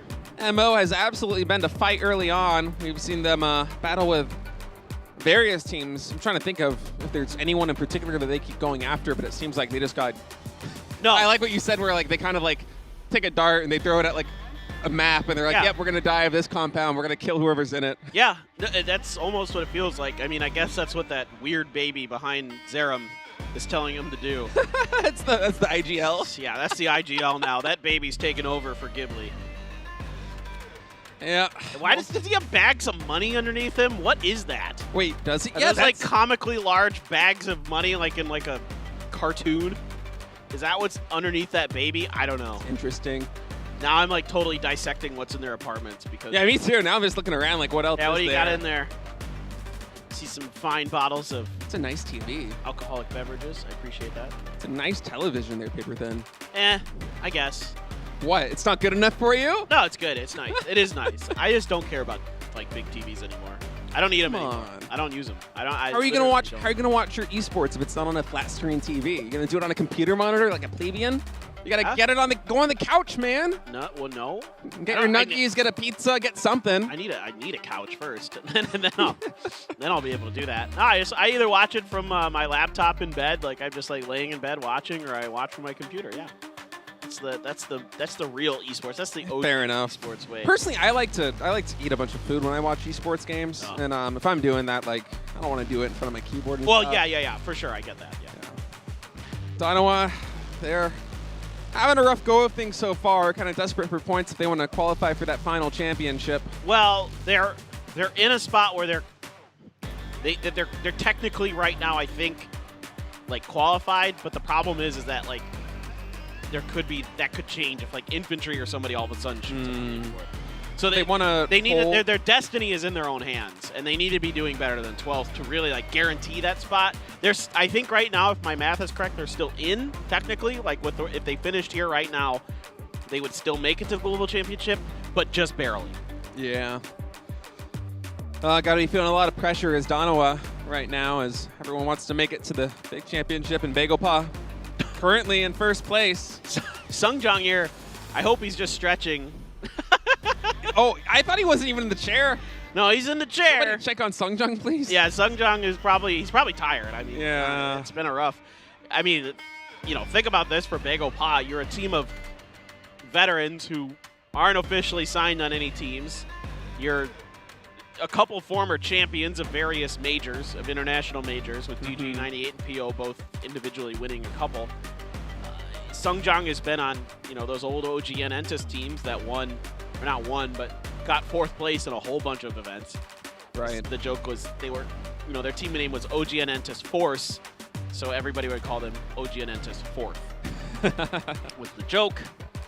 but they were still really, really good because they were getting fourth at like PGC, like international events. So it wasn't like, you know, they were like going to the big events and doing bad. They were doing quite well. NewHappy Esports right behind Bagel Paw right now in third place by, God, it must be like a couple of points. Not many points. As 6 or 7. It's been really close.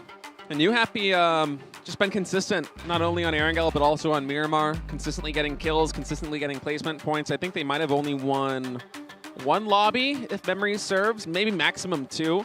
But like yesterday, for example, they had the four first maps we played yesterday to start off this weekend. They got top 3 in every single one of them. They didn't win any of those games, but it's a lot of placement points. And Paper Thin, I am hearing that the game is ready. Our long wait has finally ended, and we are going to get in that McLaren, drive our way to the airport, fly to Miramar. Like it. I like it. That's a stylish way to roll into the airport. Take those escalators up to the lobby and punch your ticket into our final game. Here we go for real, hopefully. It is time for the Miramar, our 5th game of the day. And then tomorrow, of course, 5 more games still yet to go. So, you know, don't worry, people. We have a lot more PUBG to play tomorrow. We have our final day. Our champion will be crowned, and it is very much up in the air. Yeah, a lot of teams gunning for it, especially in that top 3 spot. The race is so close. But really, any one team on the left side of that leaderboard, if they have a big day tomorrow or a good game today, they've got a chance to close that gap, start breaking into the top 4, as we have a much more fair playing path this time. From Alcantara, the top left, kind of straight down to the bottom right corner, you know, corner to corner on this one. Yeah, dude. Nice and fair. Yeah, this is not as bad as our last playing path.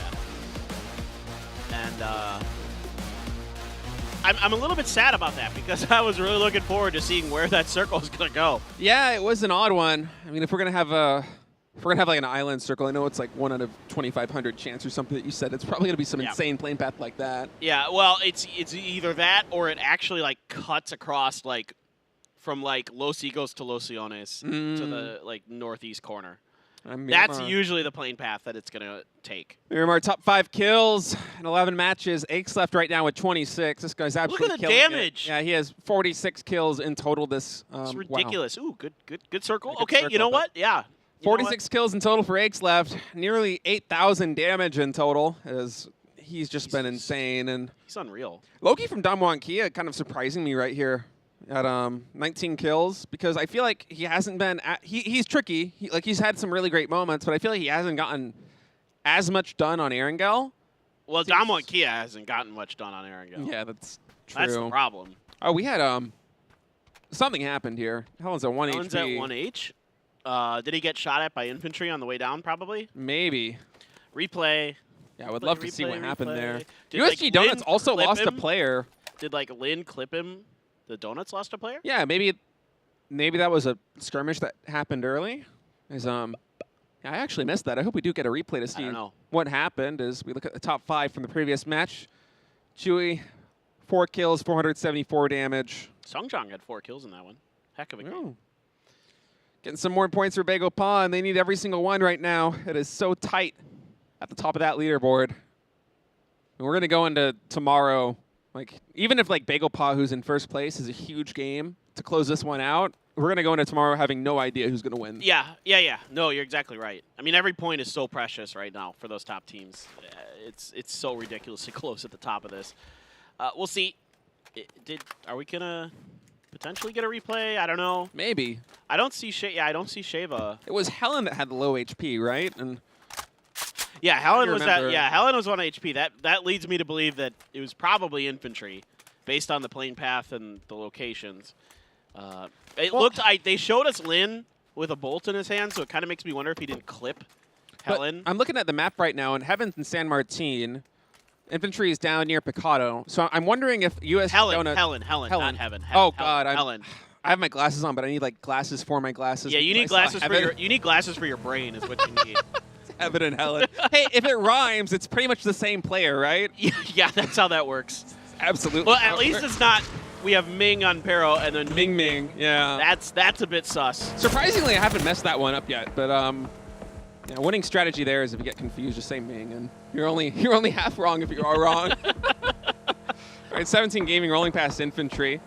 So Shaggy and Little Ghost not taking any damage here. As I am excited for this circle to pop off because I feel like once we get everyone rolling in. Okay, here's the replay. It's Akari and Sheva. So it actually was the Freaks and Donuts here. So this is kind of like USG trying to reach in the opposite direction of the last game. They tried to mess with Ghibli territory. Like, this is another turf war, right? Yeah, that's like, Hikari. Yeah, they messed with Ghibli in the last one. That didn't go good. So now they tried to mess with the Freaks. That doesn't go good. But what happened with Helen? That only answers one of the questions. I know, right? I want to see. I have to feel like infantry shot him while he was parachuting, but hard to say for sure. Yeah, I mean, given that the Observer switched to an infantry player with the bolt, I'm kind of thinking. I think Lin clipped him. Yeah, that might tell the story.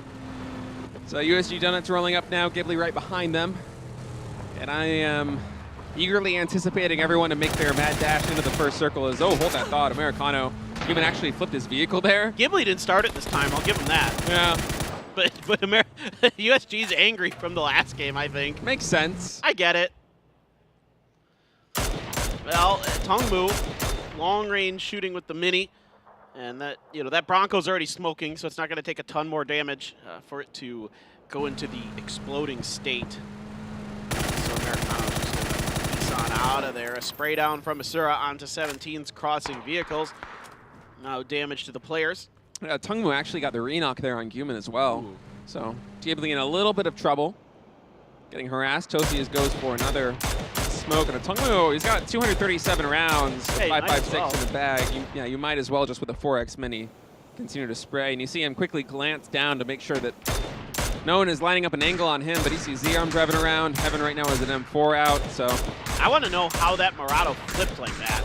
Yeah. That's a really fortuitous position that Murado is flipped in. But it's also a knocked player. It's also unfortunate that it flipped in the first place. Well, maybe, but yeah. I mean, I guess that might have been the one that Gumin was in or whatever when he got knocked. But but it's still in a really favorable position. That is true.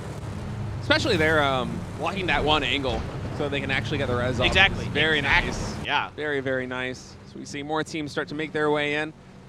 And Ghibli just going to post up over here in this compound as this northern road starts to get populated quite a bit. USG Donuts, GFY, and Ghibli all in this area. Tyloo also roaming around to the east. The Donuts over here in this warehouse just kind of standing their ground for now as we get another replay. This time it is Guman. Oh, he did flip it. Yeah. And then he got shot. A little bit too much inertia coming into that turn, and the slope certainly didn't help. Americano immediately decks him, gets the headshot and body shots. That vehicle ended up in a very nice spot. Yeah. All things considered, that could have been a lot worse. For how bad it went pretty well. Exactly. See, now you get it. Yeah. Well, I don't know. What is Summer doing right now? I always find it his gun isn't jammed. Yeah. Well. Whoa. PC with a barrel. It's a headshot. I think it's another one on E-End with a spray. It's a ton of damage coming in. Yeah, Ian's got to be real careful. I'm surprised that Ian, I mean, I get why he did it. I don't think he could have stopped in that dip. I think he was potentially within grenade range of CC, but he has to make a tough choice there. So, the right one at the end of the day. But that's scary. That's like, you get headshotted like that, you're like, oh God, what do I do? What do I do? Do I stop to heal? That's tough. But he makes the right choice. Yeah, Ghibli with 2 players in this dip right now is Guman in Heaven. A bit of trouble. And Summer looks like he's hungry for something. We'll see if he has any. He has 3 frags in the bag. So, yeah, he's looking to nade this position. 9-11 trying to relay some information to him on exactly where they are and perhaps now communicating that Ghibli is backing off. So Summer will retreat back to his compound. Not able to get in nade range quick enough. As Ghibli is just going to continue to hold over here, the north side of the road, as every team is trying to find their little area to hold on this very northern circle. Yeah, I'm a little curious to see how Summer wants to approach this. He's kind of in this is how GFY plays, right? They're kind of like a 1-3 team with Summer out in front, but he's not like a PO type. He's not looking for picks. He's more of like just scouting the territory. So Ghibli's just like, you know what? We know you're alone there. This is our spot now. And Summer's just like, I want to leave. And Zeram's like, nah, dog. No. They chase him down and then try to go for the run over there with the vehicle, but Erangel just finally get the spray, and 911 from that range. Not really able to connect, as that is quite the tough shot to take in GFY. 1-3 split coming back to bite them this time as Summer does go down. Yeah, it's good recognition here by Ghibli to find an isolated player like that, take advantage of it. Bagel Pot spraying at infantry as they try to drive around. Long range, though, going to be tricky to find significant damage unless maybe you pop a tire and spin a vehicle out in the open. NewHappy as well on the other side of the circle, actually. That's on the eastern side. So yeah, similar position to infantry where they're just kind of driving, trying to get in. A lot of these teams playing on the edge, infantry all the way in the top left of the map, and NewHappy as well as Aero and GEX by Cruz de Valle all the way to the east. As a lot of teams on the southern side of this map had a long way to go. Miramar is a very large map with very long, windier roads. Yeah, everybody wants to get, you know, towards the middle or towards the north because it's super unlikely to go south. It can, and it sort of does. Well, but this is pretty likely to start drifting towards La Cobreria as time goes on. So you're going to see teams start to filter in towards the northern edge of the crater fields, towards the eastern side of La Cobreria. Those kind of things is where a lot of teams are going to be gunning for their positions. Overall, USG, of course, we know they lost a player earlier, as we saw in the replay, and they're just going to backfill onto 4AM's position as 4AM. Looks to go a little bit more north, and that's okay to group up. Again, this circle is extremely unlikely to go south again. It can happen. Again, anything's possible, but it's the least likely of, you know, of a lot of options. Yeah, there's quite a bit of land ratio terrain down there, isn't there? Yes. By those craters. It's around the crater quite steep. Yeah. As Americana right now, the spray connects 2 bullets on the Little Ghost. He gets 2 more. It does get the knock there, so 17 Gaming losing yet another player here as Little Ghost does get taken down.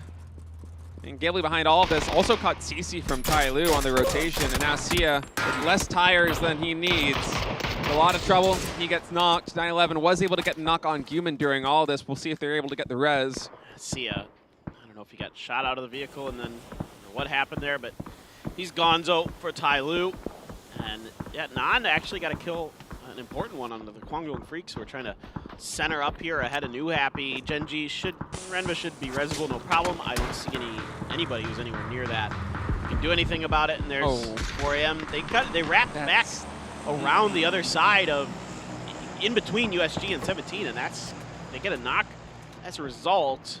Yeah, Forever barely clipping that fence with his Murado and pays the price for it there with the knock, but Wayless is in position for the res there, as 4AM will be able to get that res up before any more action comes in. Now Perro all the way by the wall to the north, making a long rotation in. They're going to be coming at this from the most northern angle possible. Yeah, scouting out ahead of them, but there really isn't too much. I mean, infantry is in that one compound in the hill to the north of La Cobreria, but besides that, yeah, there's space up here. There's some hills, especially the more west you go. And you can see it a little bit, but there's that compound that's at least free.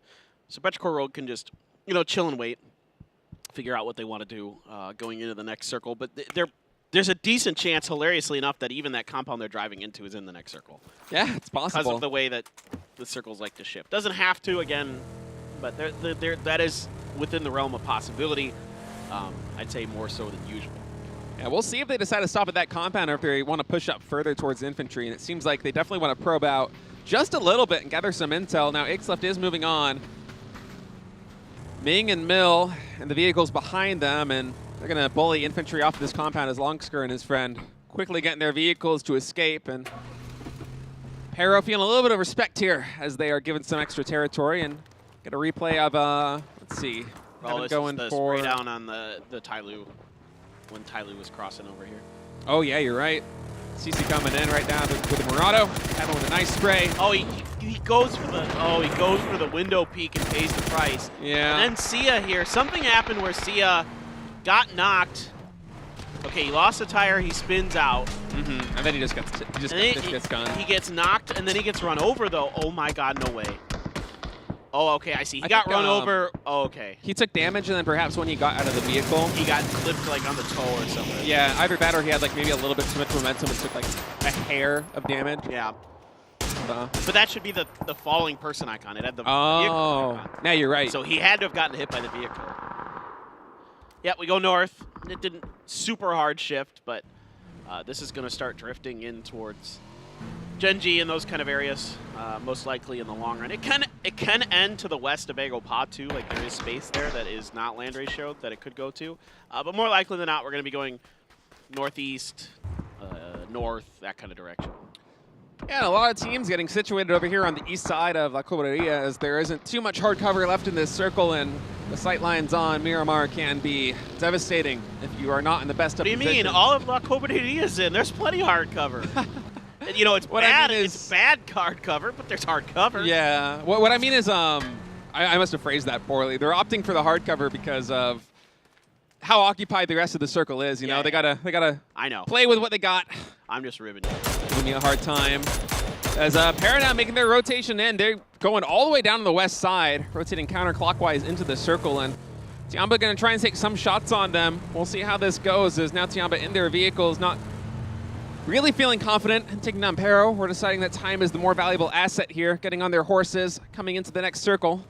Yeah, I mean, I think for Tiamba, I just stay up on these ridges on the edge of the crater, you know what I mean? Like, just kind of play the top of it. Just see what's going on. You haven't heard much going on in the to your east, like in terms of shooting. Like Bagel Pa hasn't been, you know, really doing much up here, so they've been relatively quiet. So you got to know that there's not much going on. Meanwhile, Gumin trying to see if Ghibli can rack in a few more kills for themselves in the final game of the day. SSR scraping the sand without much rubber in between him and the ground there. And I think he's all going to be okay though. Yeah, I'm surprised. I was feeling confident that Gumin would be able to take him down, but I guess SSR had just enough momentum to be able to skirt out of disaster there. Now Bagel Pa over here on the south side of La Cobreria. They're going for a wide 2-2 split. They got two players on the north of the... Well, I have furrowed my brow at Bagel I saw. It's true. I am a bit surprised by that. Oh, Long got a knock with the AWM. Do it, do it, do it. Oh, hit another one. Please, please, please, please, please. Oh, that's what was the please, great please, weapon please, was. Please, please, please. Oh, he was so close. It just hit the dirt in front of that player. Yeah. I was wondering about this because I saw Ix left with the ghillie suit, so I was curious what the gun would be for Pero. Does turn out to be that AWM. Is Tiamba doing exactly what you said, just kind of posting up over here on the ridge line to the west, and we're going to shift quite far to the east, actually, really centering up on Genji. Yep. It's got to leave the land ratio terrain as much as it can. So that means it has to move away from that the east, especially the eastern edge of that crater, as that is land ratioed. So away we go. And now it's pretty much fair game. Everything left in here is relatively, you know, in place. So in terms of where the circles can go or will go. So now things get a little bit scrappy. Yeah, a little bit. Infantry going to try and find their way in. They're going to settle for this little tiny dip that is not quite in the next circle, but I mean, looking at the terrain, they don't have too much to work with right now, as they need to buy some time to heal, and their vehicles are also very badly damaged as Americano is just continuing to wail in on them. And Sungjung right now trying to find Tiamba.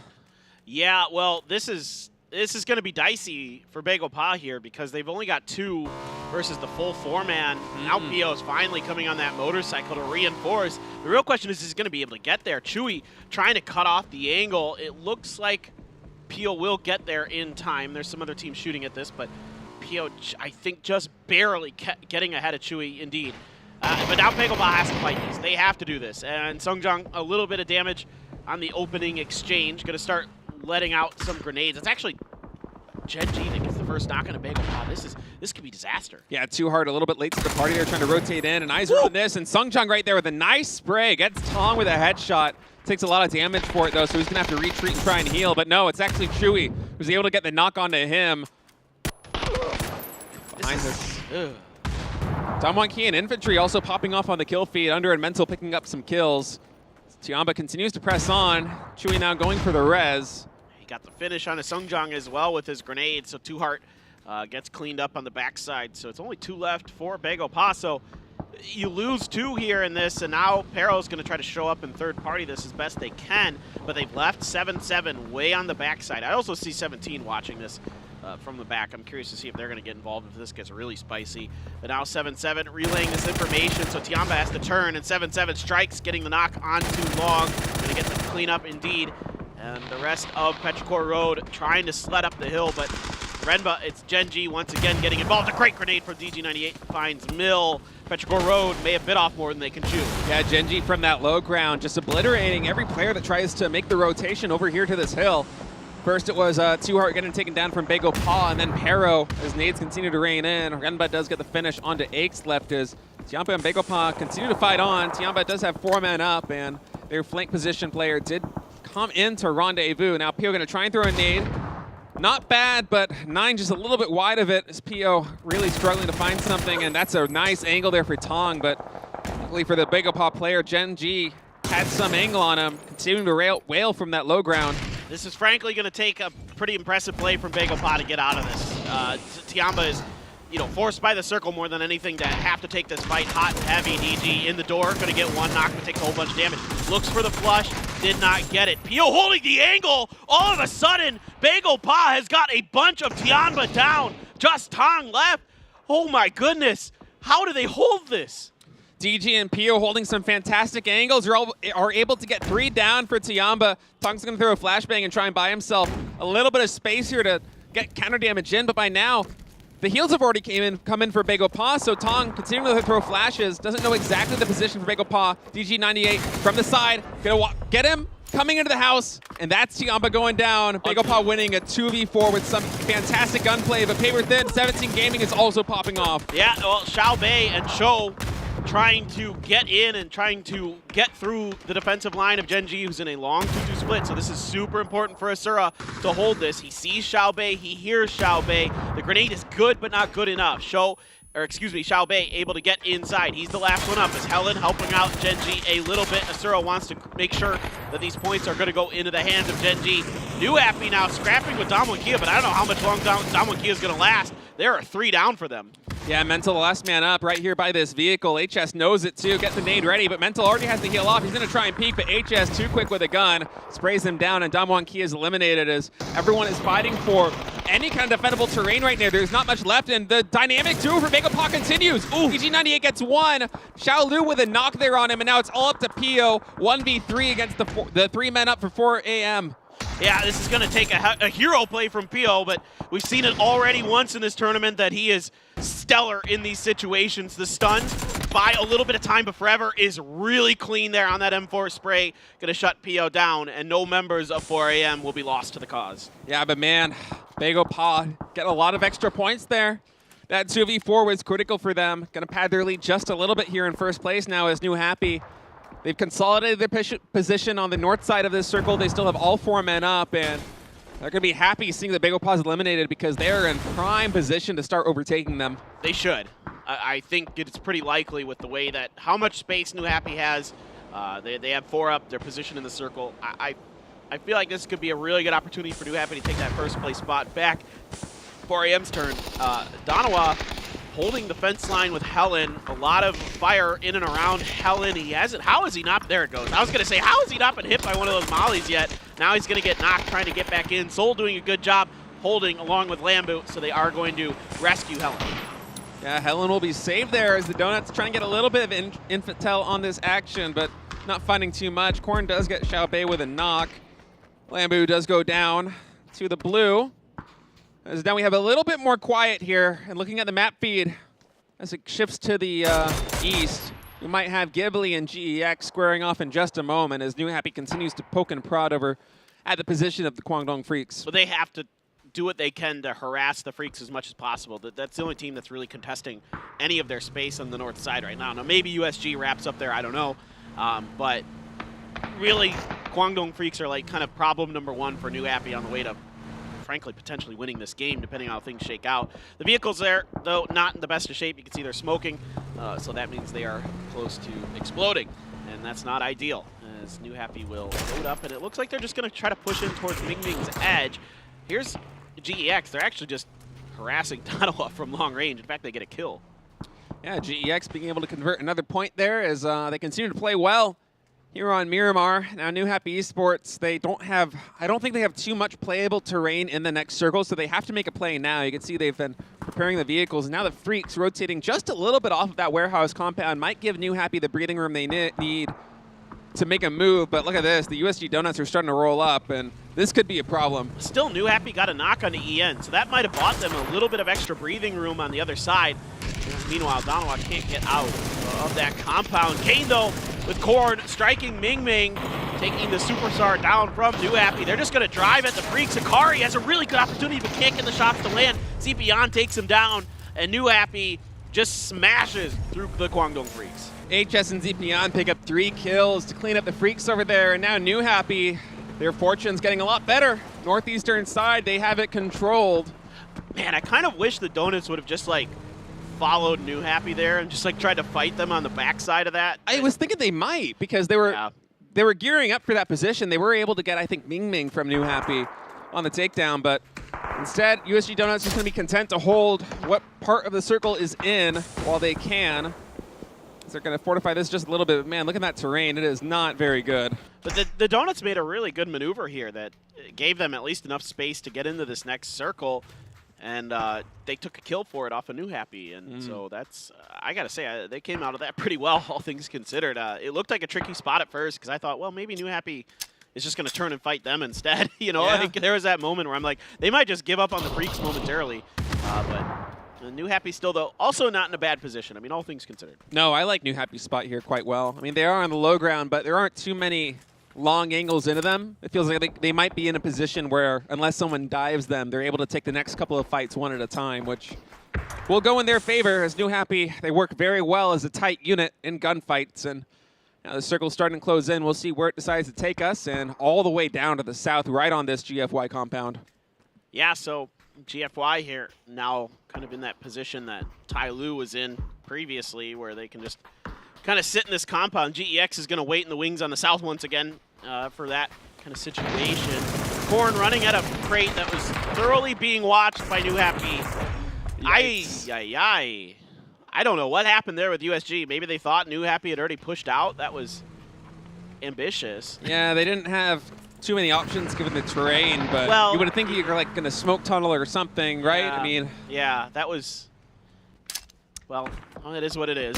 Yep. They thought they could get away with it for some reason.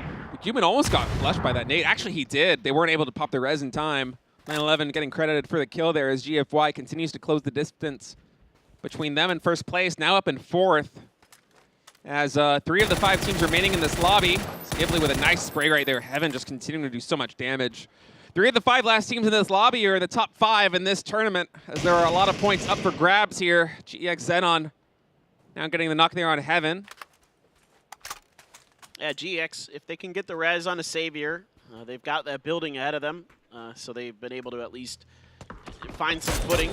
Heaven actually knocked there for Ghibli, as now NewHappy wants to see if they can punish this. Oh, there's no way. I mean, not much Zerum can do there. A good grenade sends the rest to Ghibli pack. I mean, they're just getting picked apart. NewHappy's getting so many kills right now. HS, in fact, has 7. Looking like he's going to get more. NewHappy already at 13, and this is the huge game that they needed coming into this. Already in first place with a sizable lead. They want to continue to build on that, not only with kills, but with placement points, as they're starting to gather some intel over here on the north side of this compound. Now, GFY is quite entrenched over here. Genji just to the west side in the hills. GEX have 1 building on the south side of this compound, and Yanli all the way down on the hill in the flank position, as we're now getting a good idea of the lay of the land here as our teams try to spread themselves in the most favorable positions possible. Yep, it's going to be interesting to see where this shifts and how that affects the landscape. You know, if it shifts to the west, then actually it's kind of tricky for Genji because they have 2 different flanks to worry about with GEX and NewHappy. Frankly, this is difficult for Genji no matter what, but it shifts a little bit in the favor of GEX. So their compound isn't quite in the middle. Still sort of GFY's is. It's kind of weird because nobody's in that house that's actually in the middle of this circle. So it's kind of, everybody's fighting for the edges of this. And now GFY's attention turning towards NewHappy, who has to, kind of leapfrog their way through. They have to get to this shanty on the other side of this hill first. Yeah, but NewHappy, they have been in tough positions like this before, and they've come out ahead of them more times than not, as we saw yesterday with their top 3 finishes. Well, look at the way they cover each other. I mean, to make sure great. HS can get into this compound safely, they leave 2 on the hill to watch. It's really smart. They're really good at working tight as a unit. Yeah. The best in the world right now. Yeah, I mean, just the way they cover each other, the way they set up smokes, the way they, in previous maps, the way they try to make the rotations in with 2 in vehicles, 2 on the grounds providing cover. It's just beautiful to watch. And yeah, just kind of leapfrogging in, not needing any smokes as Nan was providing the cover for ZP Yan to get in. All right, Nan, now it's his turn. He's the last man to have to make the run. A little bit of damage put into him. ZP there for a response to make sure that there won't be any further damage done to Nan, and heal should come through just fine. Gen.G swinging out like they want to try to third-party this. I think Gen.G was really hoping there'd be a knock. They know NewHappy's in here. They heard the shots. Now they're cold. Yeah, the grenades come out, and they're good. That's one knock. Can they find another? Nan now, grenade in hand, looking to throw one in response. Gen.G really wants these points. They need everything they can get here. ZP Yan on his last legs right now, very close to bleeding out as the pressure mounts here for NewHappy. GFY also trying to need this position. A lot of guys want to take down the top team here in this lobby. Is Nan now going for the res, but there hasn't been too much of an opening here either for Gen.G or for GFY. Is Gen.G out of frags is my question. Seems like it. They must be. I figured they would have tried to finish that for sure. Zen Nan and GEX are going to just lock their position down. 911 sees 2, doesn't like it, backs up as NewHappy overstacks that angle momentarily. Again, it's all about buying themselves space here. Gen.G, yeah, it looks like they're, at least Spear is for sure out of frag. ZP Yan's turn to try to get some revenge. Grenade out too far to really do much. As Spear makes the run, the mad dash in towards the fence line. Another grenade too far for the side of NewHappy, and GFY is going to tunnel down on top of NewHappy, it looks like. Yeah, GFY's already been getting a ton of damage in, but Nan right there with a nice spray gets the headshot on Tongmu. That's one knock coming in. Now, question is, what is the utility situation? They're going to throw the flash to bangs, and they're going to go for this right now. Nan takes a ton of damage there from 911, who does have the micro Uzi. I love it. I love it. Get that micro Uzi. That thing is absolutely nuts. Point blank range. There's some shotguns floating in the mix now as well. Look at NewHappy. They have to fight 2 different teams, and they're somehow so far making it work. Now, GFY did get the res onto their teammate, so it's still just GEX just chilling on their compound, just watching everybody else scrapping and clawing for every bit of space, but it's phase 9, and jeez, that's fast. Man. ZP Yan, absolutely nuts there. Gonna get Spear for sure, down to just a Nonix for Gen.G. 15 kills now for NewHappy as they continue to add the points up, and it seems like ZP Yan has a good read on where Nonix is, and double headshot with a spray gets to Nonix as NewHappy has their 16th kill. Now Peng is right around the corner with a DBS on with a 4X. Did you hear me? I was happy. I'm like, yes, DBS. Oh, he gets one. He's going to town. Let's go. Oh no, those stupid metal bars got in the way. He goes for the flash. He gets another. The DBS, absolutely insane at close range, but here comes GEX. Yan Lee shuts one down. Looking for another. Can't control the spray enough to get it. Savior here waiting on the edge of this smoke. Actually has to push a bit up over this fence. A ton of damage being done on the inside. And it's going to be GEX. GEX wins their 2nd game in a row. Back to back. Back to back to top out the day. And man, they've got to be feeling really good about that. But NewHappy, the main story in that game for me is how many points they tallied up, because they have a little bit of breathing room now in first place. That was a ton of kills. Yeah, they just came alive there at the end. And just really just hitting so many amazing shots there. Just an absolutely phenomenal team. They're just so talented top to bottom. Those barrels are just devastating in the hands of NewHappy. They're so accurate, so fast, so clean. But GX, just patience. They're the tortoise. If you want to talk about tortoises and hares, yeah. If you want to use that analogy, that fable, definitely GX is more tortoise style, but slow and steady sometimes does indeed win the race. Absolutely. GEX playing calm, cool, and collected. Getting their 2nd win in a row. Just identifying the position. They have 4 men up on the south side of that compound, and they know that the other 3 teams, they're scrapping for everything they can get on the north side. Just let them eat away at each other and then swoop in when all 3 teams are weak. That's what GEX does. They hear those DBS shots pop off. They watch that kill feed, and they smile because they know players on all teams are knocked. They swoop in, pick up the win. It's a fun ending, a really good one to finish the day. Some of those Miramar circles are rather entertaining, and that's one of them for sure, where it's up on that hill with that compound. A lot to play with there for the teams. People starting to dig deep into the up close and personal guns to get ready for those situations. So something like a DVS, that if that falls in your hands, then that's a gift and a half, no doubt about it. And GEX, wow. I wonder where they're sitting on the leaderboards after winning 2 in a row. Has to be a pretty decent jump up for them. So again, for GEX, already qualified for PGC. You want to see them have a good finish, get some confidence, getting ready for that big global championship in Dubai coming up not too long from now, just a couple weeks. Yeah, and China's woes on Miramar seem to continue at least a little bit there. Their win rate is, I think, below 20% on this map because Korea won like 80% coming into today. And now GEX wins the 2 Miramar maps that we have on day 5. That was a thrilling conclusion to a great day. A lot of back and forth action, and oh man, I cannot wait to get started tomorrow. The top of the leaderboard is so stacked. So many teams are in contention right now. It really is anybody's game at this point. Will Korea win their first ever PCS here at PCS7? Will China win yet again? I mean, the storylines write themselves. Yeah, will NewHappy finally win a PCS? Will 17 Gaming finally win a PCS? Is Big Opa, a team of hodgepodge bros who just came together to play for the second half of this year, gonna win a PCS with, PO, in my book, the greatest player of all time, leading this team to unthinkable results right now with the way they're playing. Yes, this last game didn't quite, I would say there were some things they could tighten up in that game, but overall they still came out with some decent points. But I mean, NewHappy was just all over the place in that game. They were just hitting everything they looked at. There was a ton of kills. It felt like every single fight they took it decisively, and the USG Donuts just caught dead in the water there trying to rotate across. Yivli had some nice fights over here on the south side, but GEX just so resilient. Yeah, that peek out from Zepion. And then the double headshot. Yeah, oh yeah. I mean, that's just dirty. Ridiculous. Dirty. Again, it's these barrels are just so unfathomably deadly in their hands. It's just crazy how good they are. Yeah, GX got to feel good. Got to be happy with that. The further you can climb up in the leaderboards, the more money you get too. So yeah, that's all gravy for them.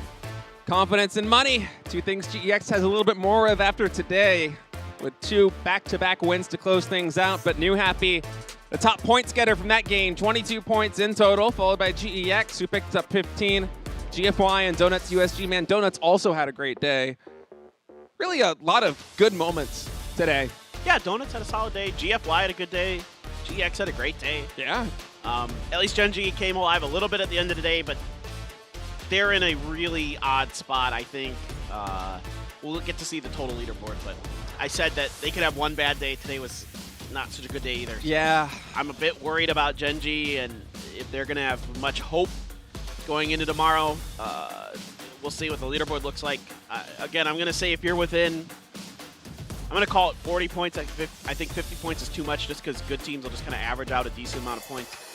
If you're within 40 points and you have just an absolute monster day, you have like 3 wins, 60 points, then there's a world where you can maybe be in contention for the first place spot, but it's pretty unlikely. I would say, though, and Xavier, of course, the match MVP from that one with 3 kills, I would say that the way that these games have shaked out, especially here in the second weekend, I don't think anyone is going to have a monster day tomorrow. It feels like the competition is so tight that whoever wins tomorrow is going to win by grinding out points in every single game. And right now, NewHappy with, I mean, as far as the leaderboards have gone for the past couple of days, this is about as good a lead as it gets. 198 to 188, first to second.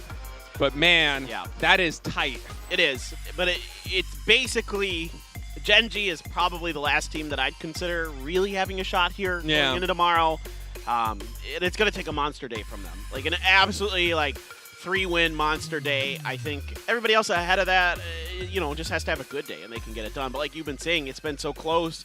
No, I mean, there have been days like Gen G had a 50-point day. NewHappy's had a couple of really good days here in a row, going back to last week. So, it's tough, man. I think, 4 or 5 teams, I think, that are still in this that we're going to be really focusing on tomorrow. Of course, the PGC points, we'll kind of lay that all out for you later. But we've got the interview coming up, guys. Let's take a look. We'll have that in just a second. Hopefully soon. We're working on it. Sorry, we got debated again with the interview. Yeah, thought it was. It's bit. NewHappy again. Yeah. It's NewHappy's fault. I swear. Okay, let's go to the interview now. PC PCS7 아시아 Day 5의 PCS7 Asia Day 2 is the same NewHappy입니다. winner from yesterday, NewHappy. Let's have an interview with them. Congratulations, NewHappy. 승리 축하드립니다. Congratulations on your win. 이어서 오늘도 1위 탈환에 성공을 하셨습니다. 마지막 매치에서만 무려 Following yesterday, you guys made first place again and were able to accumulate points from the last match. Zipian, how do you feel about being first place right now? Could you share some of your thoughts? 那你们今天最后一场以17杀，然后也得到了榜首，感觉如何呢？感觉还是非常的好吧。我们都始终相信我们的最后一把是可以打得很好的。 일단 기분은 매우 좋고 저희가 끝까지 최선을 Yeah, first of all, we're very happy that we were able to be first place. It's impressive that we were able to finish the day being first place at a strong ending. NewHappy였던 것 같습니다. 그리고 밍밍 선수에게 Mingming, we would like to ask you next question. There were some battles with Pero today, which was particularly significant. They're the strongest performer in PCS, and you guys are the strongest performer in PCL.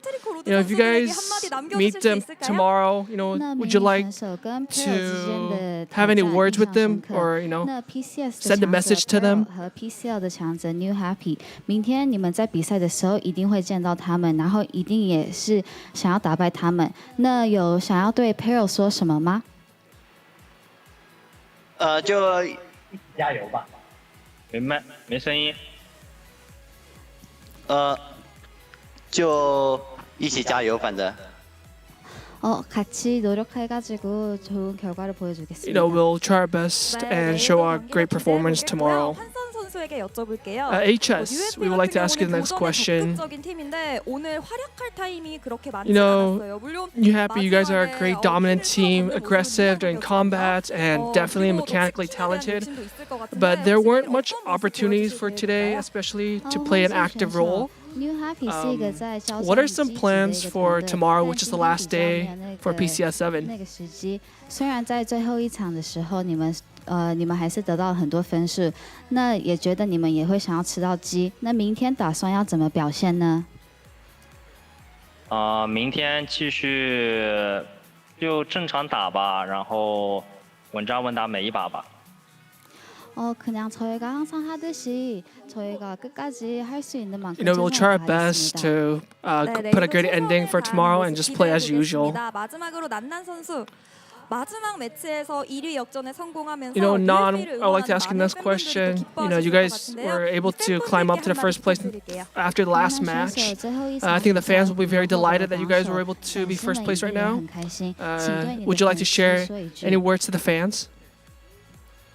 我们会继续把状態延續下去，爭取在洲際賽取得一個好成績。 컨디션 관리를 잘해가지고 저희가 내일 꼭 우승을 하겠습니다. We'll try our best tomorrow, put our best condition, and be on our best performance tomorrow. Congratulations once again, and thank you for the interview today. 谢谢。 All right, well, that was our interview with NewHappy. Once again, just kind of saying they just need to stay the course. And, well, yeah, it worked again today, so they're still on top. BagelPop made a run at it, but that last game for NewHappy was just too much, too strong. As, yeah, they're close, dude. They're looking to win it all. Yeah, really good showing from them. Yesterday, 4 out of 5 maps, they got top 3, and today they racked up a ton of kills. All those kills in that final map put them back in first place. They look like the team to beat right now for sure. Yeah, they're absolutely insane. Well, that's going to do it for us for today, guys. We still have one more day left, of course, so you don't want to miss it. EU's coming up later here for PCS7, so make sure you stay tuned for all the exciting action. We're going to be done for now. We'll see you back tomorrow, 7 p.m. Korean Standard Time for the final day of PCS7 Asia. We'll see you then.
나이스.